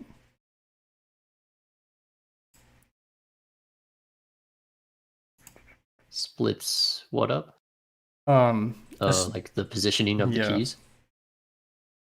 Maybe you have the wrong thing highlighted in your timeline or in the light table. Click on your current frame. I think it's the one at the top. Current frame is 6. And then the light table is applied to 5 that and you're 8. drawing on right now. Yeah. You actually don't need it registered to the light table, so you can actually, if you highlight that and click the trash can icon in the top right. So I just need to. Does that work? It deleted everything. There. If I deregister the current editing layer. Oh, okay. Yeah, it deregisters everything. I mean, on top doesn't change anything. Let's see. Like, there's a different icon for your current frame, right? Yeah. I move it. You want to highlight the one with that different icon and then hit or do the move to center thing. And that is after you moved the other frames, right? Yeah. Yeah, okay. Then what you're doing, as soon as I hit the 50 on the dot, it splits them. But if I go 50, if I go 49, they stay together. Huh, weird. So maybe I just do 49. Right there. Yeah, okay, I see that. Yeah, try 49 maybe.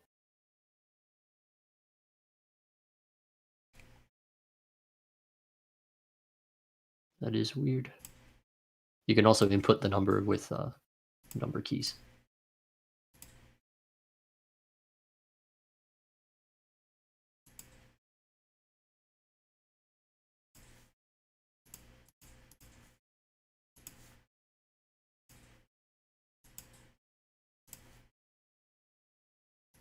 Do you have recommendations for the coloring?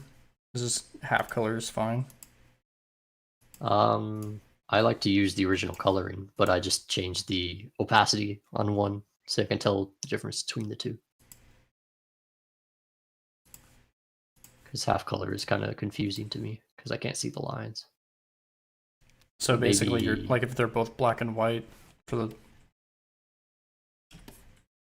where it's darker, I can. Well, if tell you're that doing it's one already- layer at a time, then maybe having them 2 colors is your best option. But if you're trying to do it with all of the things enabled at once, Yeah, no, I always do it with one layer at a time.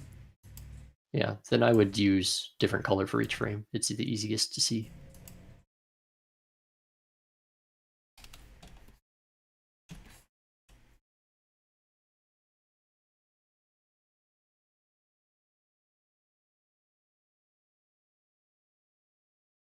So now I'm gonna run into some issues because I can't draw an in between. I can't draw between 2 pixels. Right.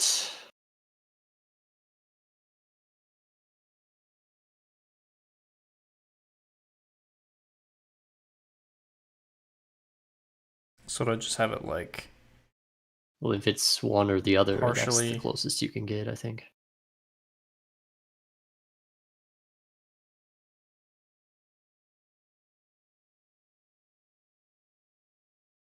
Clip episodes or reused episodes. Yeah. If that happens on a Japanese production, that usually means that they didn't finish the episode in time, and so they were forced to buy extra airtime for later episodes, and then cut together a recap episode from the visuals that they already have last minute. But that comes with having to pay extra money for airtime. So very sad.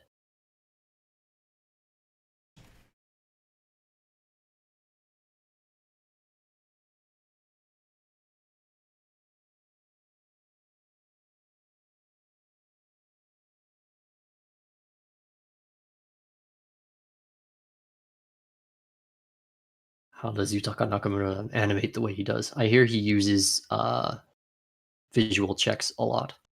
So he likes to scan in his drawings and play them back. There's a drawing scanner called a Lunchbox that they have in studios, and it's just like a webcam hooked up to a memory and playback device that you can input timing into. And so I hear he'll often scan his cuts into the Lunchbox and bring them directly to Enshitsu to sort of give them a direct argument for why he has this many frames or something like that. But yeah, he's thorough with motion checks, I think.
Yeah, Lunchbox is old. I don't know if they still have it at Bones, but I know they had one when he was working on Concrete Revoltio, at least.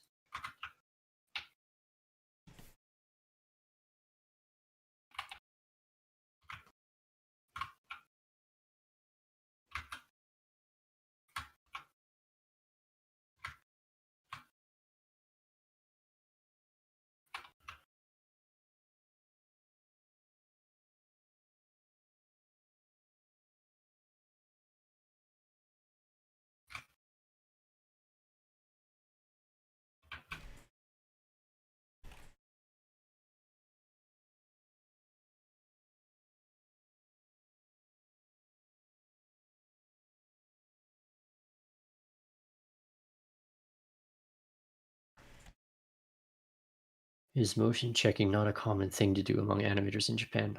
For paper animators, a lot of them go without checks because they don't have the capacity to do so, like in the studio.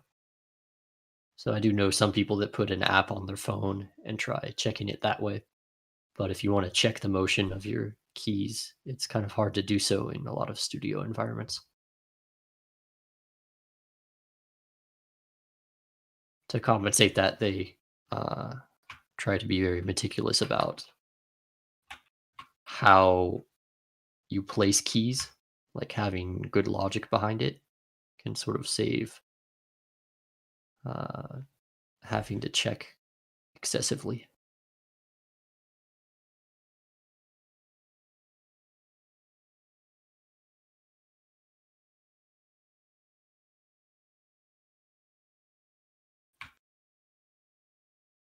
Okay, I'm actually going to have to go pretty soon, maybe All right. within like 5 minutes.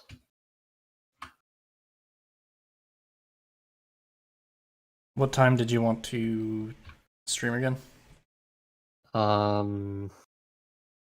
I can stream again around 10 p.m., but Okay. I can't have my mic on, so because my wife's gonna be sleeping, so Okay. we'll keep her up.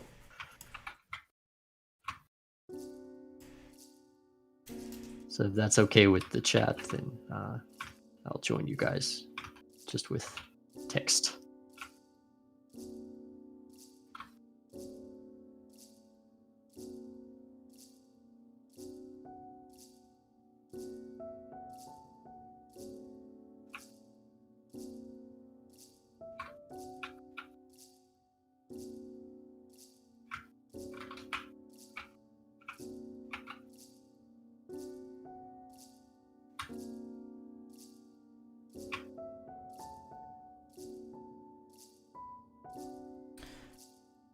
I'm gonna try to focus for a bit, so I'm gonna check chat intermittently, but it's not gonna be as often because I need to get some speed going on this.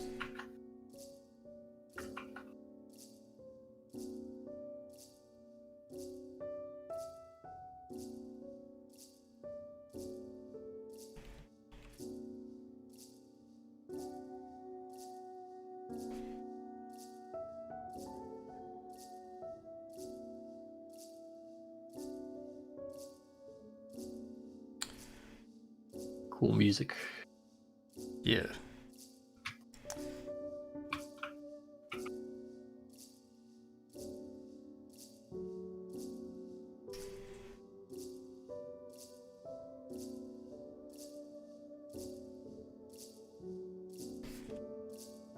If you guys find this content useful and want to see more and keep us around, consider joining our Patreon. All of the money from the Patreon goes toward we've been spending it all on producing this this animated short and making the videos, so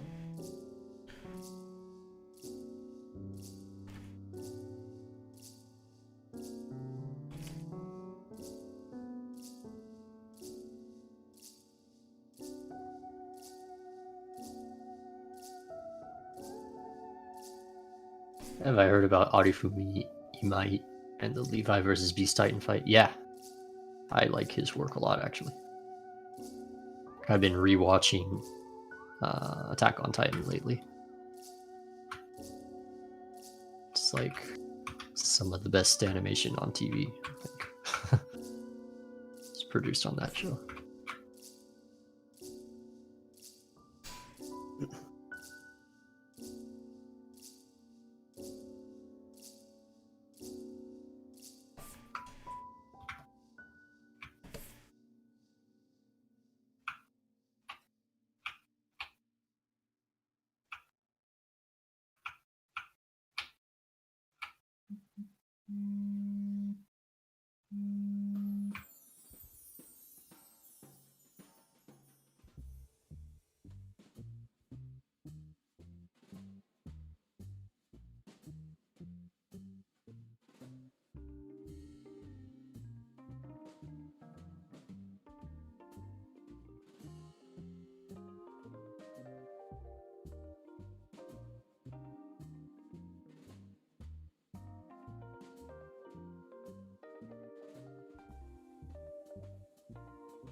Yeah, I'm a big fan of older anime too, because there's a lot of effects work or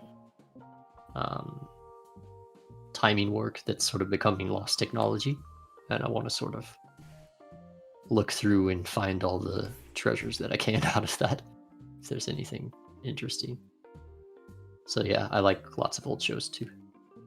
I like to go back and watch stuff from like before I was born.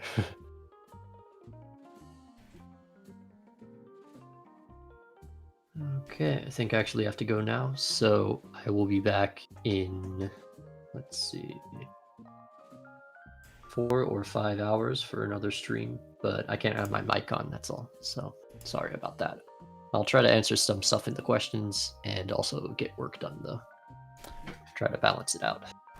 All right. See you later. I will, yes, see you then.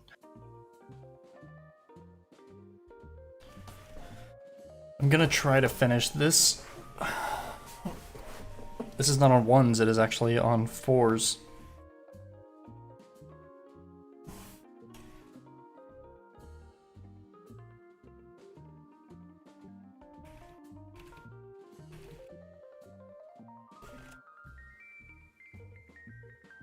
It's sleeping and slow motion breathing, so it's just really close together, that's all.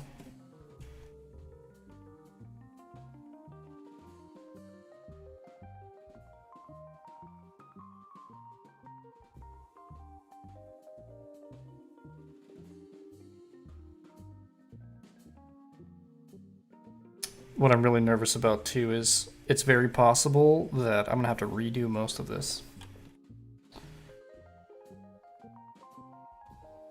But I'm trying to be careful.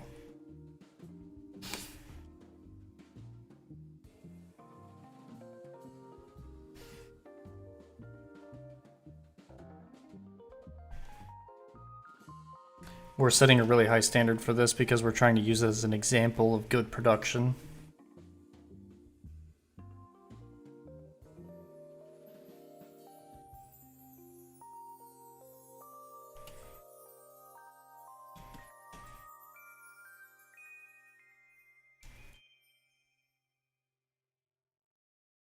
Yeah, I think we've been going pretty much non-stop for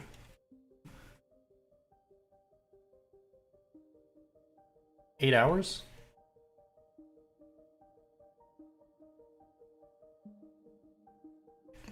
And we'll probably keep going for another 6 or 7 hours. Welcome to the world of anime.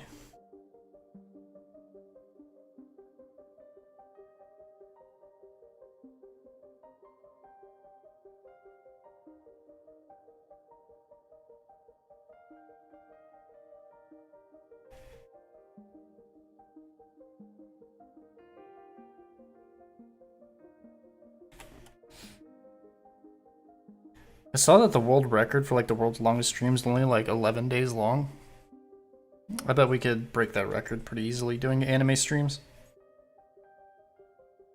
Or 11 days? Is that what I said?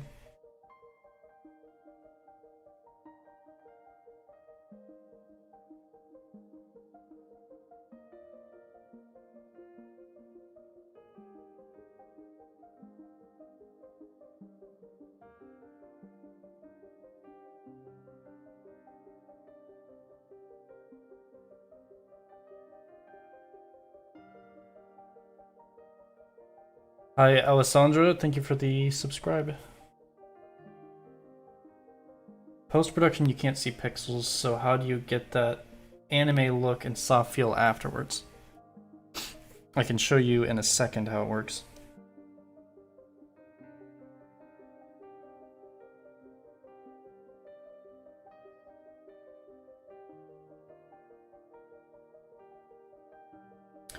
It's kind of hard to show with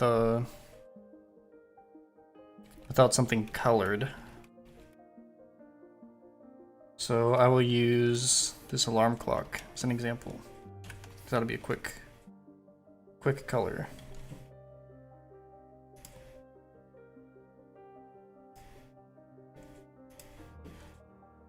I'm just gonna duplicate this and stick it outside the layer structure.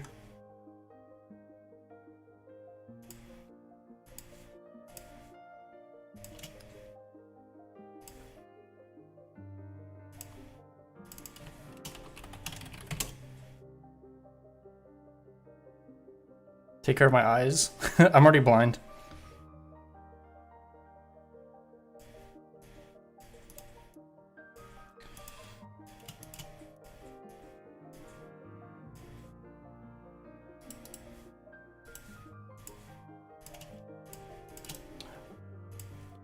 Will said we're not going to be coloring in here, but I actually have a system to color in here.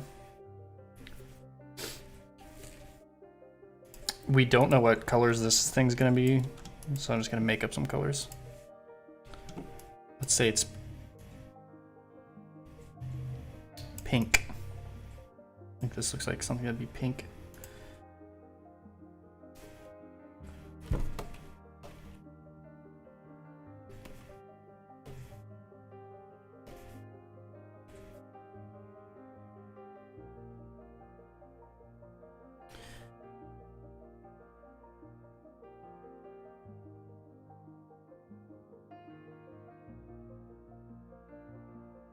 That's too dark. There you go, that looks nice.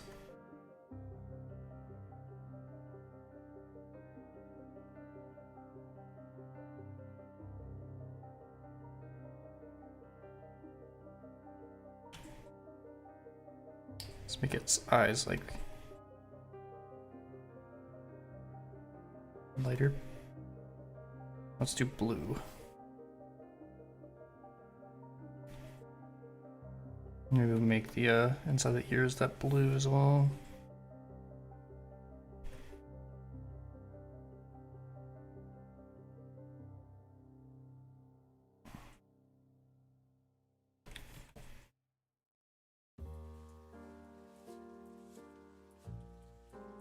So if you guys are wondering what this tool, I'm using this paint unfilled area tool. That's how I'm covering up the lines here. You can also use the paint bucket, but since this is glass on top here, I need to draw over the over this. But I think I'm going to do lower opacity. Looks a little nicer.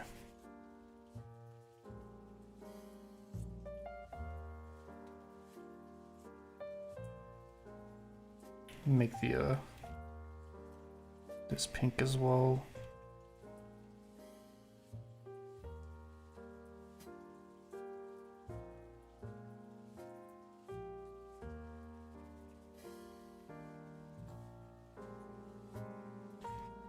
It's probably good enough for demonstration. And then I'll also do a lower opacity kind of gray. The shadow.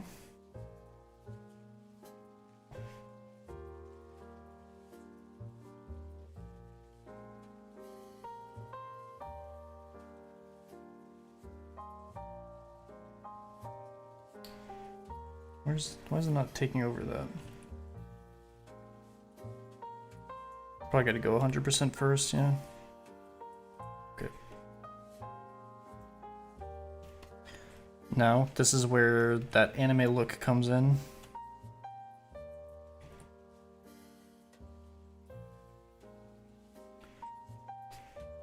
It's done with a smoothing filter. So first I need to flatten the cell.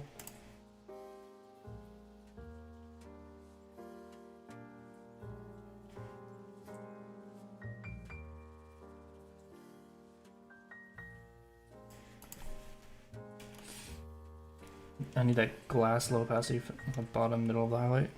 Oh yeah, I see what you mean.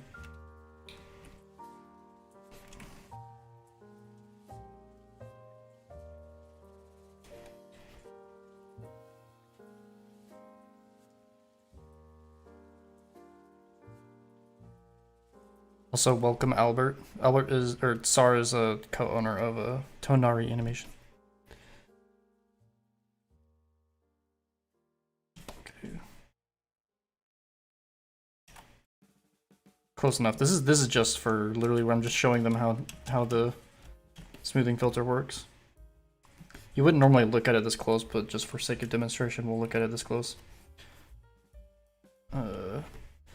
Clip Studio has a smoothing filter built in. It's not very good.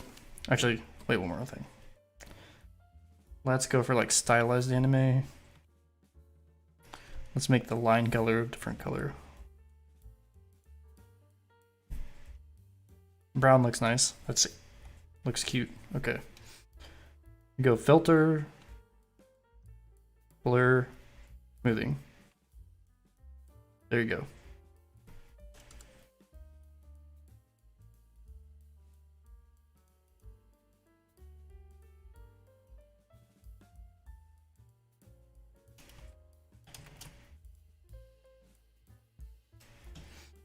We have some problem pixels here, like this one right here.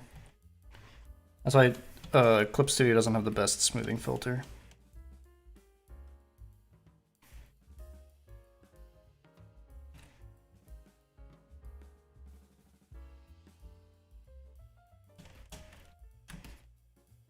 Filter, blur, smoothing.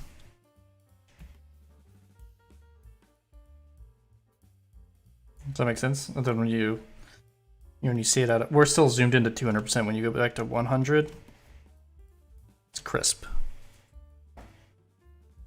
And then I can undo that. And you see it goes from crisp, crunchy to smooth. That's the secret to anime.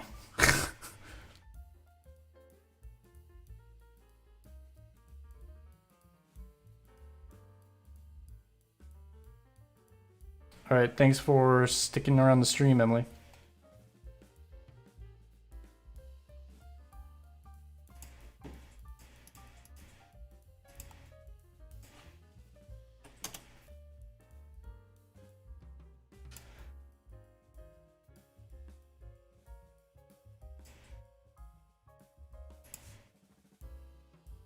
I'm gonna keep this in here as an example, just in case anyone else asks.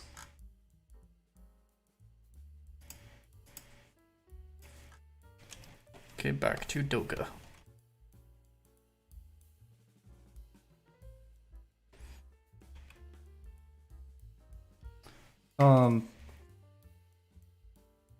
You can, if you want to donate to the stream, you can just use Super Chat.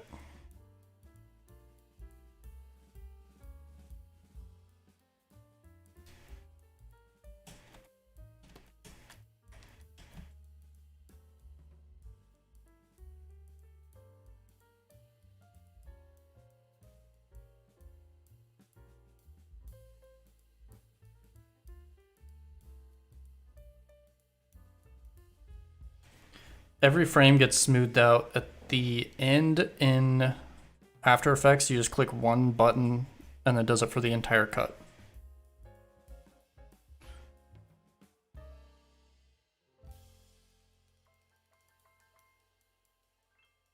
What's my favorite animator in Japan? Tough question.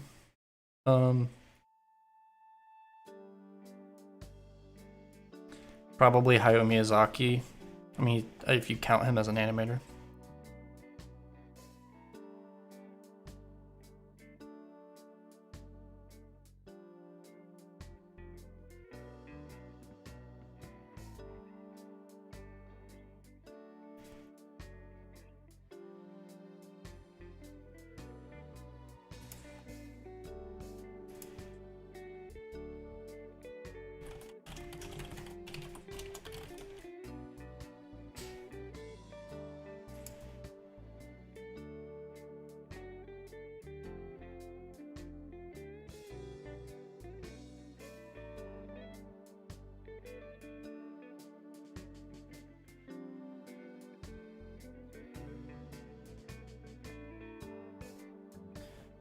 Jose, you actually don't need Clip Studio to do the smoothing for you.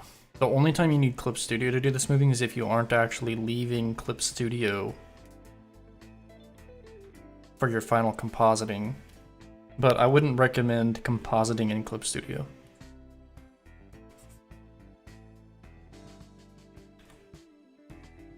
Yeah, Adobe After Effects, there's a couple of we don't convert the CSPs into After Effects. We actually export the cells as individual images, and then they get retimed. They get time remapped within Adobe After Effects.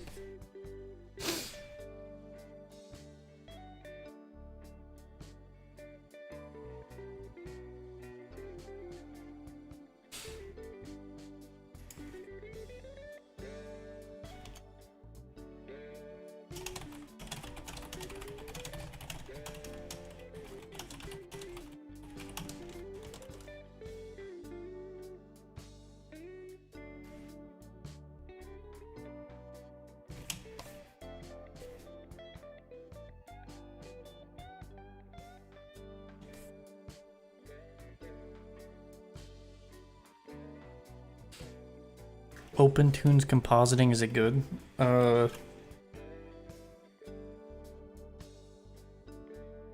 Don't know. I think OpenTunes is mostly for coloring.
I will look now.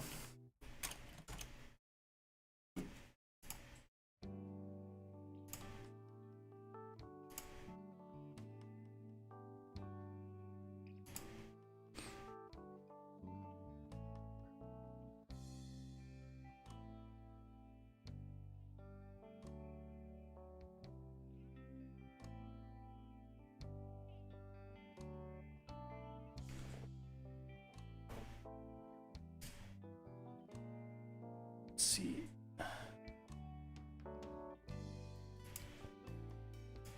What would it be? What is it under?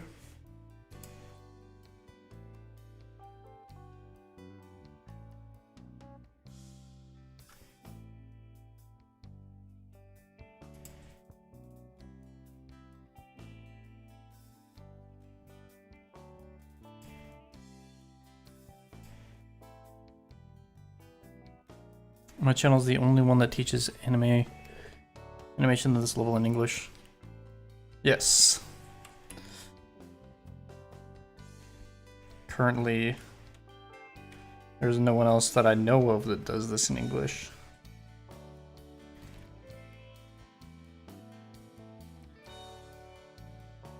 And frankly, there's not very many people that speak English that know how to do this that are willing to actually set up a YouTube channel.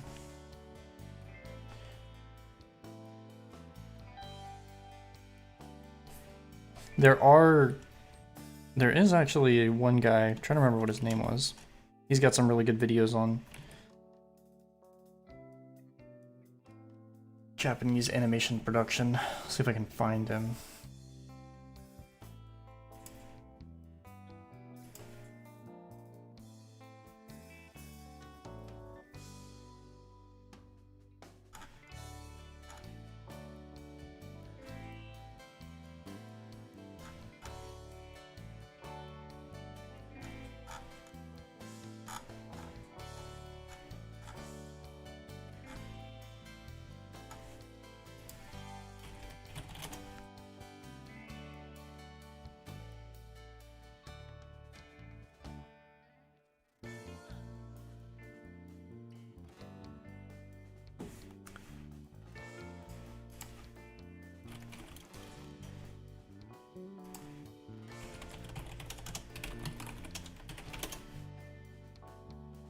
Yeah, there is Dong Chang. You guys should check him out. He's extremely underrated. I will link his channel in the chat.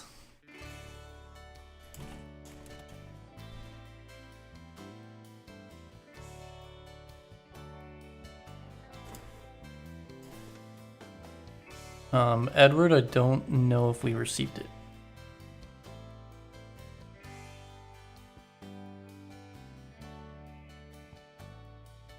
The last thing that we received is at 1:34 a.m. And it was Canadian money.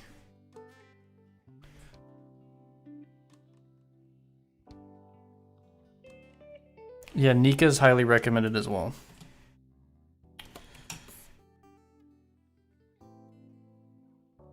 Though her coloring video is kind of just anime style coloring, it's not what I'm showing here.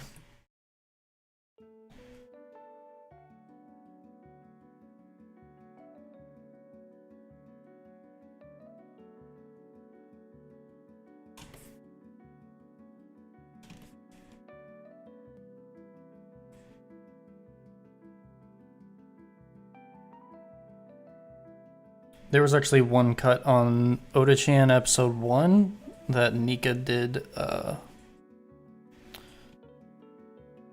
Ginga on, and I did the Douga on that. It was the cut where the it was like a guy, little random, a boy talking to the camera.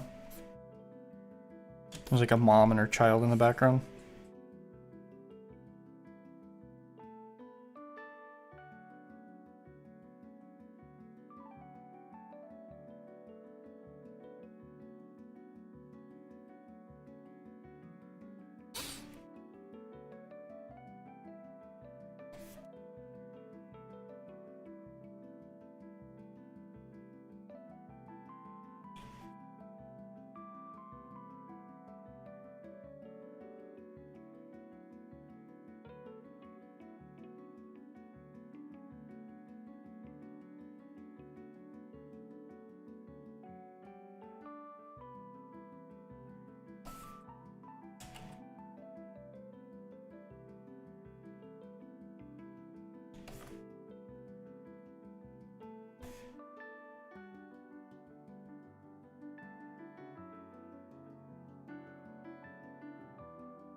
I convinced Nika to get Discord, and she joined our the YouTubes. Discord. Everyone freaked out when she joined too.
Hey, Alistar, thank you for the super chat. Ganbare, see you in the next stream. Otsukare sama desu. Thank you. Otsukare.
Do you draw the in-betweens directly with the curve lines? Yes. I'm using the curve tool to make them.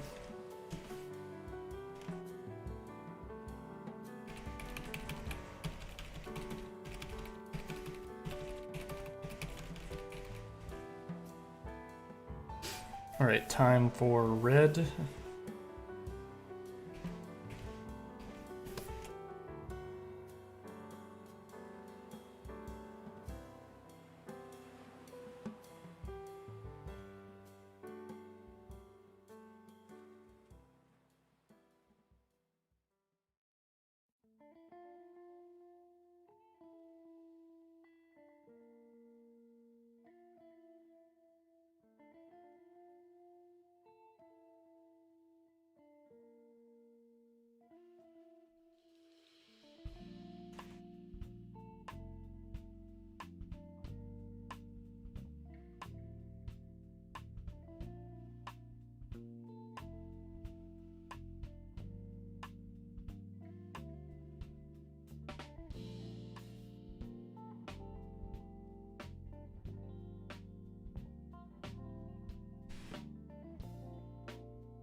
when you do the coloring, do you put the colors on a layer?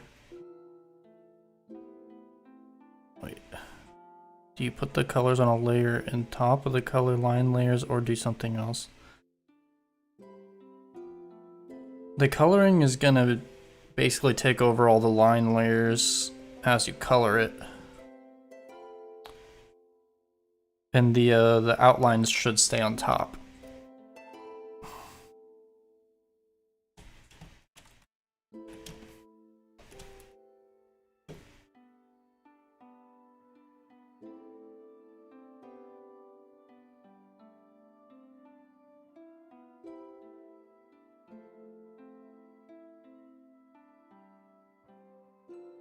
Oh.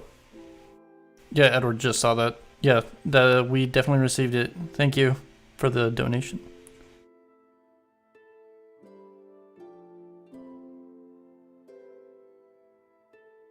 I visited Canada once, it was really nice.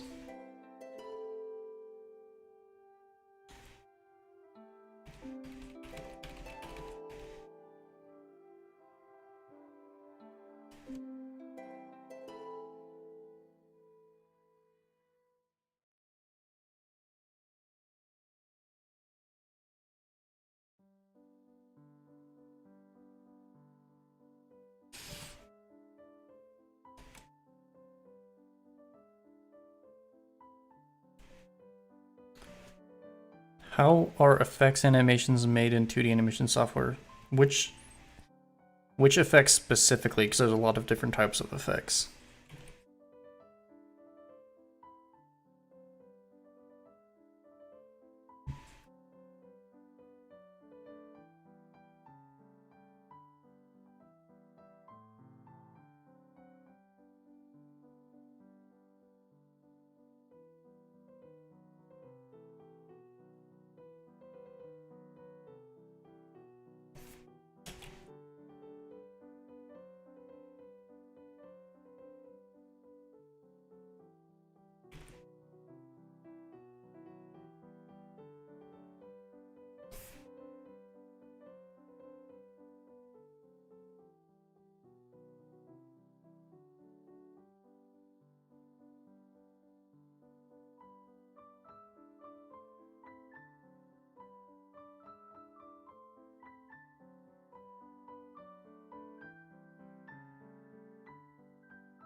I just realized I am doing all the shadows in the wrong color. Oops. Sometimes you zone out and this happens. Luckily, it's an easy fix.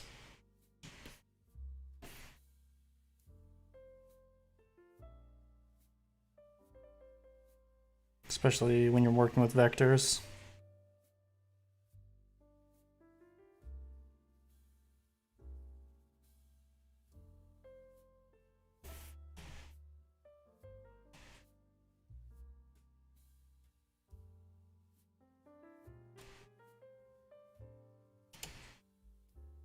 Control X. I didn't get all of them, but I can get the rest in a second. Paste in the blue layer. Control X. Paste in the blue.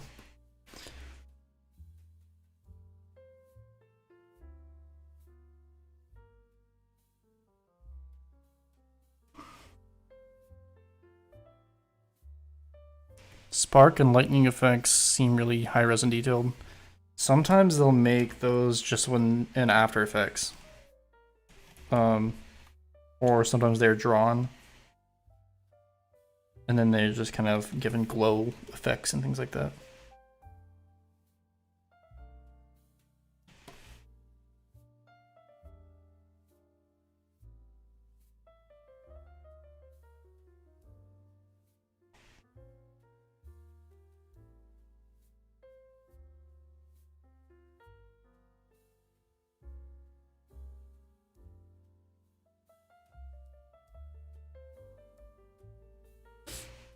Yeah, I use the object select tool. If you go up here, this object select tool lets you just grab the vectors. It's pretty useful.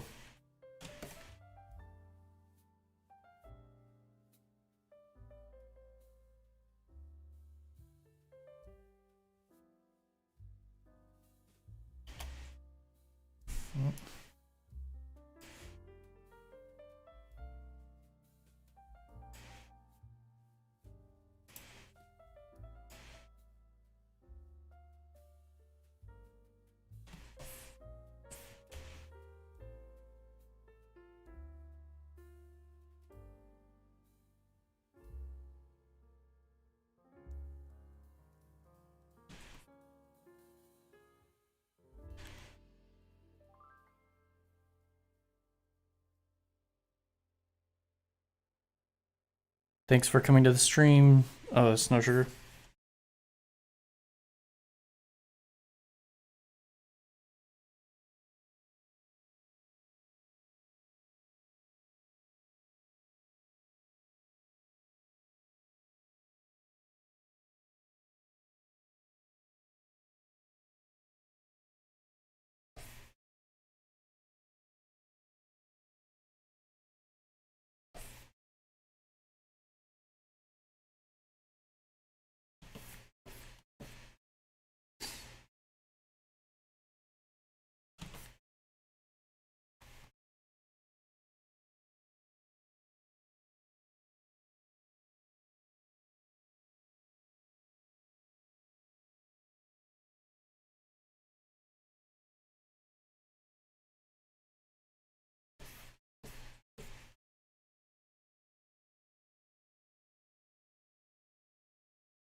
Okay.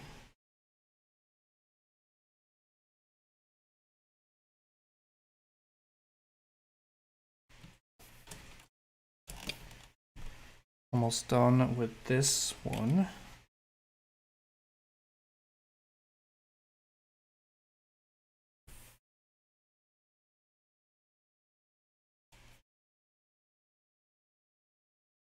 This particular direction of the in-betweening I'm not too worried about because there's only 2 in-betweens going this direction, but the other direction I have like 4 in-betweens, and it'll get real tedious.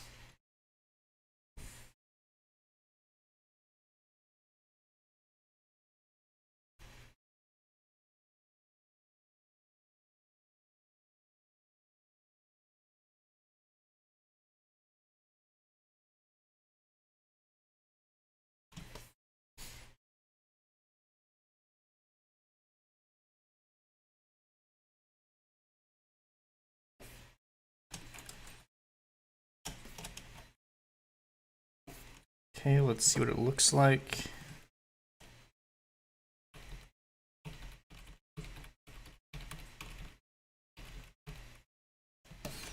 The eyelash is too thin.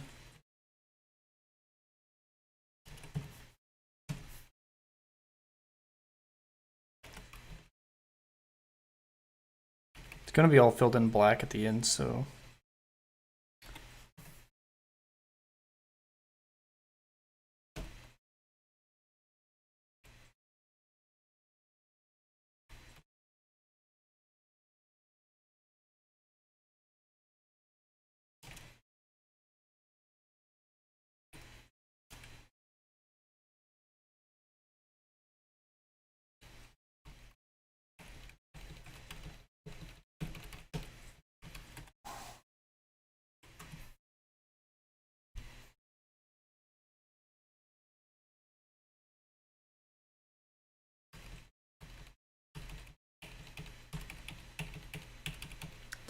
I am using a Cintiq 16 graphics tablet.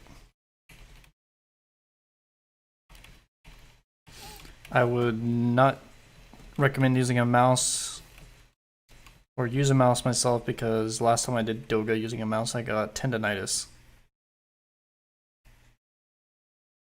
And I still have it right now. That happened. I was 5 months ago. Pretty much doesn't go away.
Have you ever worked for any Japanese studios? Yes. I've done work for Studio Pirio, 8-Bit, Telecom, PH.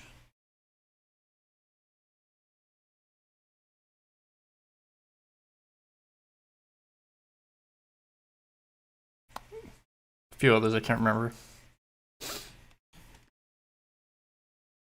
After Winter Anime comes out, you guys will see my credit list get pretty long.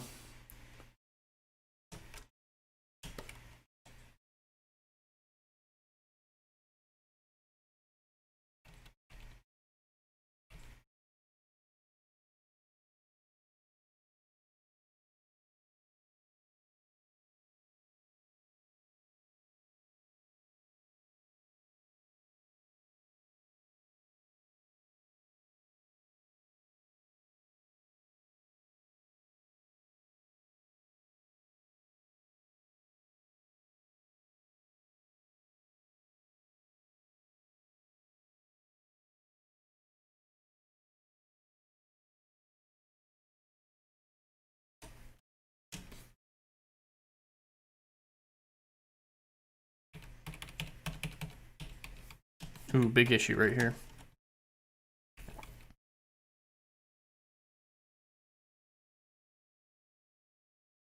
I think I'm just missing a line.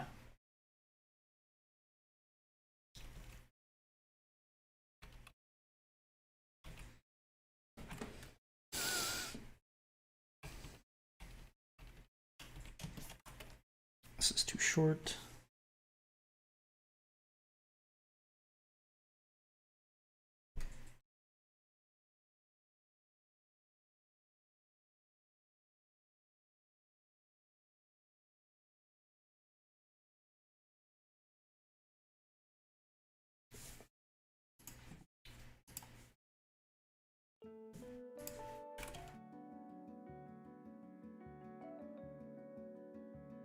Do I mean tennis elbow? I don't think I've ever heard of tennis elbow. Tendonitis is like it's like the first stage of carpal tunnel. But it's like on a, or maybe it's not carpal tunnel because that's a specific tendon, but it little tendons on your hands, those little stringy ones, you can get into a lot of pain.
What is Nanatsu no Taizai?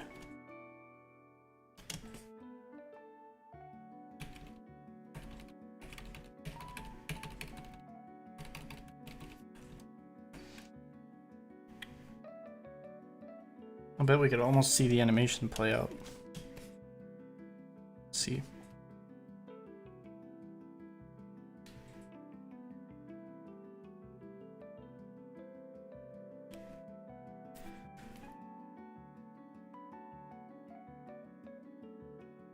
We could use this as like a lo-fi background almost.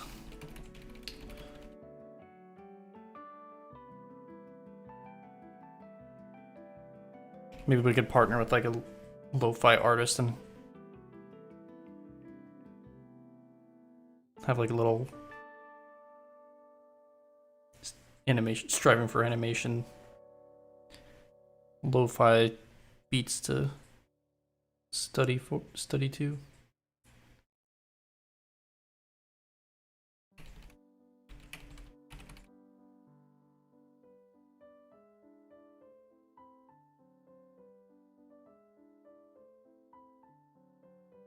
Lo-fi beats to Douga too. Yeah, that's good.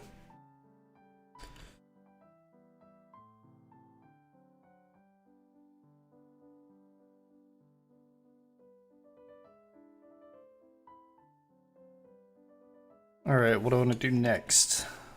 I'm gonna go back to my chart up here that I made earlier. I've got 5 and 6 done. I've got 4 more to go.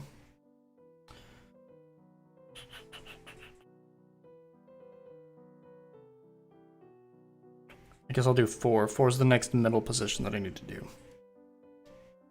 1, 2, 3, 4.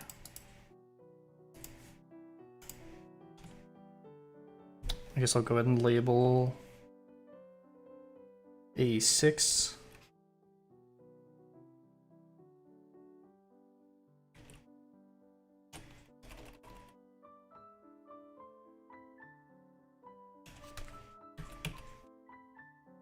While I'm up here, I'll just go and write A4. Okay.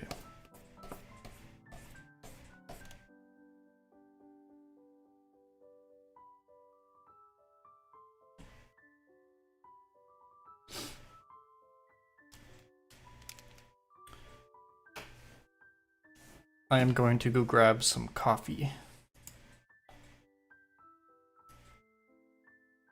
I will be right back.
Okay.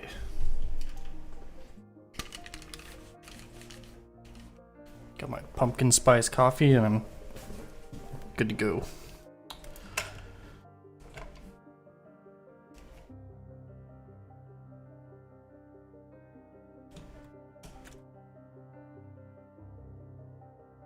By getting 5 and 6 done, I mean cleaned up. I mean in between. I only cleaned up 2 frames. There was only 2 keyframes in this animation, and that was 1 and 8.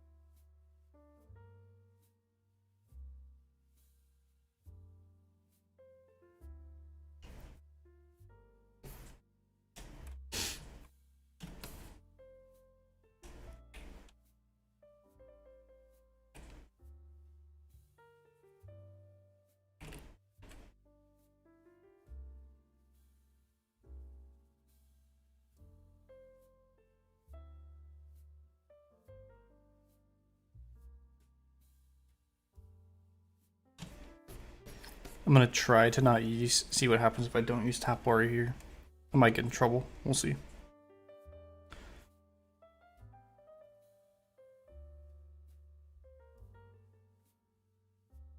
I feel kind of confident in my onion skin skills, but it could be misplaced. Me doing this right now might mean I have to redo half of this, but we'll see.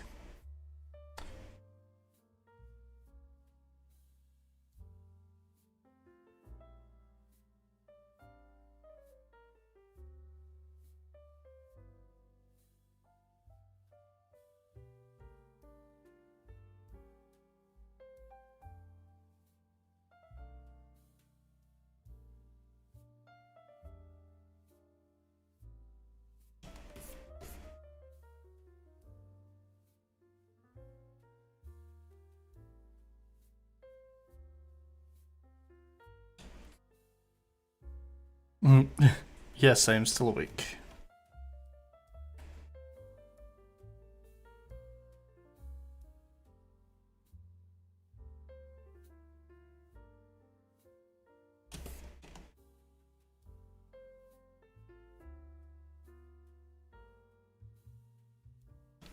I am used to these kind of hours. When you're drawing, time really just zips by. I don't know why, but it just does. It doesn't feel like I've been streaming for 5 hours. And technically, since I was a part of Will's stream earlier, I'm probably been streaming for 9 hours.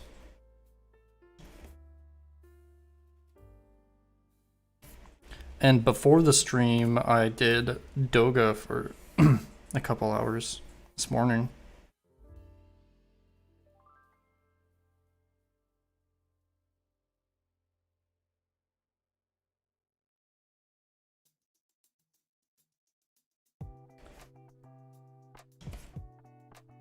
Yeah, I'm probably going to be... Considering how much work I have aside from streaming, I'm probably going to be up until noon tomorrow.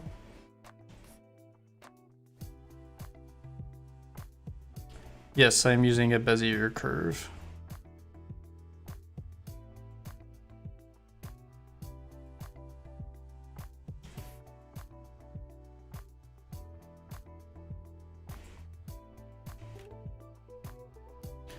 What is Douga? Douga is the step in Japanese animation where they clean up the final animations, and after the final animations are cleaned up, then then they go through and do the in-betweens based on the instructions provided to them.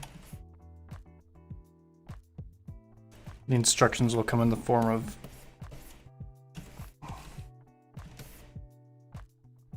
get to it.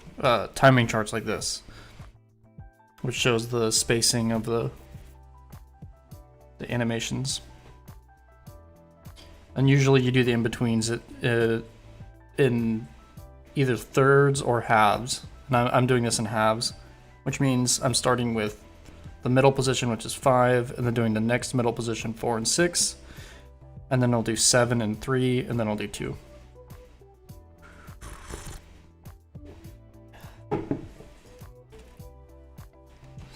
I'm trying to finish this in this stream because I really want to have like a finished result by the end of this.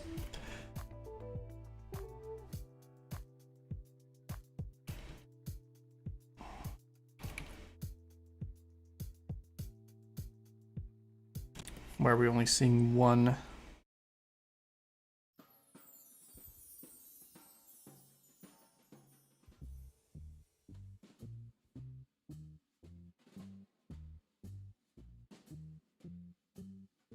Oh, it's because we're in the wrong spot. We gotta go up here.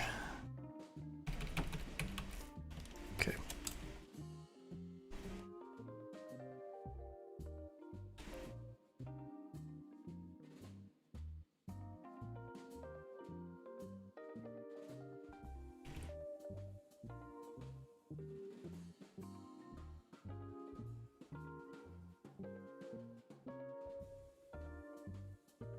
The main areas I have to really pay attention to when I'm doing the Douga is these tips of lines are usually problem areas.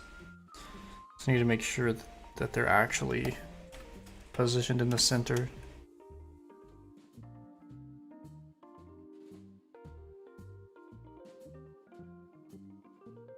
Otherwise, the lines will jump around if you don't do it right.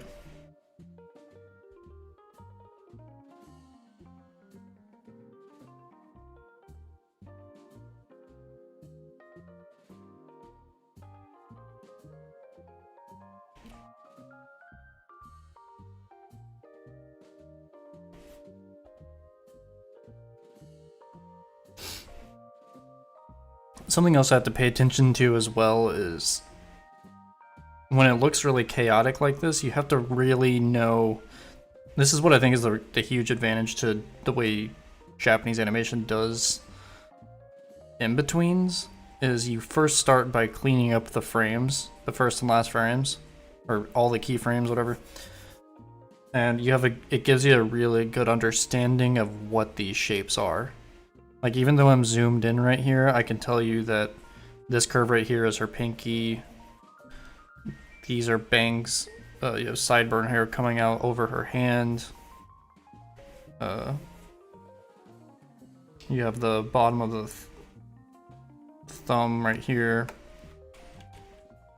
Without that understanding, I would end up just drawing lines between lines, and then it's gonna cause it could cause a lot of issues. Like, if I was in here and I didn't know what this was, I might be tempted to just do like in-betweens like this.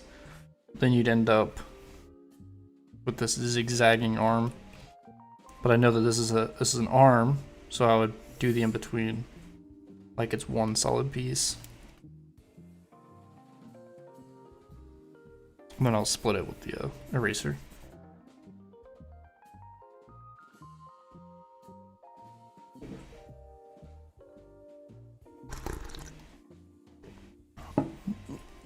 How do you shade properly?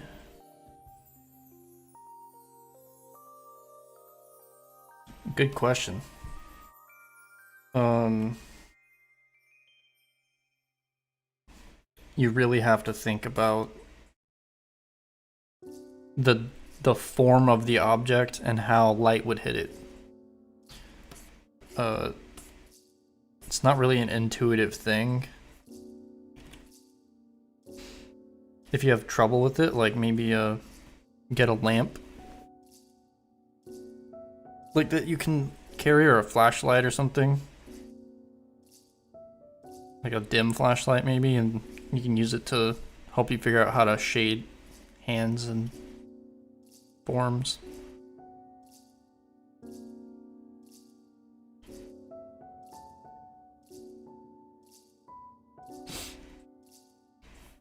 Anime Universe, I actually we did a stream before this one too. I don't know how long the last stream was.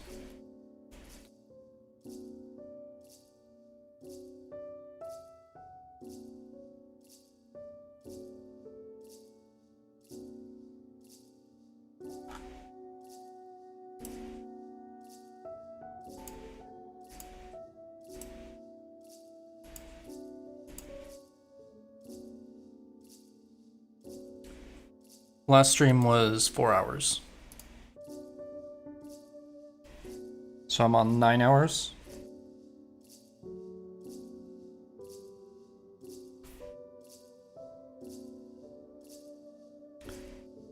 Don't worry about me though, because I always get enough sleep. Sleep and mental health are my #1 priority.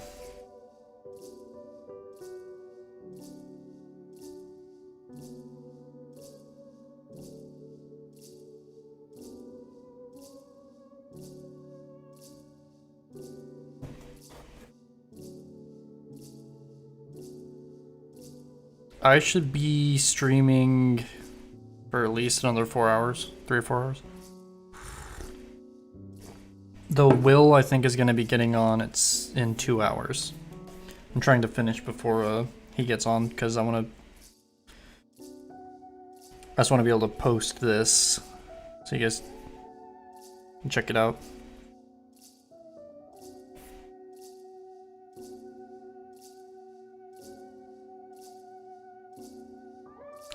Oh, if you're not subscribed to our Patreon, we will be, after we're done streaming for this week, we're going to be posting the files for all of these that you guys can dig through, if that's interesting to you.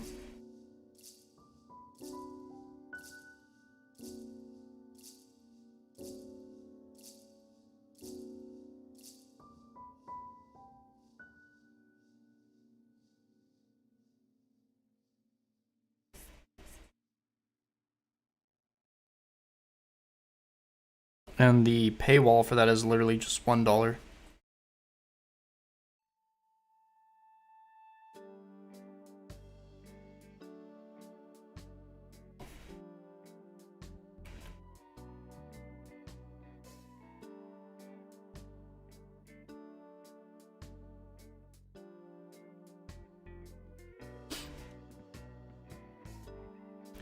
When you make a clip like this one, how many hours in total would it take you? If you're saying from start to finish, probably about 80 to 100 hours for a, this is what, 4 seconds?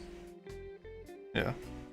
But it's still not even 4 seconds, it's really only 1 second of animation and it's looped. Animation is an extremely laborious task. I don't know why anybody does it.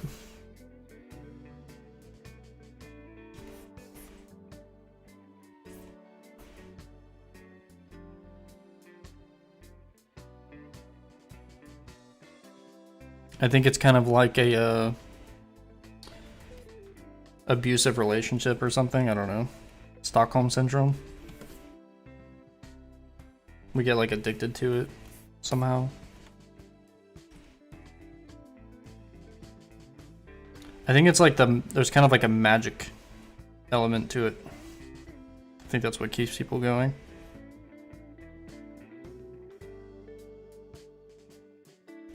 A little bit of a god element.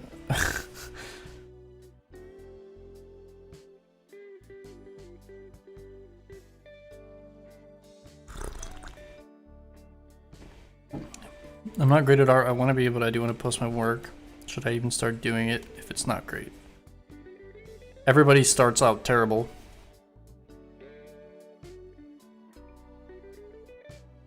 So you just gotta suck long enough, and eventually you will suck less.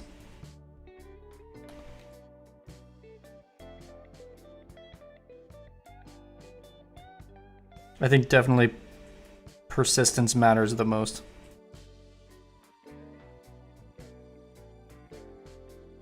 As long as you're not too demoralized constantly, then you will get somewhere.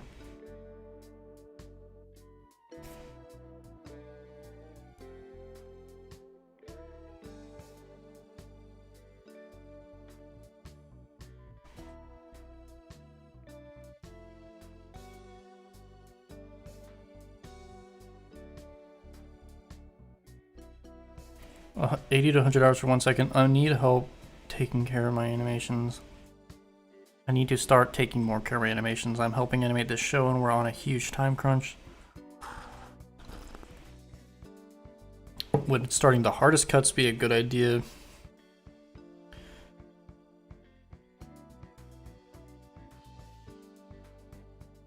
I think that doesn't really make that much of a difference. I think what really matters is if you have enough people.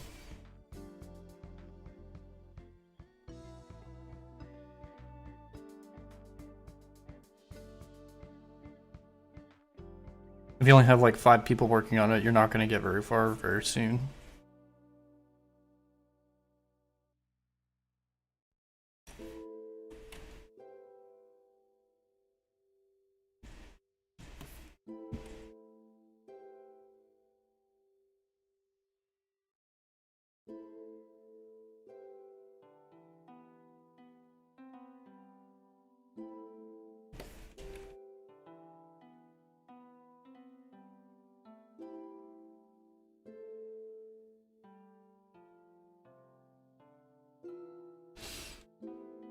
Finally, where were you guys? It's months now. Yeah, we disappeared. Both of us had like personal life issues that we had to deal with, and then pandemic. Lots of crazy stuff. Oh, I ended up getting a lot of anime work, and that has been making me extremely busy. It took me about 6 months to figure out a groove.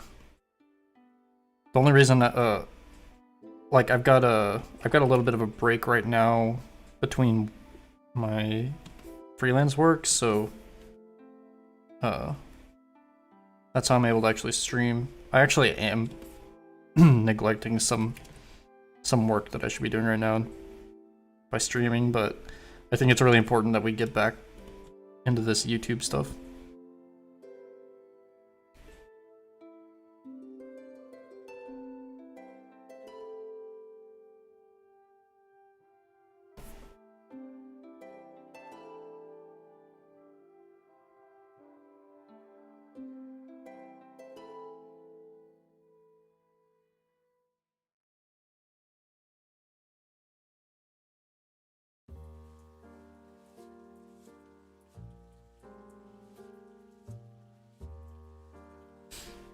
Will you guys be around here for some time? Yeah. We're planning on streaming all day today and all day tomorrow.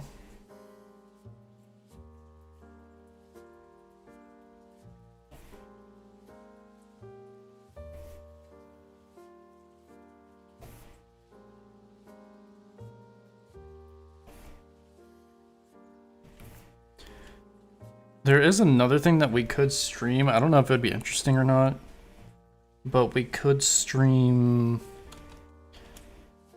the process of making our videos to kind of show you how we, like, we're writing out scripts and stuff like that. I don't know if that'd be interesting or not.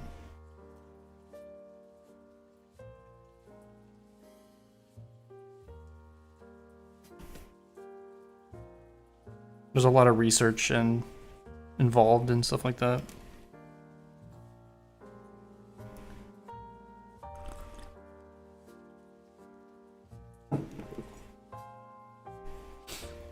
For the animation I'm working on now, what would you charge for the final product?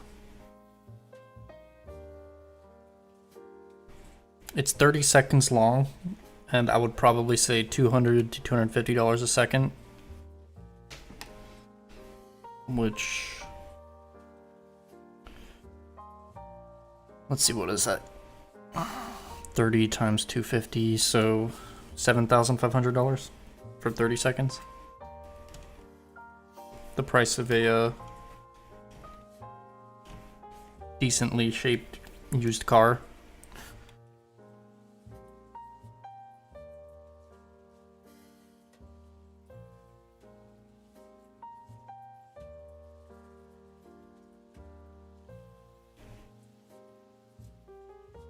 always thought about people are impressed by creative things, and drawing is basically one of the best things where you watch your imaginations, you'll come to reality with your body's skill.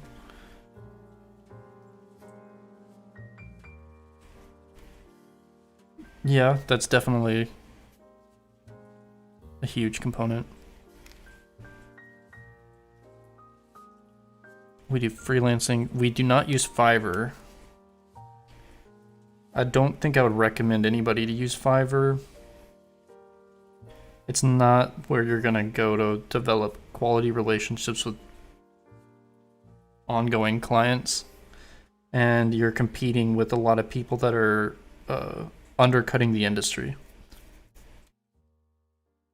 We just communicate with companies and try to get work that way. We don't solicit for work. We just we put ourselves out there. We're also we kind of built a network with other animators, so if they're getting too much work, they can recommend us, stuff like that.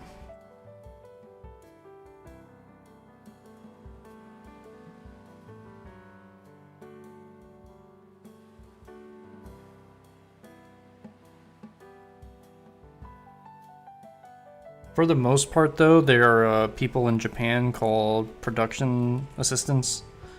And their job, part of their job is to find contractors.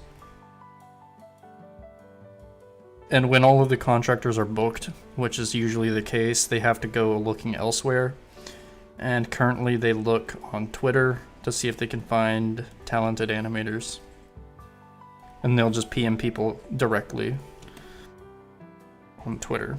So it's kind of like just getting noticed by the production assistants, which kind of involves getting a decent following on Twitter and having some high quality animations that you've done posted on there.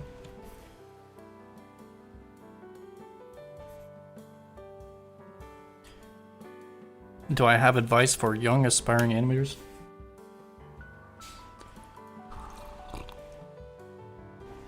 I still consider myself an aspiring animator.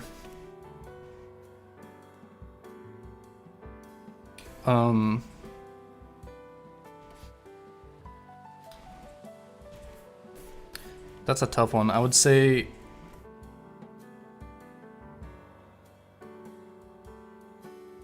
be really sure that this is the industry you want to get into. And if you decide that this is the industry you want to get into, then do everything in your power to make it happen. Learn Japanese, go to school if you have to, get on forums online.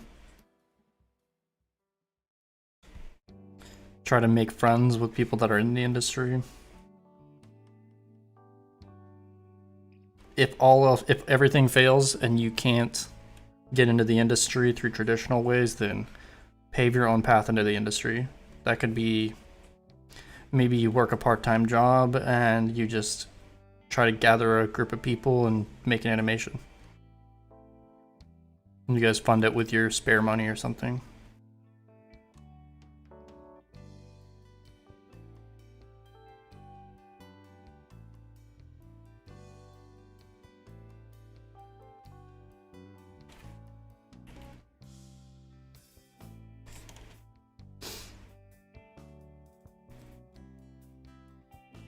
I would say right now, in the current state of the industry, there's a lot of room for new people. So if you're looking to get into the Japanese industry, now is a really good time to get your skill improved and try to solidify yourself in the industry. Because I have a feeling there's a pretty big movement of global or international animators right now getting work in the anime industry. And eventually there's going to be a limit to how many new people the industry can take.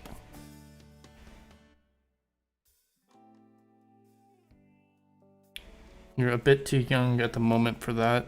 I don't know what too young is. I know that there's plenty of younger people that are working in the industry. If you're at a young age and this is something that you really want to do, it's actually great because it means you can really make sure you're focusing your skills in the right areas. It also means that if you are sure you want to work in the Japanese industry, depending on how young you are, if you're like under the age of 15 or something like that, or high school, yeah, the younger you are, the better to start learning Japanese. Every year that goes by from when you're born, it's harder to learn a language. It's technically harder to learn any skill.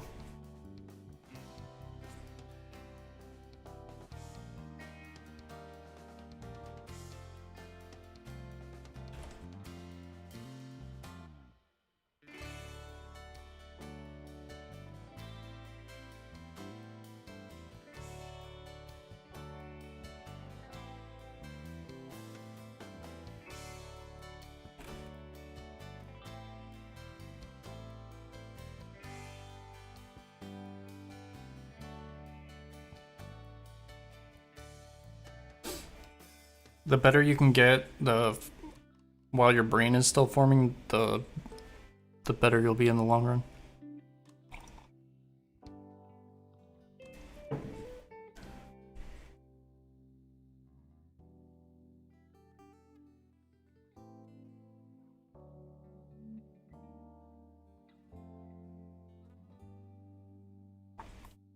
Like, if I was still in high school and I knew for a fact that I wanted to work in the anime industry, I probably would have started learning Japanese, and then I would have done everything I could to get into a vocational school in Japan or something like that. Because as early as possible. So graduate high school and go directly into some sort of technical school or university in Japan. That'd be like your kind of most surefire pathway into the industry. But once you're past a certain age, you don't have that as an option. Like if you're over the age of 25, you're pretty much on your own. No studio will train you from the ground up if you're 25 or older.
Is 4000 level pressure sensitivity drawing tablet good enough to do animation? I don't think that matters. I think that's just kind of like I don't think pressure sensitivity level matters. I think that's just like a little tech spec that they use to try to say that they're better than someone else.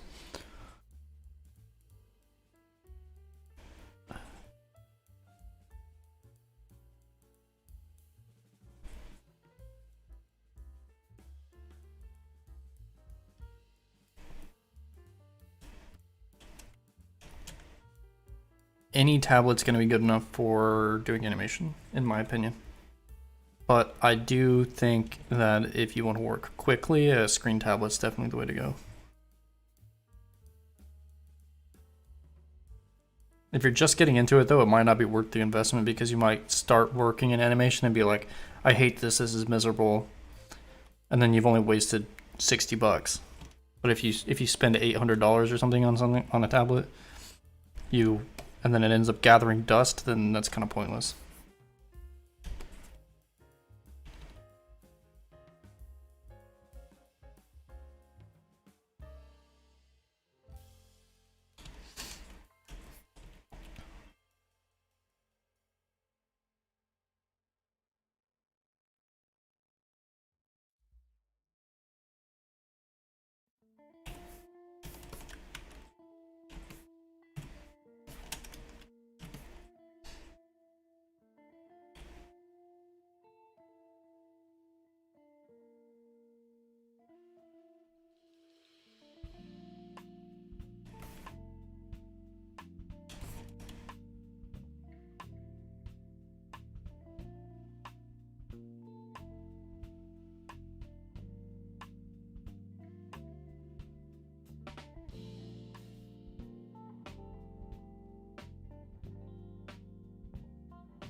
Have you ever used any other software than Clip Studio Paint? Yes. I've pretty much tried everything.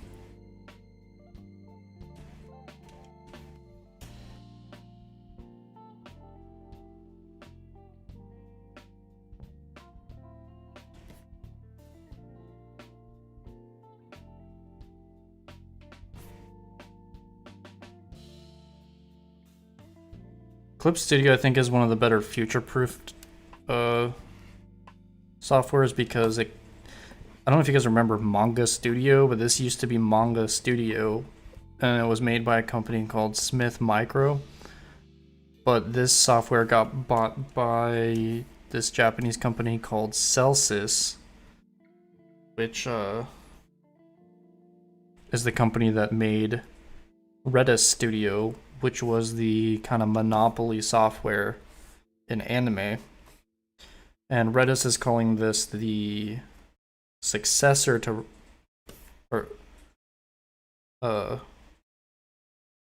what's that company called again? Celsius is calling this the successor to Redis, which means we're going to see a lot more features coming out for this that are extremely related to anime. A lot of studios are starting to use or are shifting to only using Clip Studio.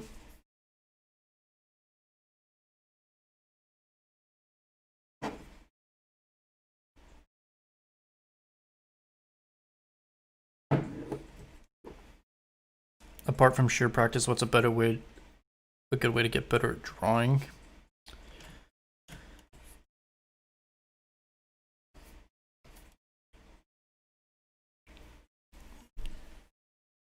I can't think of any better way to get better than just volume. But it has to be like every time you draw, you have to be thinking about what you're doing wrong. You can't just draw a bunch of figures and think you're getting better. You have to actually physically, you have to think about what you're drawing while you're drawing it.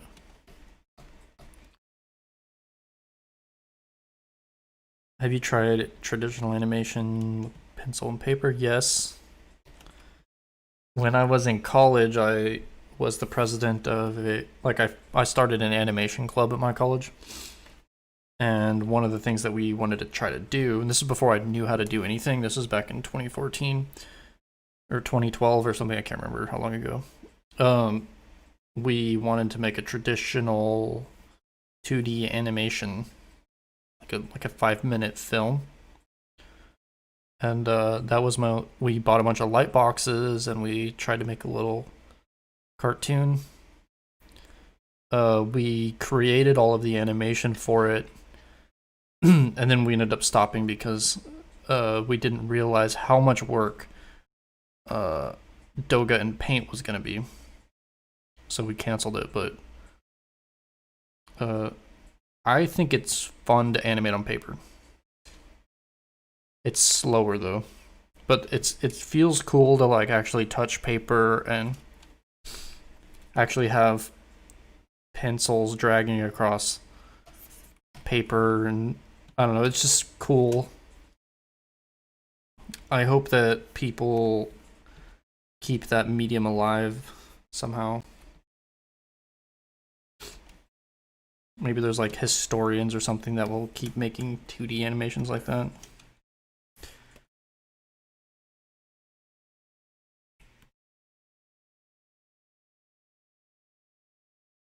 Just, and also there's something really cool about paper animation, and that's that you have the physical drawings that exist. Like they can go into museums or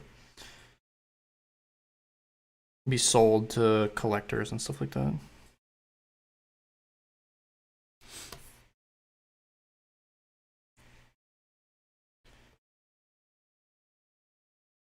I compared Harmony and OpenTune to CSP, and what I tried was Krita.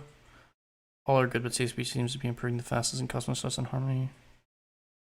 Especially the 3D posing layout. I don't really use the 3D posing layout, but it's cool that it has 3D in here because you can import 3D models and use that to help you with layouts and stuff.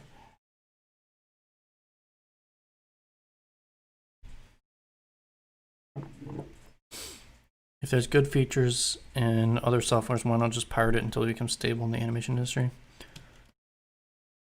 There's no reason to pirate something that's affordable. Like I think Clip Studio is pretty affordable. I think the retail version of Clip Studio Paint EX is like $200 something. That's pretty affordable if you compare it to like what old Photoshop used to cost. Photoshop used to be like $6,000.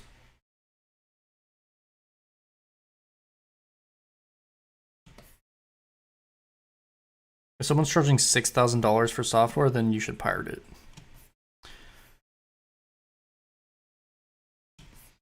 Hopefully I don't get demonetized for saying that.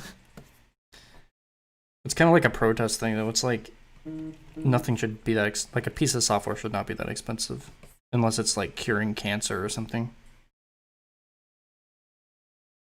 Well, even then you want it to be affordable so people can get their cancer cured.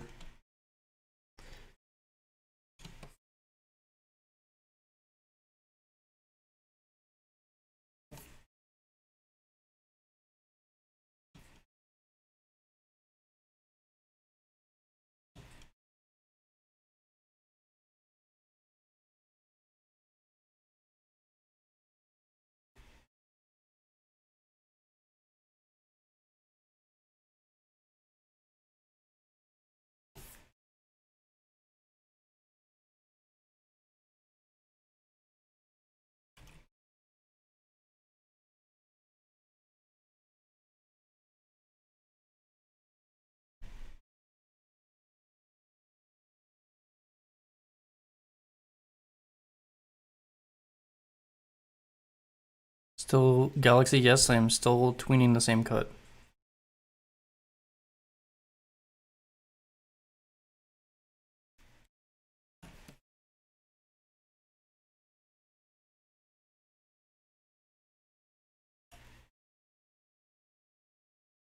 Mm.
Yeah, you need EX if you're doing animation because Clip Studio Pro is limited to, I think, 1 second.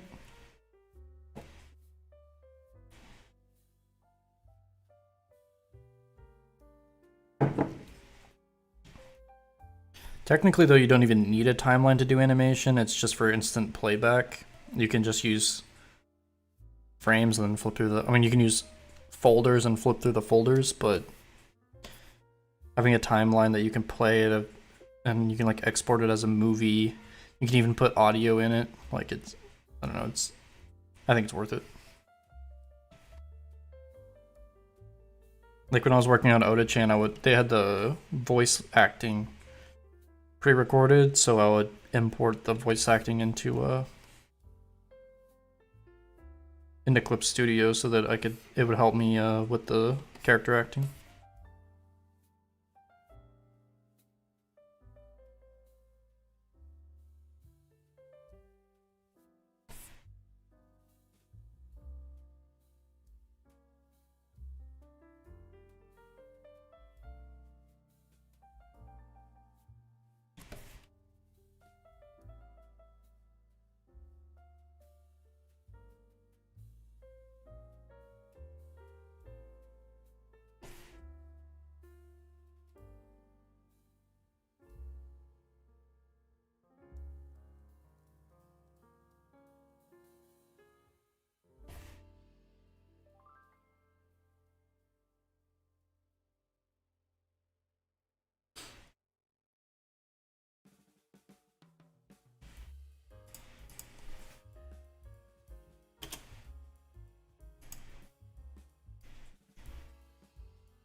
Hey, welcome, Reiji.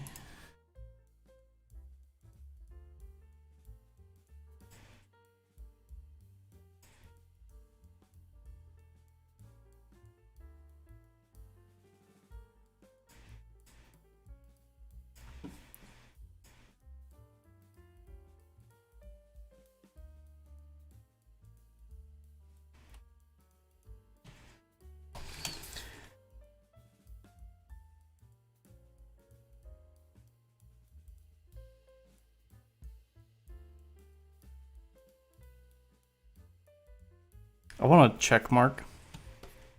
How do I get one of those? Maybe I do have a check mark, I don't know. I don't even know how that works.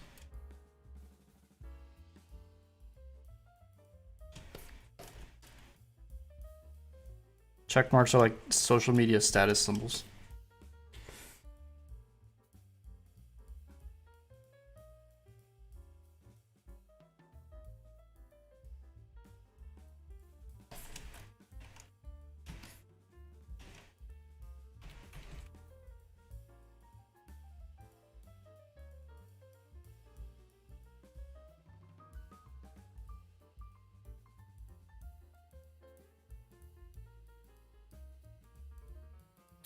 Okay. 4 is done. Only 3 left. Let's look at our chart here. I finished 4, 5, and 6. Those are my first 3 metal positions. I can do either 7 or 3 now. I'll go ahead and do 7.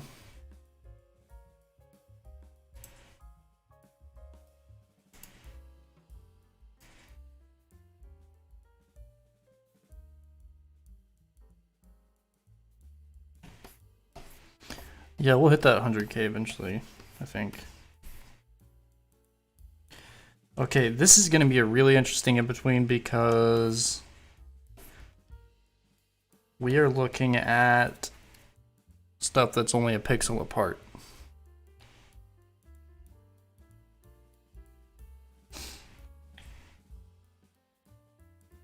Actually, it looks like we've actually got some pixels to play with. Okay. This might not be too bad. Put 1 pixel on either side of the line, and then we're in dead center.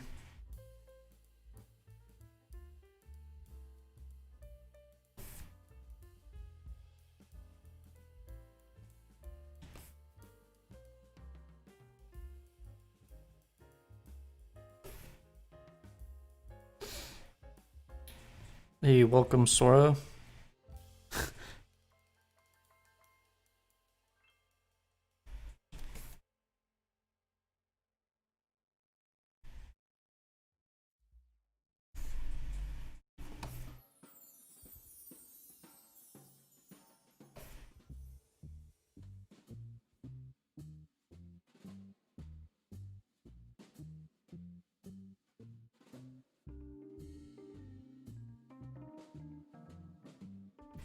Yeah, this really close together in-betweening is kind of brainless, but it's very, very, very easy to mess up.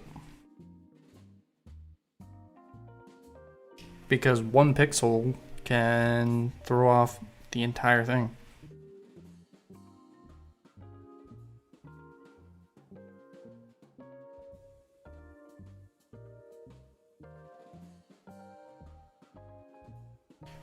I'm zoomed into 800%. And when the final animation is created, this level of detail will not be appreciated by the average viewer. But I think there'll be like an intuitive, like a visceral kind of quality that it's gonna put off. That people will be like, wow, that looks really good. I don't know why it looks really good, but it looks really good.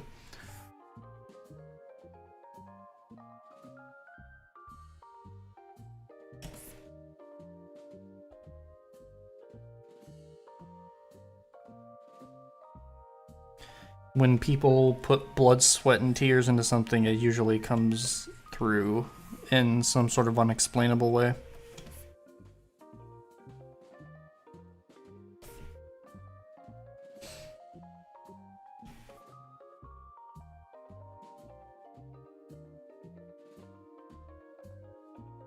Tweens like these make me want to learn Kakani, but it can't be asked. Kakani seems like it's got a huge learning curve. And honestly, like, some of it doesn't even seem that much faster.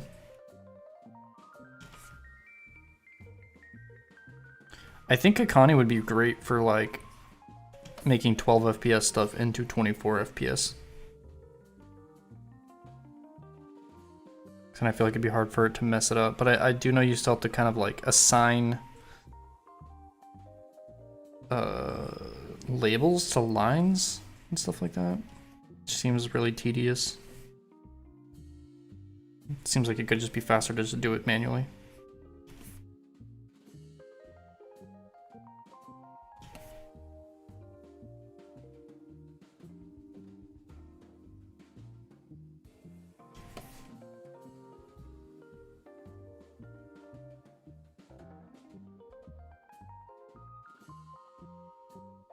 This is another advantage to the curve tool. If I was trying to do this but with the pen tool, I wouldn't even know where to go with it, because this is like some next level pixel art.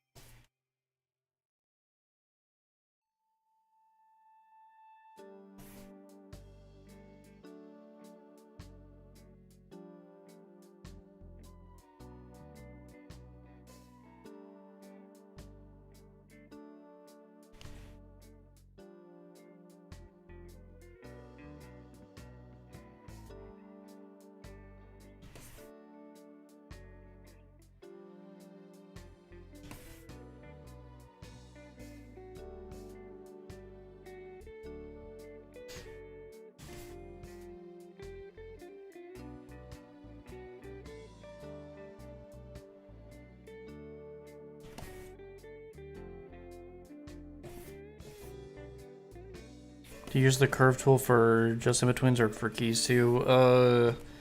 Occasionally it'll be used on keys, but it's only for like really, like, for stuff that's really supposed to have like a geometrically perfect curve, like a ball or something.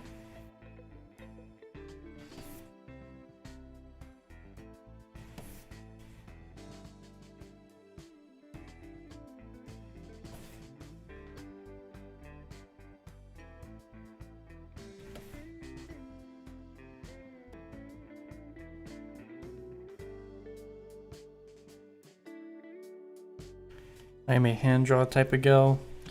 Well,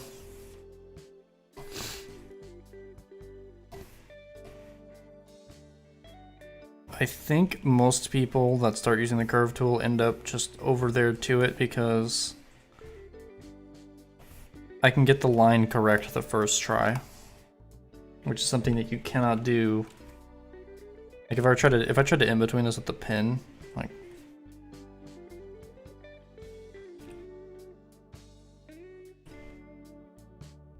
I'm dealing with like this line weights problems. And I have to kind of draw the line either in little short spurts or and it comes out kind of crappy looking anyways. So it's not worth the effort in my opinion. When you can just do a curve like that and boom, you're done.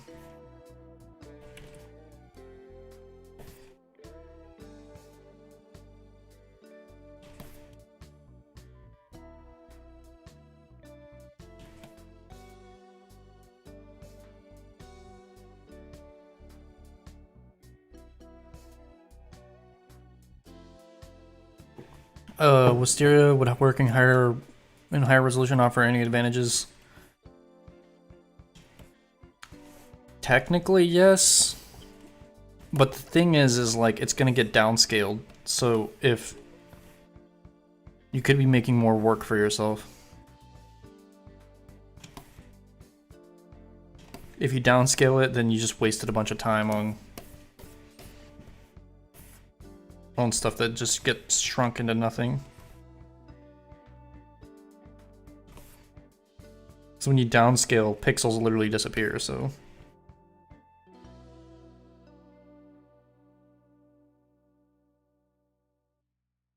And technically right now I am working in a higher resolution to do this animation, but that's only because we're zooming into it in the animation.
Can you turn up pressure on the pin? Yeah, you can turn it off, but it's still not gonna help.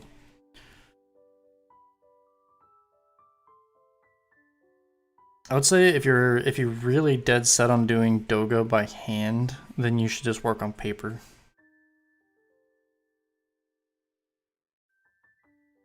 I mean, I'm technically doing it by hand. I mean, if you insist on using a pencil, you might as well use a real one instead of working on a slippery surface like a tablet. Cool thing with the physical Douga is that you can zoom in by leaning forward.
Another check mark in the chat. Welcome, Alex.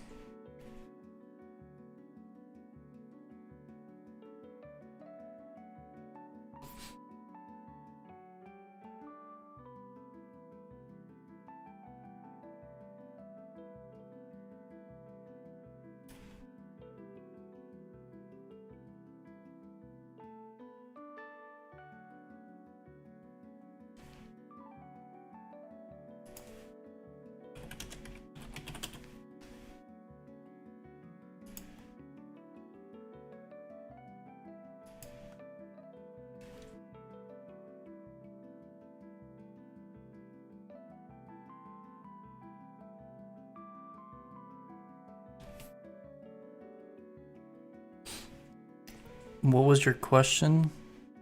Favorite snacks to eat when animating for so long? I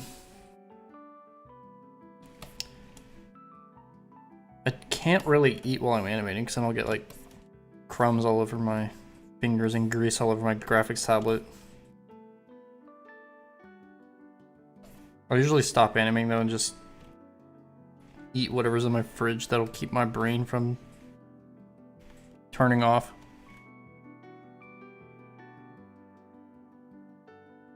Like for example, you know, those like packaged sandwich meat, like turkey or chicken and stuff like that. Like I'll just go and grab a handful of turkey and stuff it in my mouth.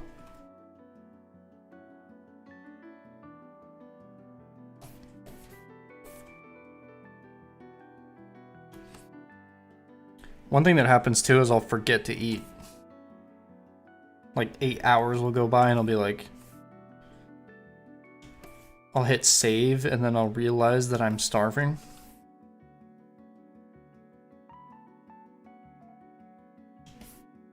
And I'll feel a little faint and I'm like, oh, whoops. I have a human body to take care of.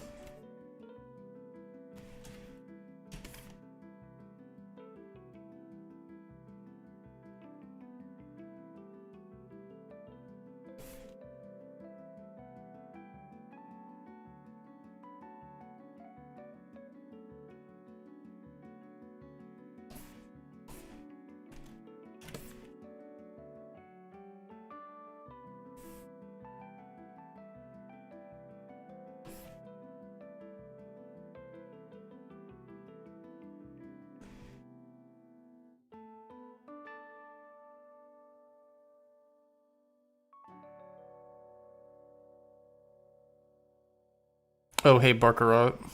I know you.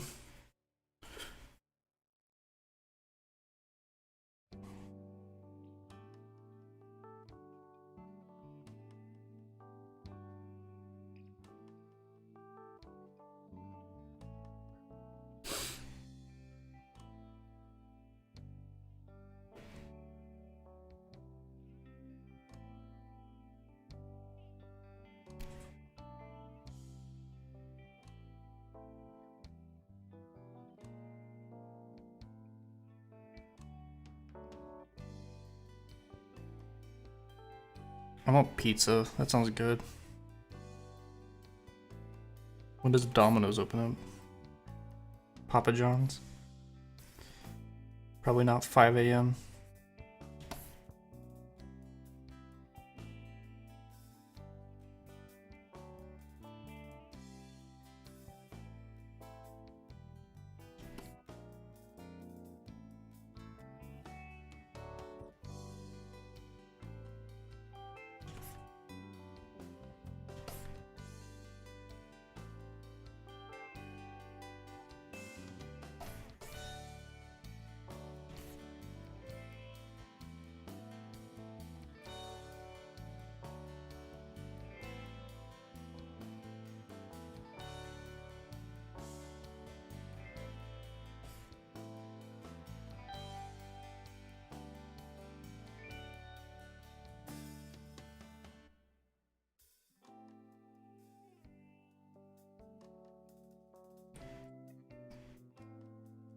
What time is it here? It's 5 a.m.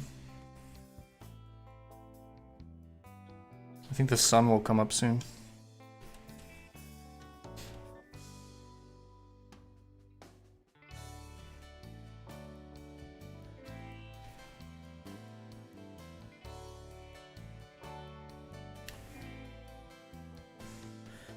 Barker, when are you gonna actually work on Dragon Ball Z?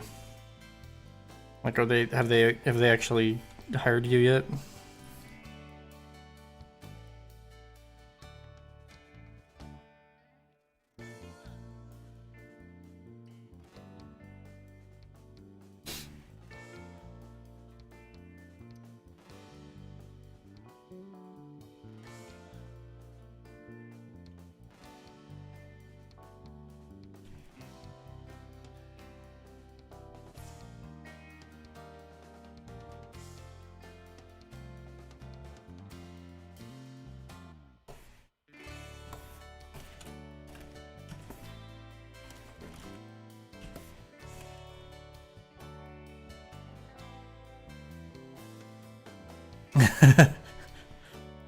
It can't be that hard.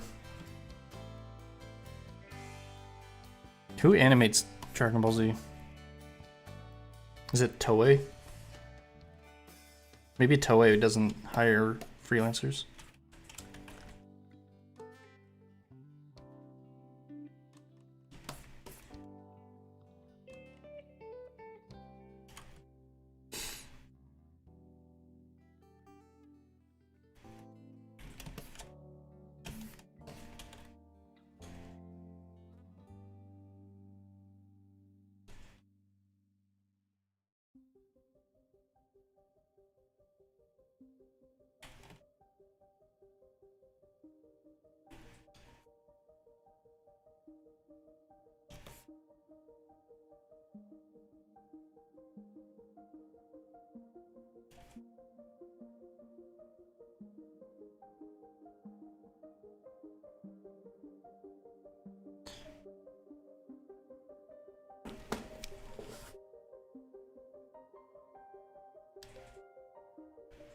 They still ignore you.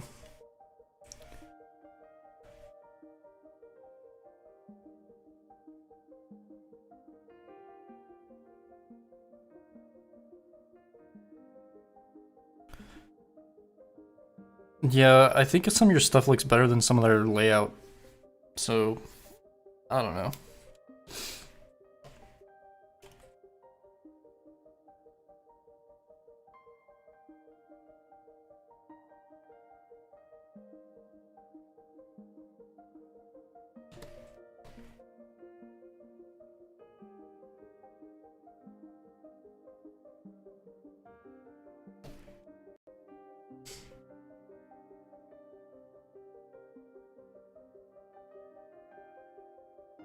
Maybe you could get onto a Dragon Quest cutscene or something.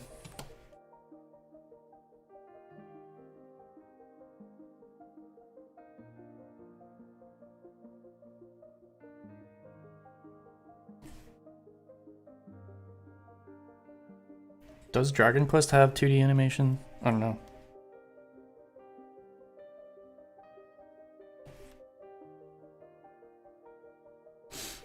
Yeah, you probably make more money than working on actual anime.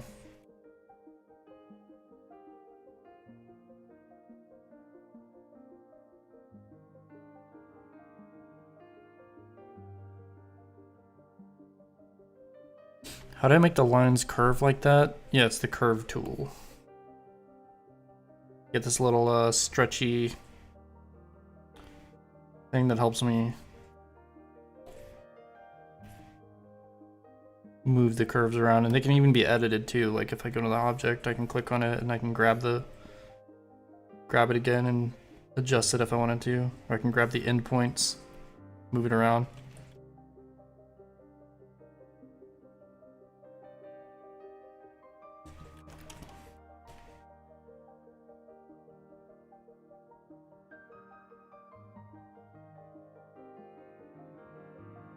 Time for blue.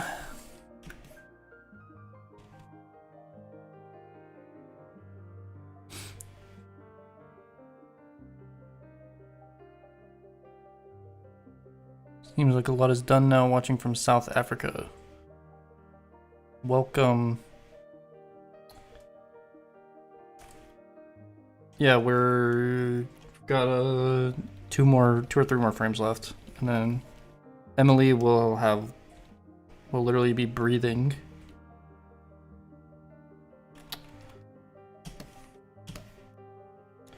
Sleepy animator. This will be me very soon.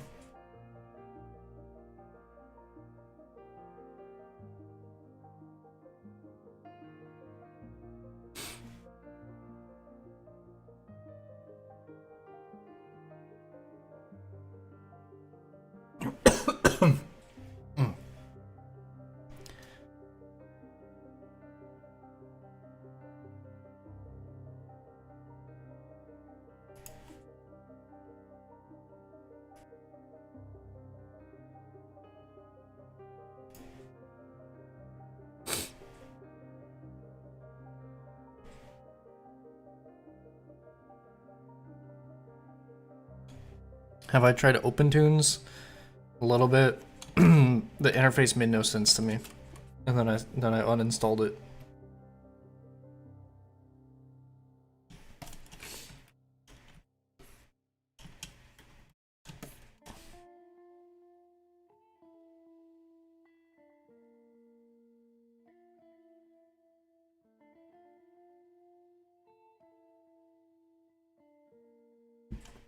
I'm sure OpenTunes is good though. I have heard it has a lot of issues with crashing. Like if you get it to do anything, if you try to do anything with it besides coloring or Douga, it crashes.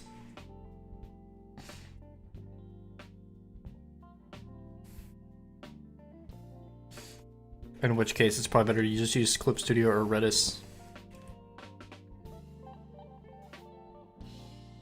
We'll probably try to demonstrate Redis as well on here. It's kind of interesting how it differs.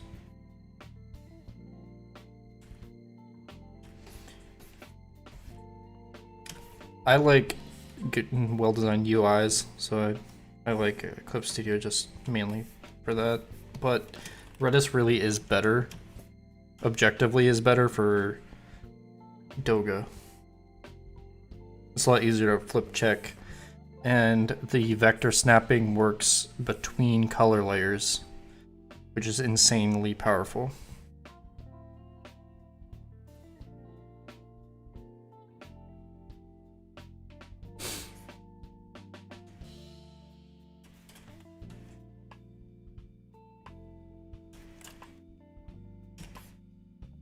Where did I learn to animate with my arms crossed? I'm self-taught, so I don't know if that helps you. You just have to concentrate really hard and lines will move on the screen.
Have you ever tried pencil and paper? Yes. I think it's fun. But I don't think I would do it professionally just because the I don't have the technology to scan it properly.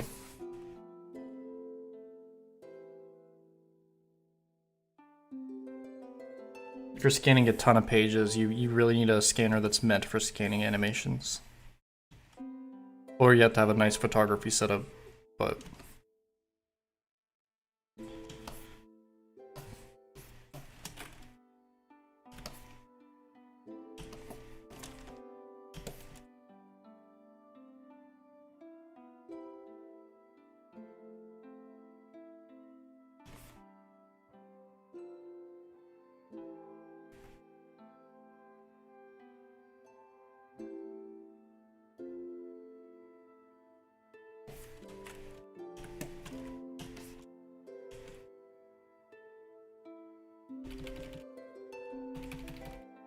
Almost there, 2 more frames.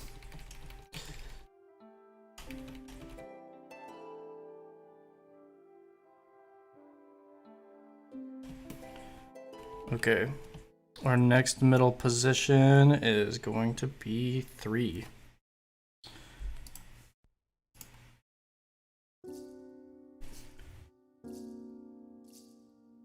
I feel like it's picking up speed, or I'm just getting in the zone. I don't know. I guess I'll just start with the face.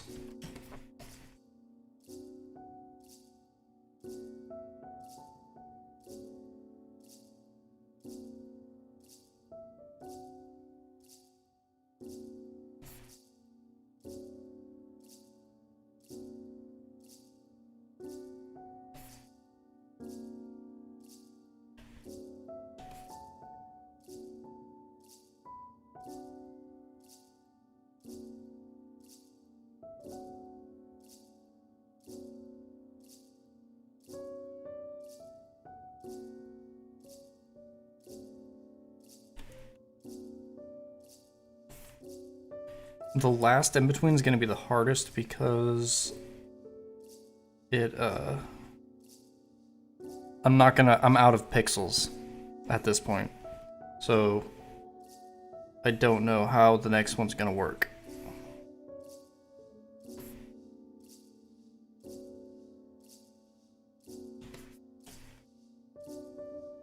But we will find out.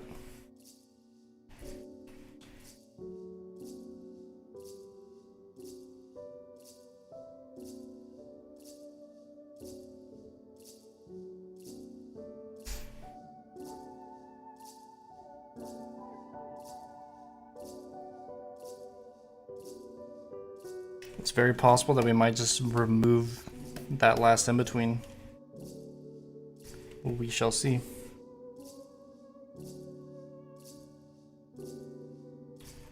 Because we don't want the last in between to make it look worse. I'm basically just going to be tracing this same thing over again.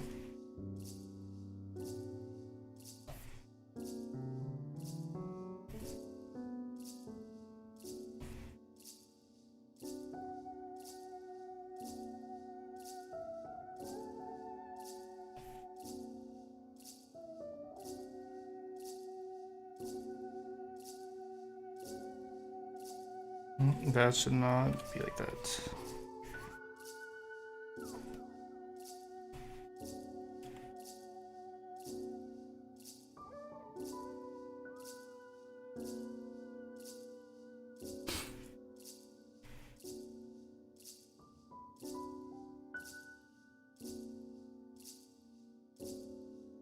Loving the chill vibes, Paul. Yeah.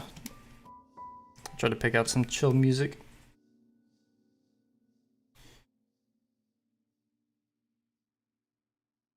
Some of these tracks, though, make me sleepy.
Why not taking the previous drawing and tweaking it a little bit? I think that's more of a headache than it's worth. I mean, technically you could probably... for the last in between, probably just copy all the lines and then just shift it by a pixel. But I think it's gonna be worth it to draw it by hand.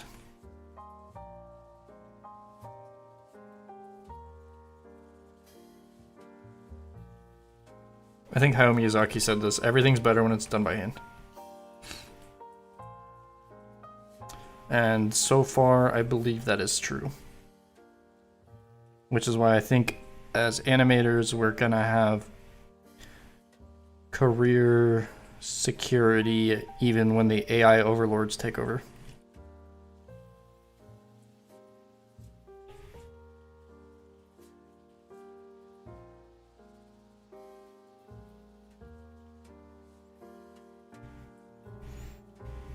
Oh, it's a party.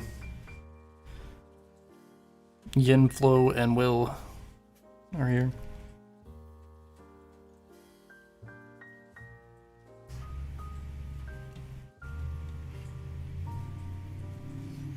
Will, I'm trying to finish before you take over stream. I'm on the second to last frame.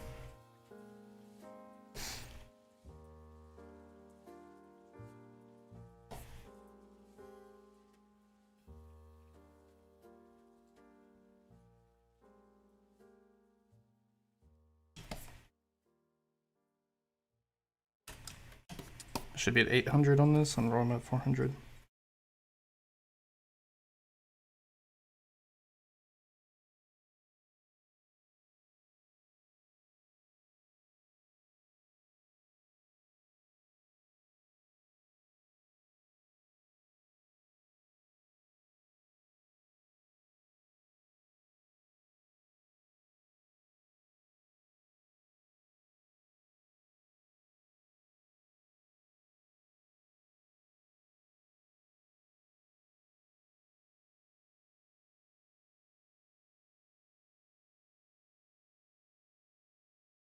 I live alone, so all hours are legal, mic hours.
Yeah, this is Clip Studio Paint.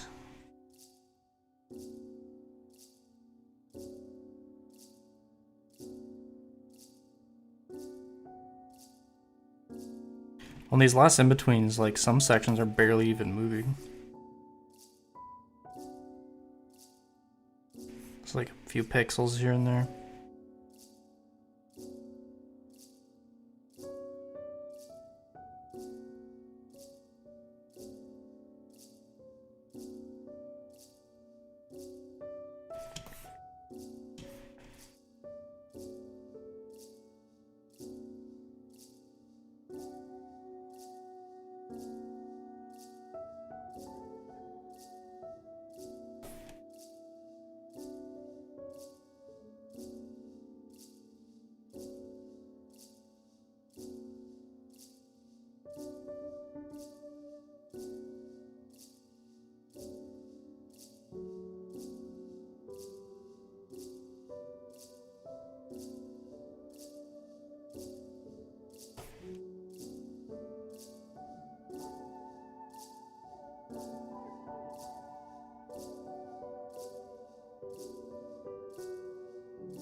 It'd be kind of cool to see an animated series with pixelated art direction like that. That would be interesting.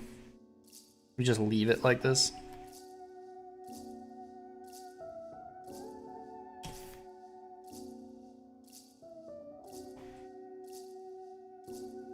One thing though, the smoothing,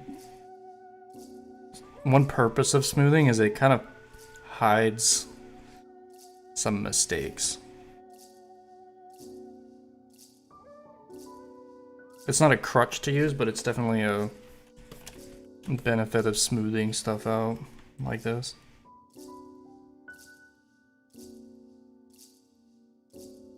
It also softens the lines, blends it in with the colors.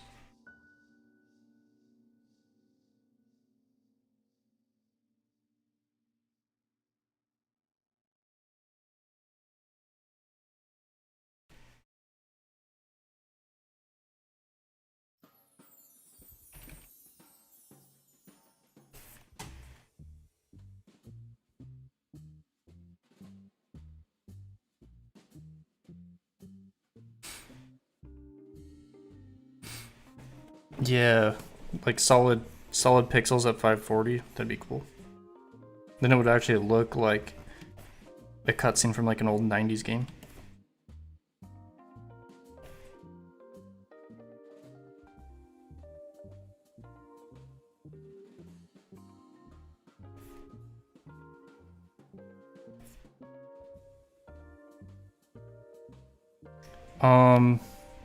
In the last episode of Oda-chan, we didn't work in like native low resolution, but Yusuf found like a cool filter and made it look like that.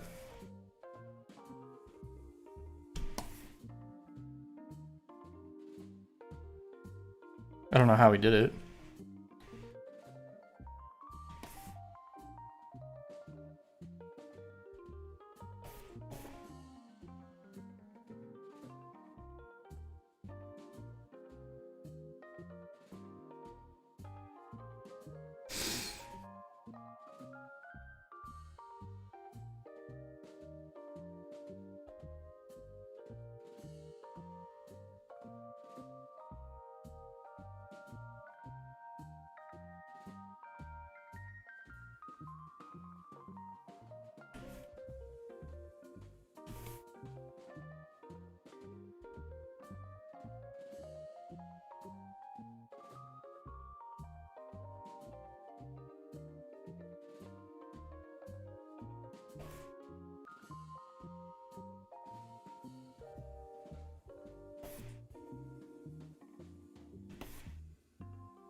How much longer do I plan to stream for? I'm gonna be streaming until this is done, which should be...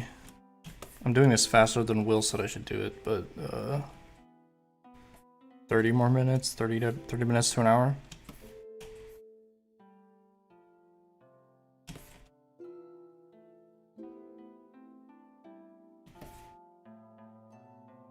I'm probably gonna regret going this fast because I'm probably gonna have to redo most of this, which is gonna suck, but we'll see. Fingers crossed.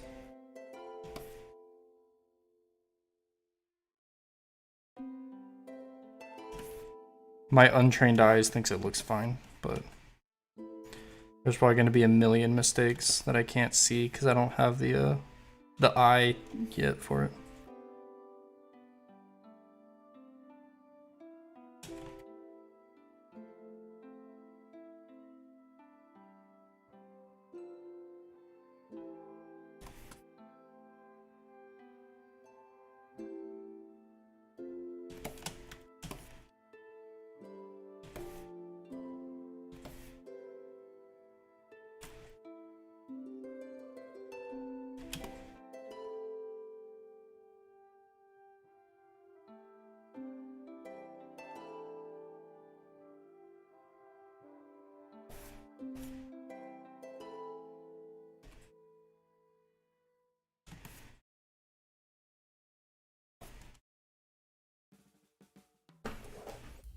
Hey Will, you said we're gonna do the paint streams and Paintman. I think it might be still valuable to people to see what painting in Clip Studio is like. I feel like I've got a pretty good painting method in Clip Studio because it's all I've ever really used. I feel like I'm pretty efficient with it.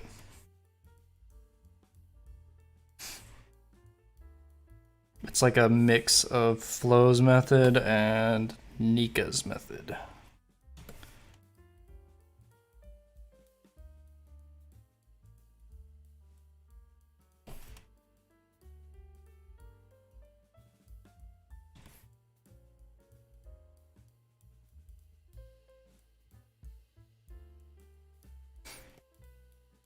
Okay. So maybe next stream I'll paint this cut. Well, Will's got to do Dokin on it, or someone's got to do Dokin on it before we can paint it. Trying to do it right. Do everything by the book.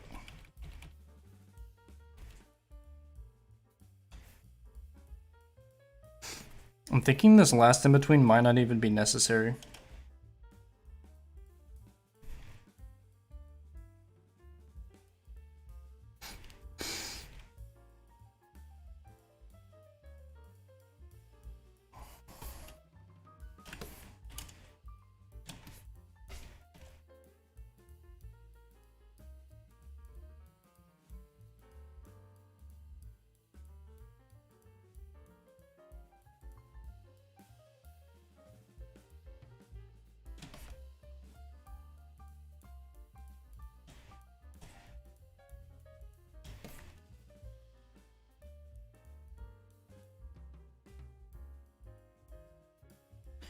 I don't know if you guys were here earlier for it, but earlier I did do a little painting sample and people were like, whoa.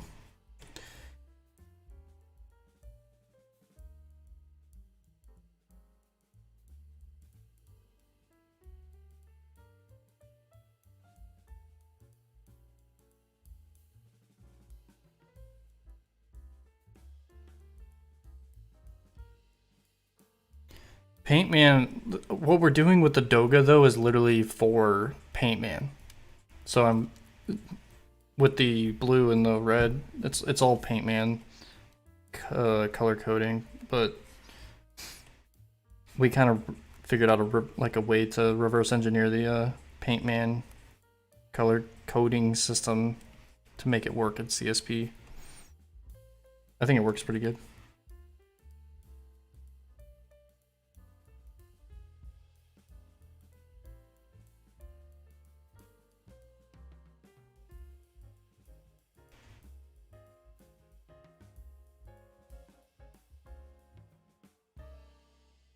The movement is still fairly visible on the biggest areas, and it's better to have, I think. Yeah, I guess that's true.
Thanks for coming to the stream, Midnight.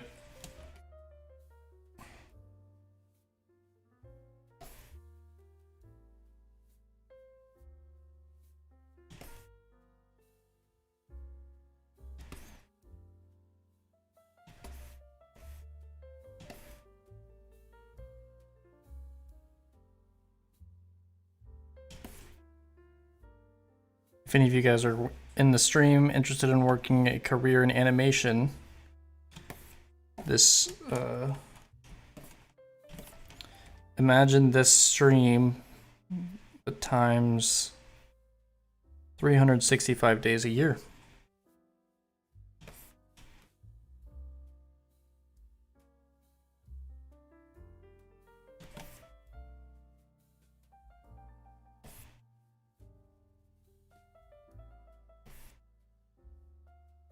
I think it's all worth it, but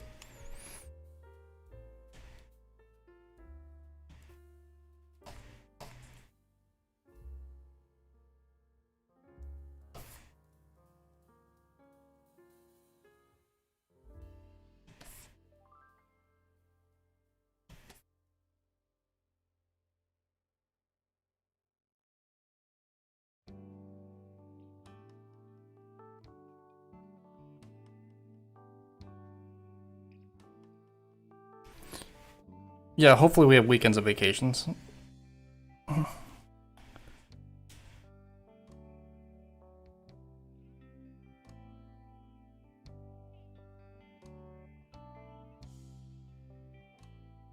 much money do you get per frame?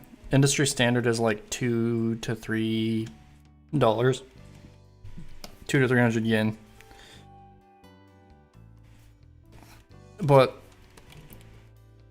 as I was saying, I mentioned this earlier, but when Will was on, I think that method of paying for Douga is completely wrong and not really useful, and it causes people to be underpaid.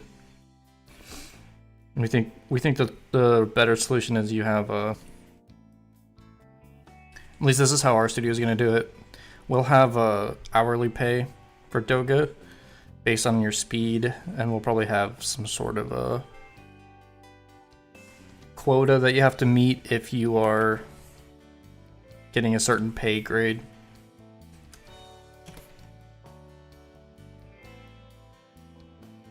So like if you're really fast, you can make $20 an hour. If you're brand new, you're making like $9 an hour. I feel like 9 is a good minimum, because it's still a highly skilled job. I feel like should at least get $9 an hour.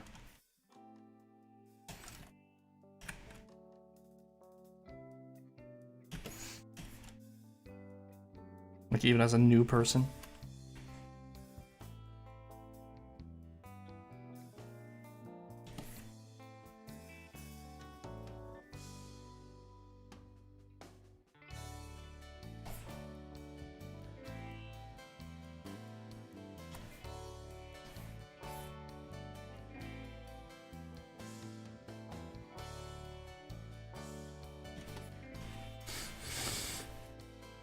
Do a lot of companies pay per hour? No, nobody really pays per hour. It's either you're paid by productivity, which is like per frame or per cut, or you're paid salary.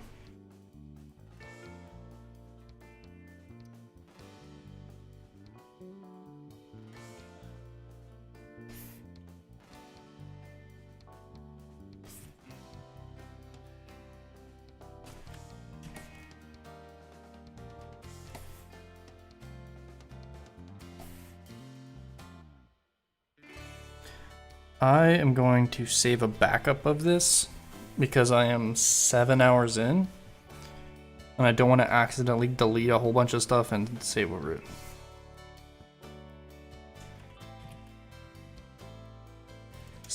Over 5 hours, I start getting nervous.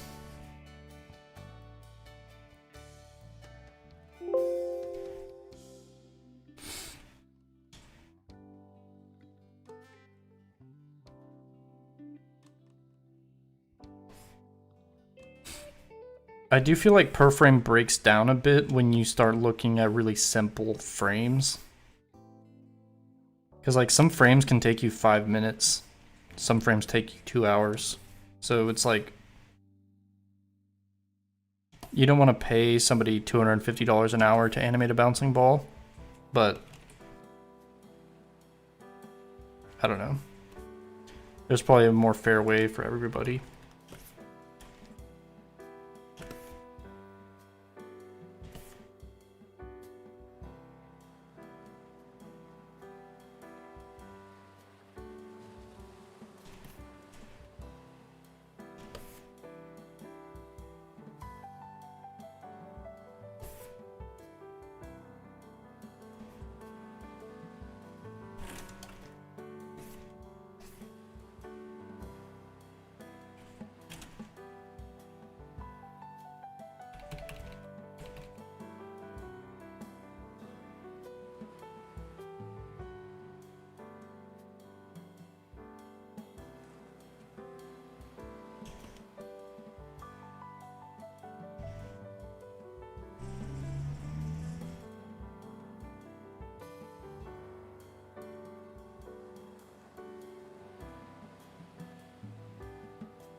Last frame, people. 7 hours in. Actually, I am probably going the speed that I was supposed to go. I'm an hour faster than I was supposed to go.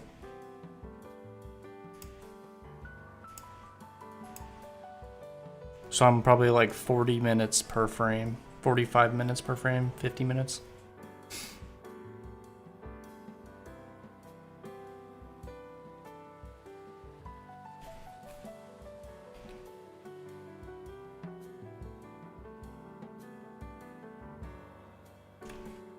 Has anyone been here the entire stream?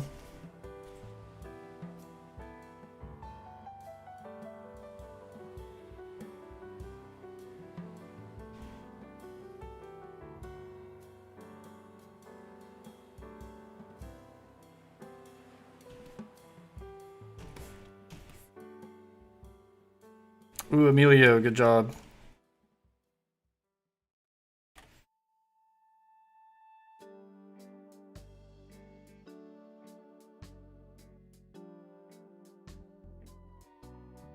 Animo too. Good job, guys.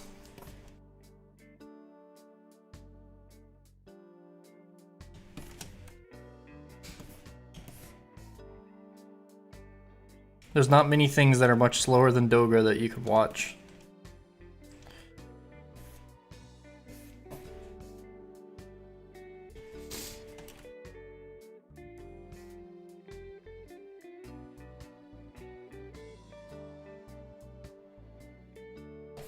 What else is something that takes 7 hours?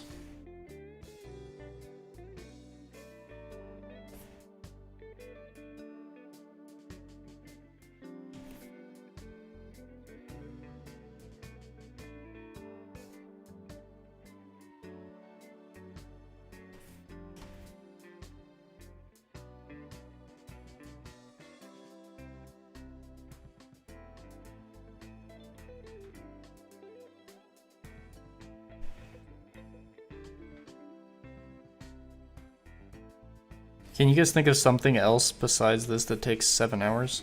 Like driving across the state of... Which state takes 7 hours to cross? Or what country takes 7 hours to cross?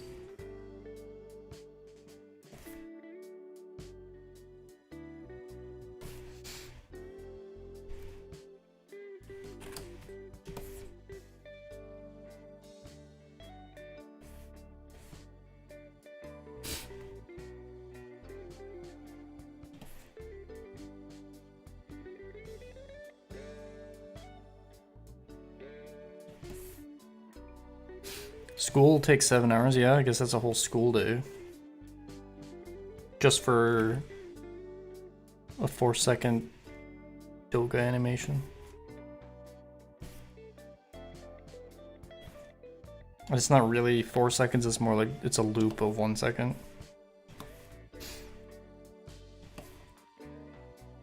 Spain, west to east. That's pretty good.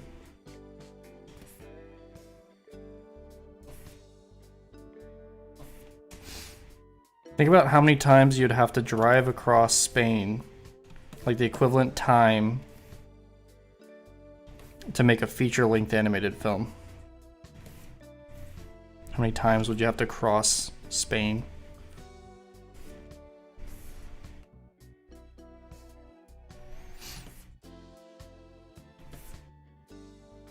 Maybe someone can do the math. If it takes, just for Douga, it takes 7 hours to do 1 second.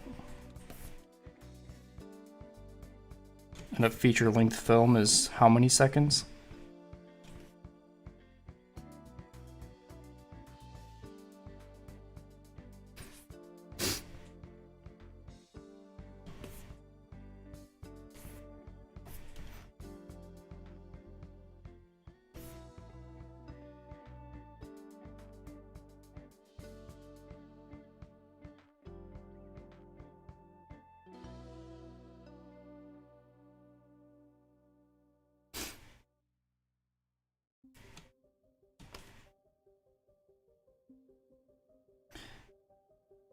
I wonder how long does... Maybe going around the planet Earth would be kind of... On a boat would be a good analogy. How many times would you have to circumvent the Earth to meet the equivalent time it takes to make a feature-length animated film?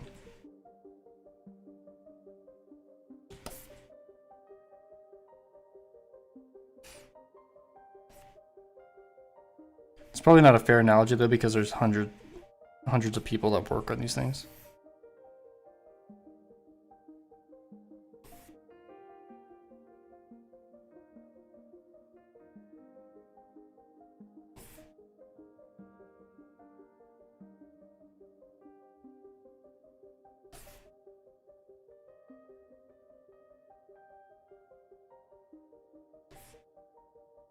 "90 days.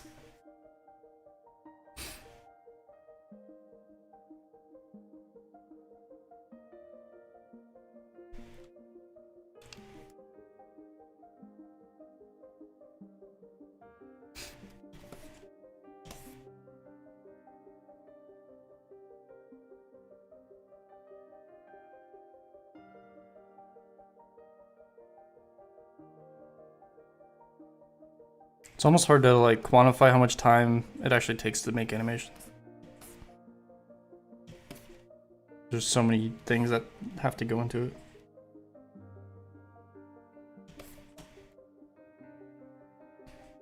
I mean, you could say you could probably go down to the frame. 1 frame of Douga takes like 30 minutes to an hour. I don't keyframes probably each take an hour. Coloring takes like 30 minutes. So maybe it's like 4 hours per frame. And there's 12 frames in every second.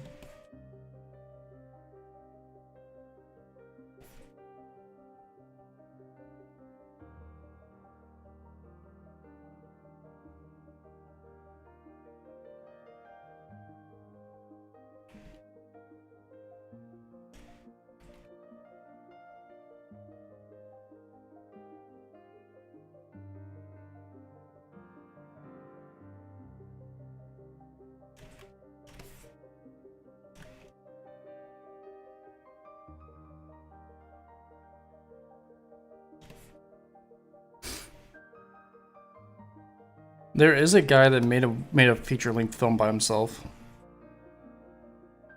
It took him 60 years, I think.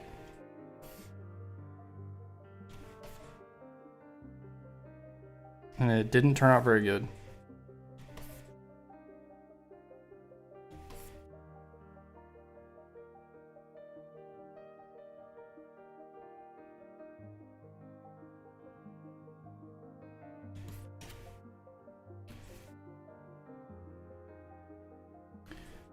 Thanks, Jose, for coming to the stream. Maybe someone could look him up, but I think it's pretty easy to find. Just guy that made a feature-length animated film by himself. There's only one guy that's done it.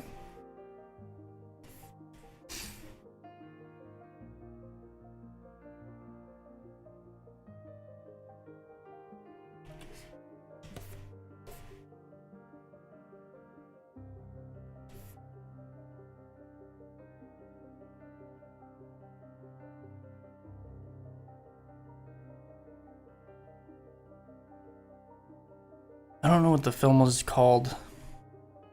It's what the Google guy makes feature-length film by himself.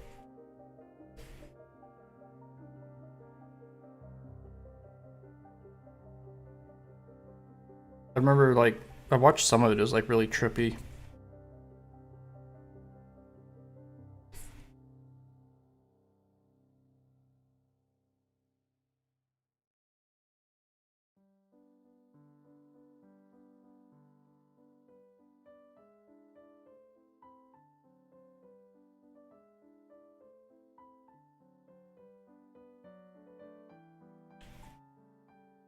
No, there should be a 2D one.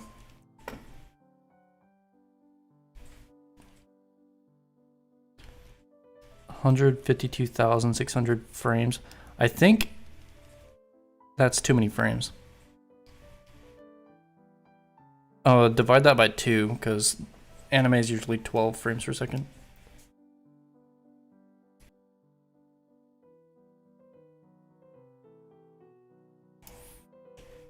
And there's like recycling and things like that.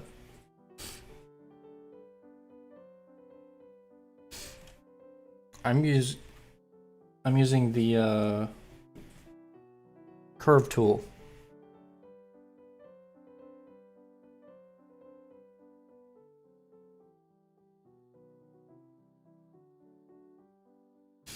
I'm using a 2-pixel pen.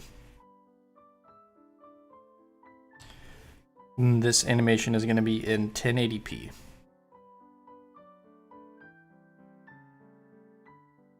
Though when it first starts, it's going to be higher resolution than 1080p, but like the final export's still going to be 1080p. But so it'll be upscaled for the first part of the cut, and then it'll zoom into 1080p.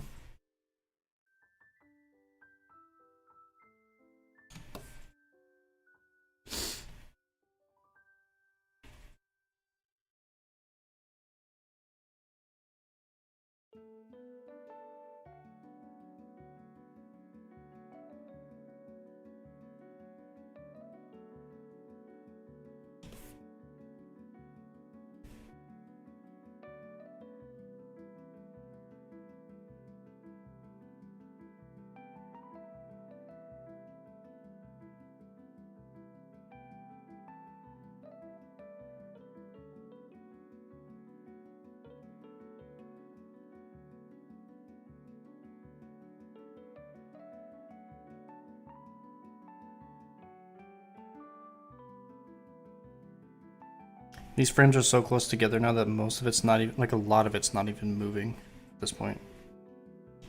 All the green, like the dark green, is where it's not even, the lines are not even moving.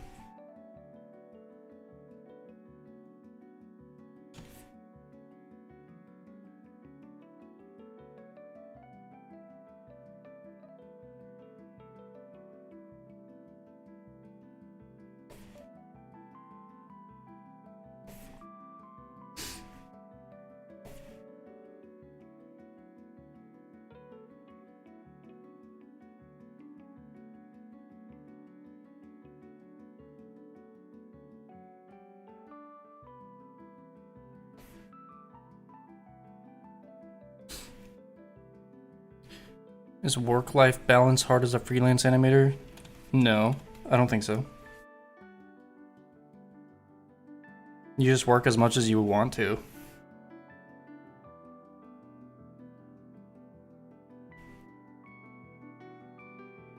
If you want to get good very quickly, though, I think you have to work a lot.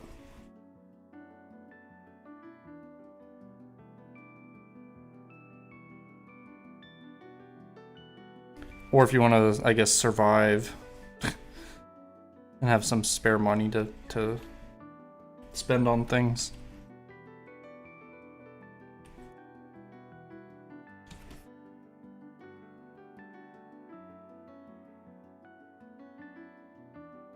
If you're in a country though with like favorable exchange rates with yen though, like I think you could probably casually work in the anime industry and make a decent, live a decent life. But if you're like in Japan or in the US or the UK or Australia or Europe or I don't know, anywhere that doesn't have a good exchange rate with yen, you might struggle.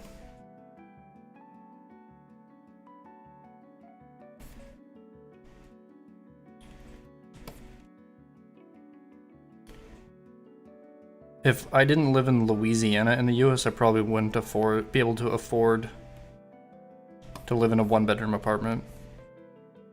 I'd probably have to have like 5 roommates. Which I do not want to deal with that.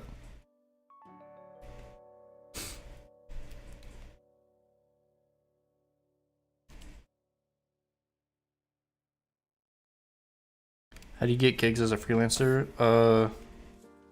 Mainly get noticed by production assistants on Twitter. You don't get work really by soliciting work because it makes you seem desperate, and the people that get work are the people that are already getting work. So your best bet is getting approached by somebody.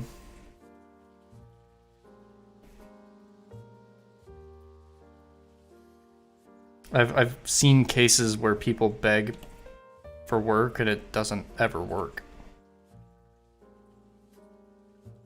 There is cases though, like if you're in Japan, you can probably just call companies. Oh, Eros, that's cool. What city are you in?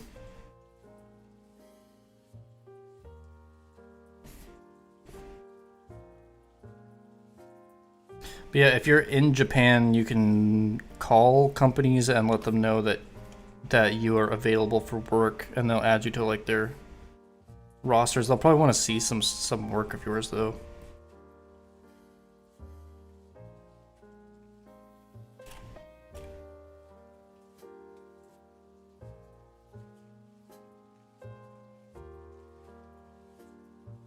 D. Ritter? I don't know where that is. I'm new to Louisiana. I only know where like the major stuff is.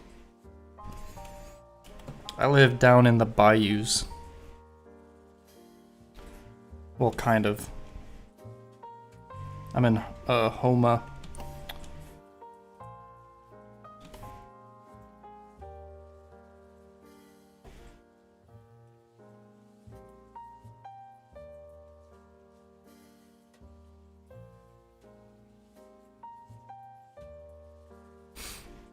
Where do people go to learn animation? Are there schools? There are schools in Japan, yeah. Eros, do you go to MechaCon?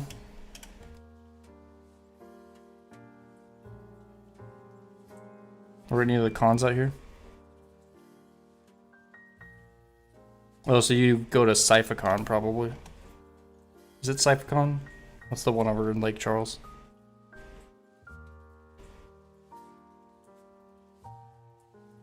Nice.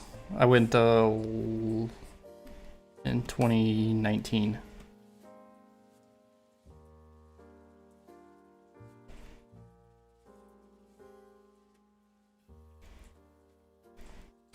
Yeah, you should come to my con, and I've got a convention in New Orleans called SawaCon. You should come in 2021.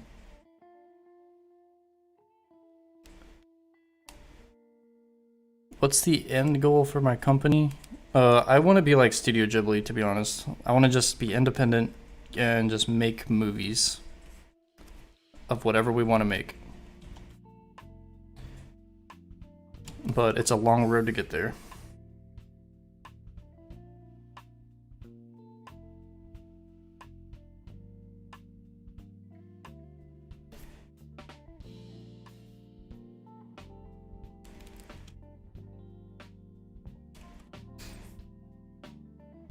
Yeah, I want to go to Anime Expo.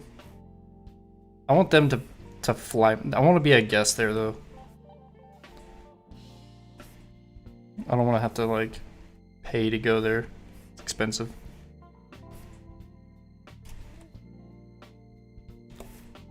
AX has booked much smaller channels than mine, so I don't know how to get in. I think you have to just know somebody.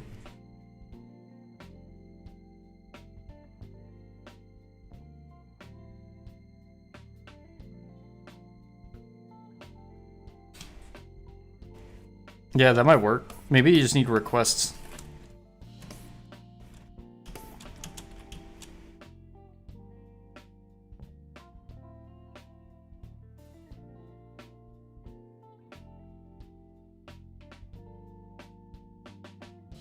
Yeah, that's probably a good idea.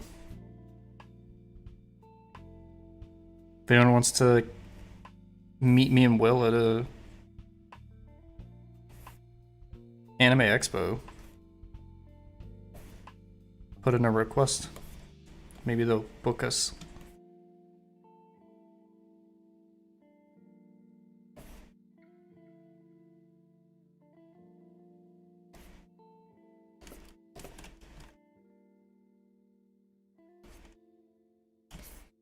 We are almost there.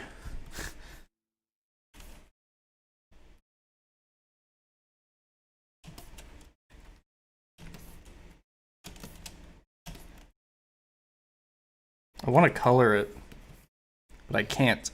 I gotta wait until it's checked.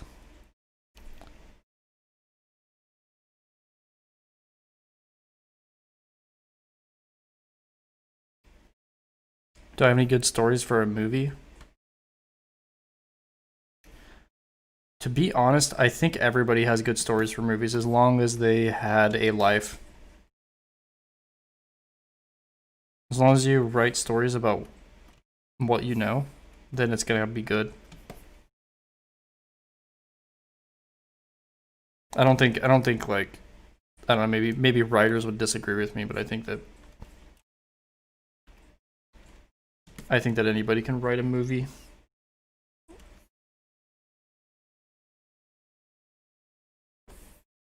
You just keep it simple. You don't have to like write the Lord of the Rings.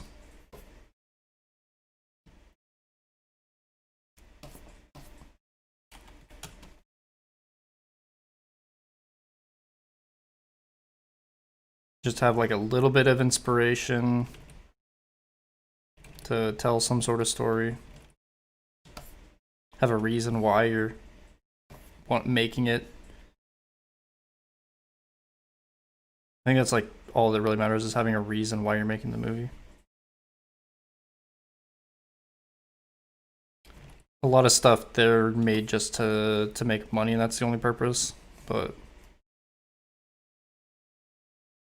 the timeless stuff is the stuff that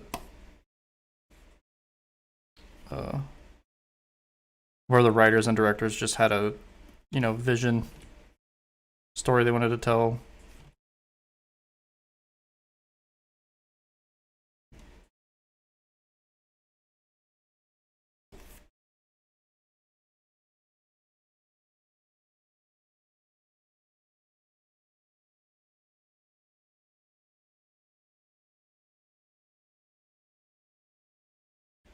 All right, thanks for stopping by, Flo.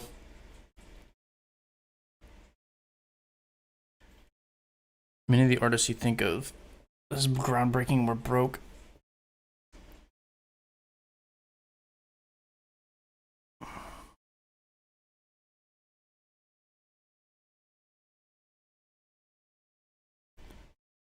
Pradeshwar, is it possible that Indian animator can work in the anime industry? Yes, we actually have Indian person working with Tonari, and he's gotten the we debuted him on some anime.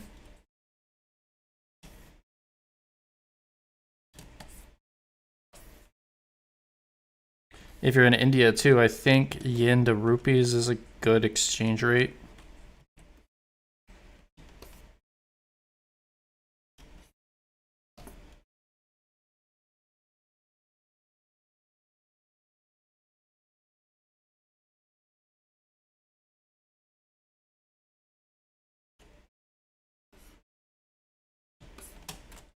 You guys should collab and make movies.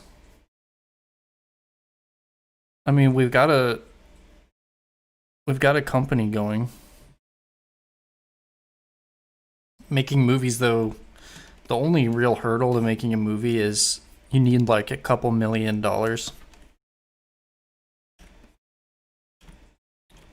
If you know anyone with a couple $1 million just laying around, let us know.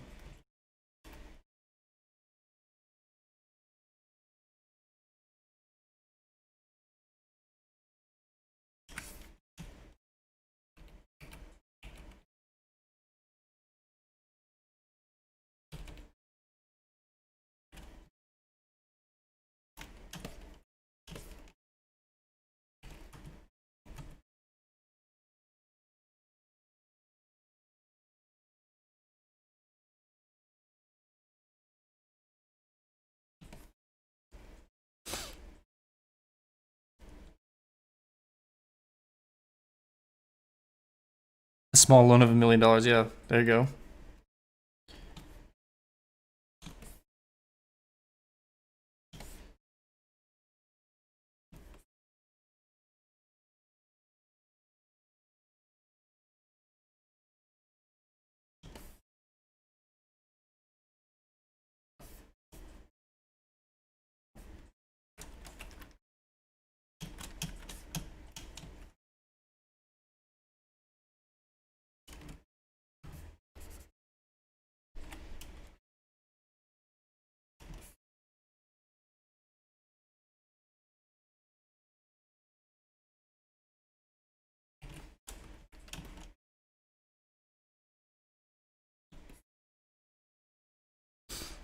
I missed a circle on the pillow. I'll check in a sec.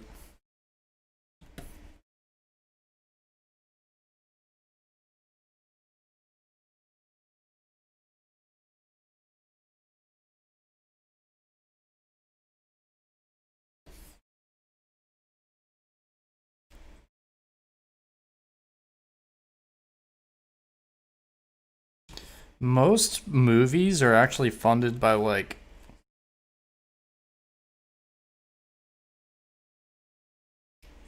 really wealthy families and stuff like that. Like people that own mining companies or oil companies. Maybe their kids kind of like, I have a trust of $50 million. I'm going to spend some of it on my mansion. I'm going to spend some of it on my Rolls Royce, and then the rest of it I will just like make a movie because I'm rich and I can do what I want. Like that's like most movies are funded that way. At least like independent movies. The rest are all network funded.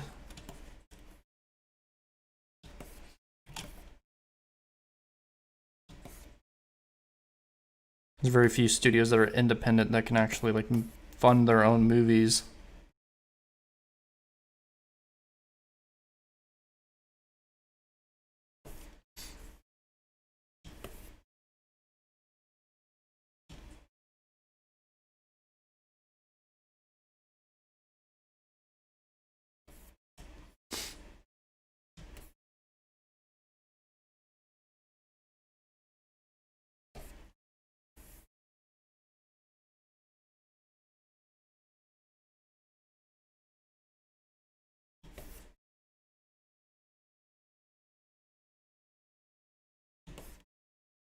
Maybe I'll be up late enough for... Maybe the pizza joints out here will open up soon.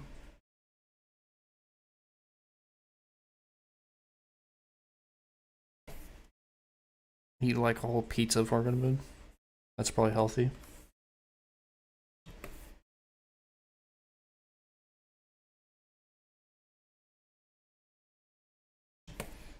There's a reason most animators are skinny though, because we forget to eat.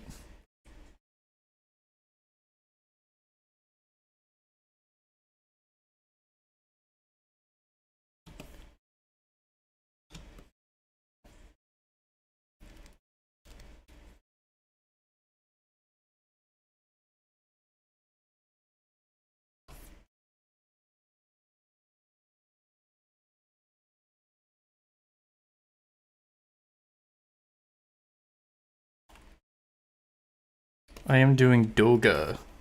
In-betweening is part of Douga. I'm on the last bit of the last frame, and then we get to watch the character breathe.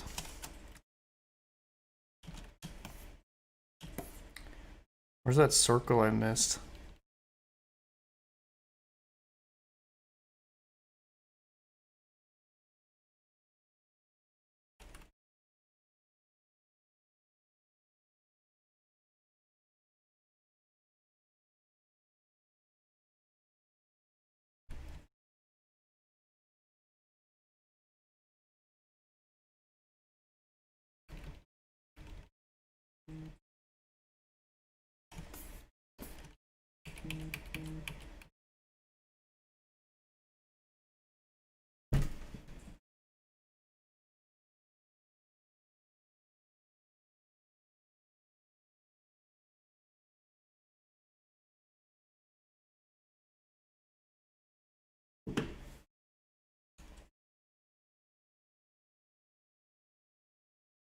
Oh, music.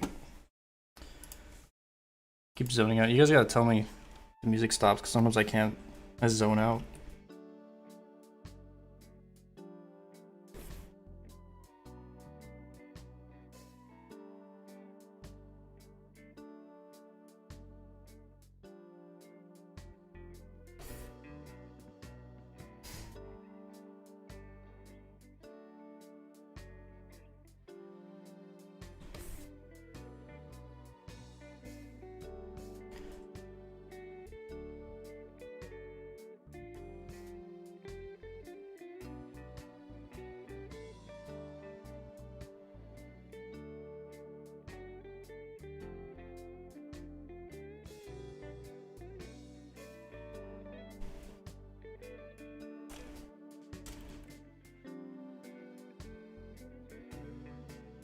Must take a lot of time and to create 15 seconds. Yeah. Alright. Moment of truth. Let's see if this looks good.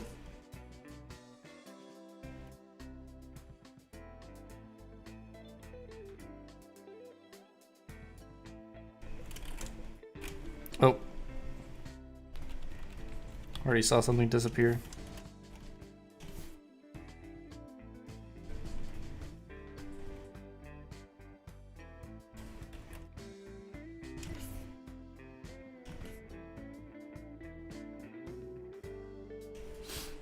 I'm going to export this as a GIF just so that it plays in full time, correct speed.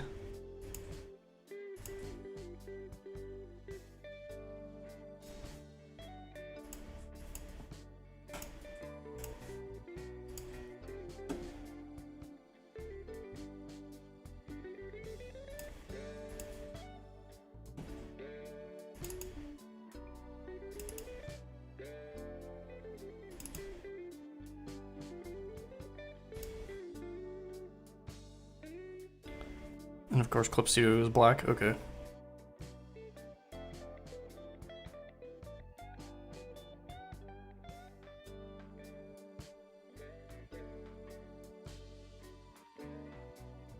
Why did I display a different picture in the top right in Clip Studio? That's, there's a panel called Subview.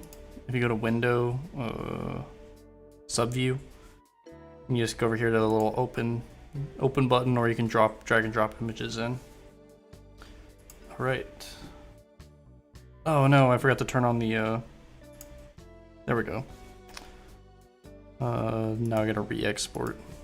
I wonder if any of the background is actually in the correct place.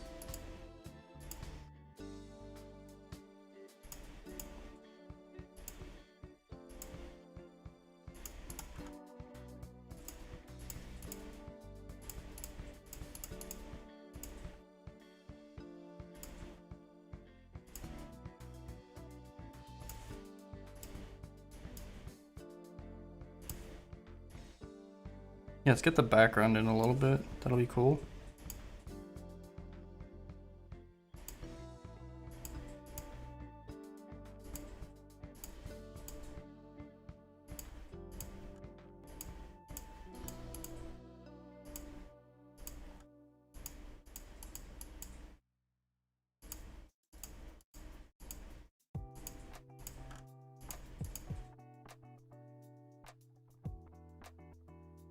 He's having the bookshelf and stuff. That's probably enough.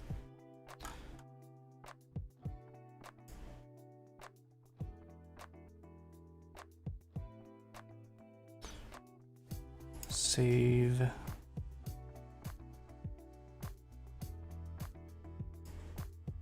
Export GIF.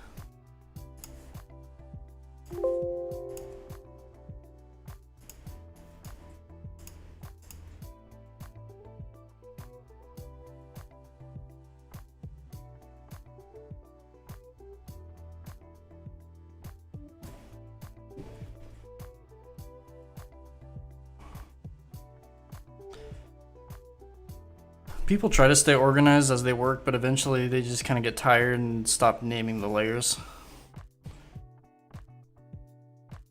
I personally try to keep them organized because I like to know what my layers are without having to flip through everything. Okay, let's see what this looks like.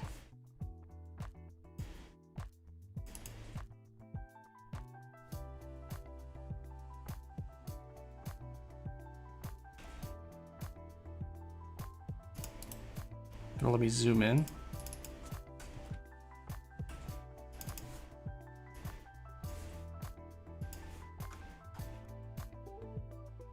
How do I zoom in?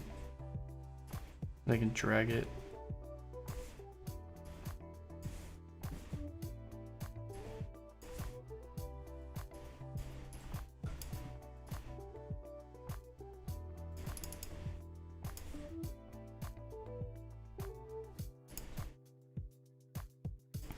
Let's see what it looks like with the camera effects. I think we have...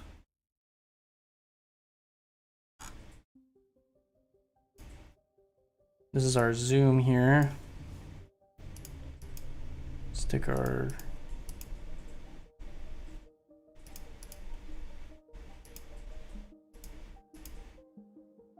Stick our desk in there. We'll make a 2D camera. It is probably the wrong size, right? The wrong,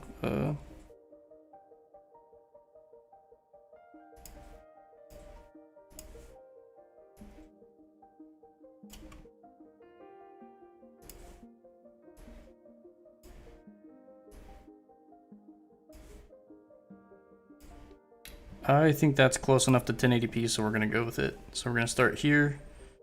Let's check the timesheet to see when the pan is supposed to end. We're gonna go to, there's fairing on the end, which means there's supposed to be padding on the very end, which I don't know if I know how to do here, but it ends on frame 84. So let's go to frame 84. And then we will shrink the camera down to the zoom in position here. The fairing takes place in the last 1, 2, 3, 4, 5, 6 frames. So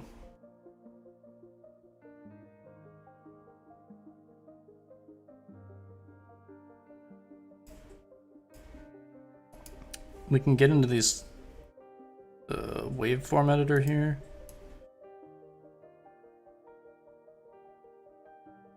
And add in the fairing at the end by, I believe we add a keyframe. And we're gonna need to slow it down at the end.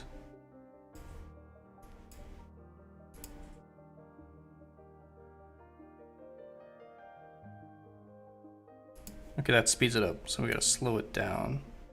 We need to go down like this. that needs to start immediately.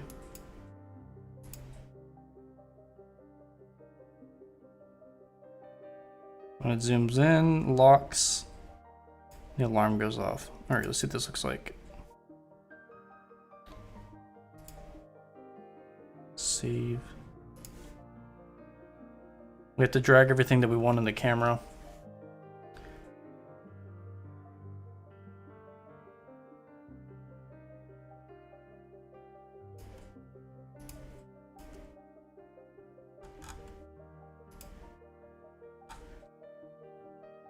We'll drag. Let's put everything in, why not? Will it go in?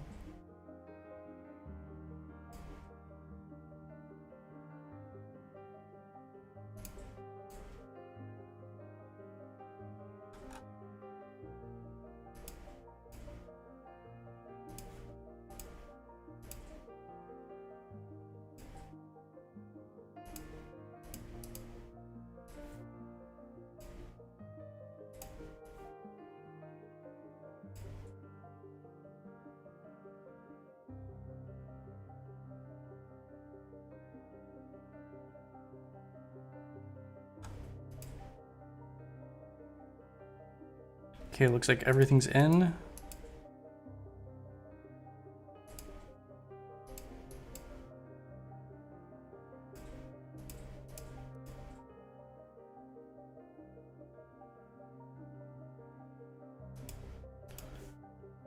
I'm gonna save it again.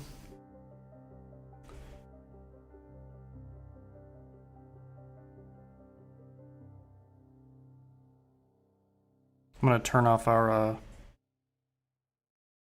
pan TU after it's done saving. Then I'll export it as a GIF, then we can see what it looks like. And then I'm gonna end stream. Before I end stream though, is there any, do you guys have any final questions? I see a couple here, let's see. Did you ever make a test to see how long it takes to draw a frame with different resolutions or amount of detail? Looking at this makes you think it's the first thing to solve in the beginning. Usually studios, when they're making a production, they'll determine beforehand, it's already pretty much established how, like, what resolutions are best to work in. And studios have different preferences. I'd say working above 1080p is a bad idea. A lot of studios will work below 1080p. I like working at 1080p. I think it's a good balance of having detail versus time.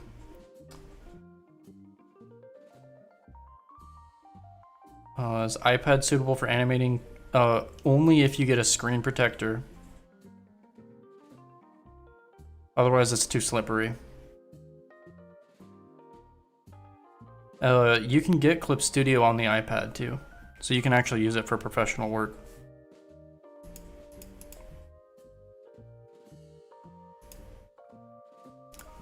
Okay, export animation, we'll do movie this time.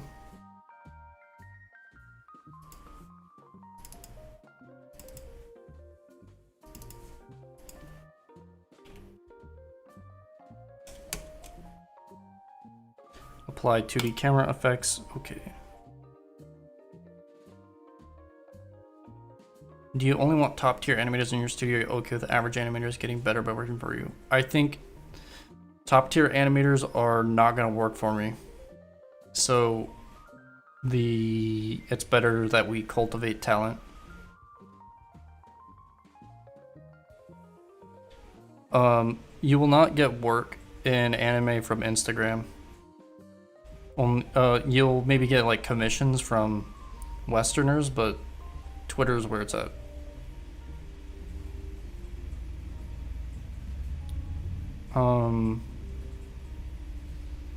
MRN, what about safe zones? I don't know what your question is. I've heard people prefer the iPad Pro for CSP. Yeah. I've heard good things about using iPads. I hate Apple. So I think they're a horrible company. All their products are horrible. in my opinion. But that's just my opinion. I like to actually have control over my software and hardware, so that's something Apple prevents you from doing. And they also have, like, I'm really against the whole proprietary chargers and stuff like that. Get on the USB bandwagon, Apple, and I might like you better.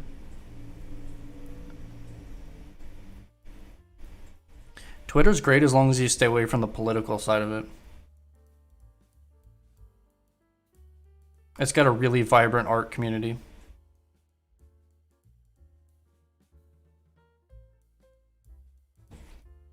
XP pin? I think that's what Will uses as an XP pin. But I think in the past he used a Huion. Someone to draw manga or storyboard. If you're drawing manga, you're probably gonna want it for print. So you want to make sure it's at least, if you want to use physical measurements at 300 DPI. If you're storyboarding, you probably want to work at 300 DPI as well, like A4 paper size. Is OpenTunes good for animation? Not really.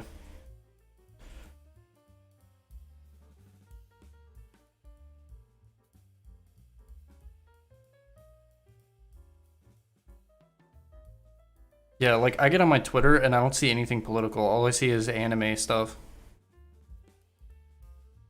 Okay, let's see what this looks like.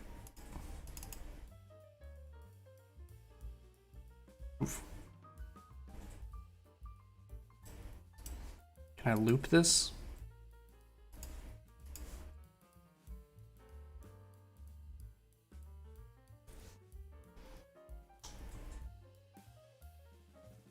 That camera motion's janky, but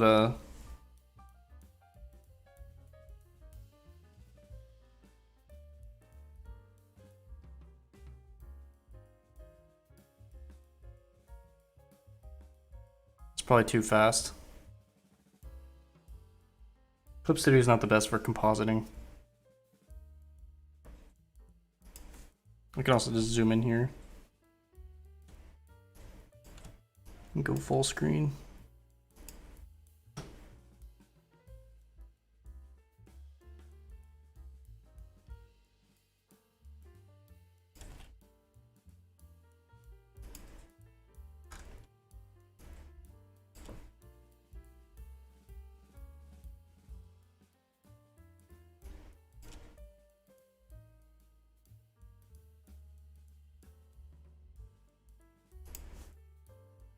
See if we can get it higher quality.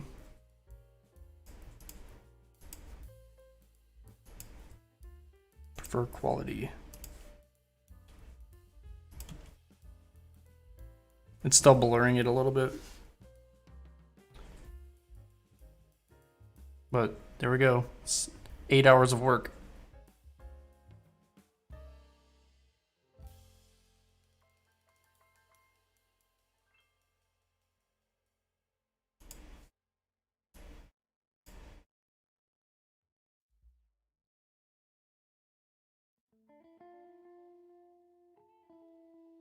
Hopefully it passes checks without too much retakes.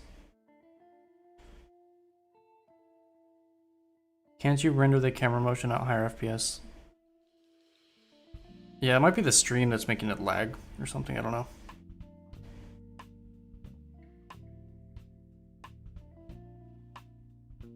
Alright everyone, I am done streaming for now. Thanks for everyone coming by. Stick around if you still have energy, because Will is gonna be popping in pretty soon to start streaming again.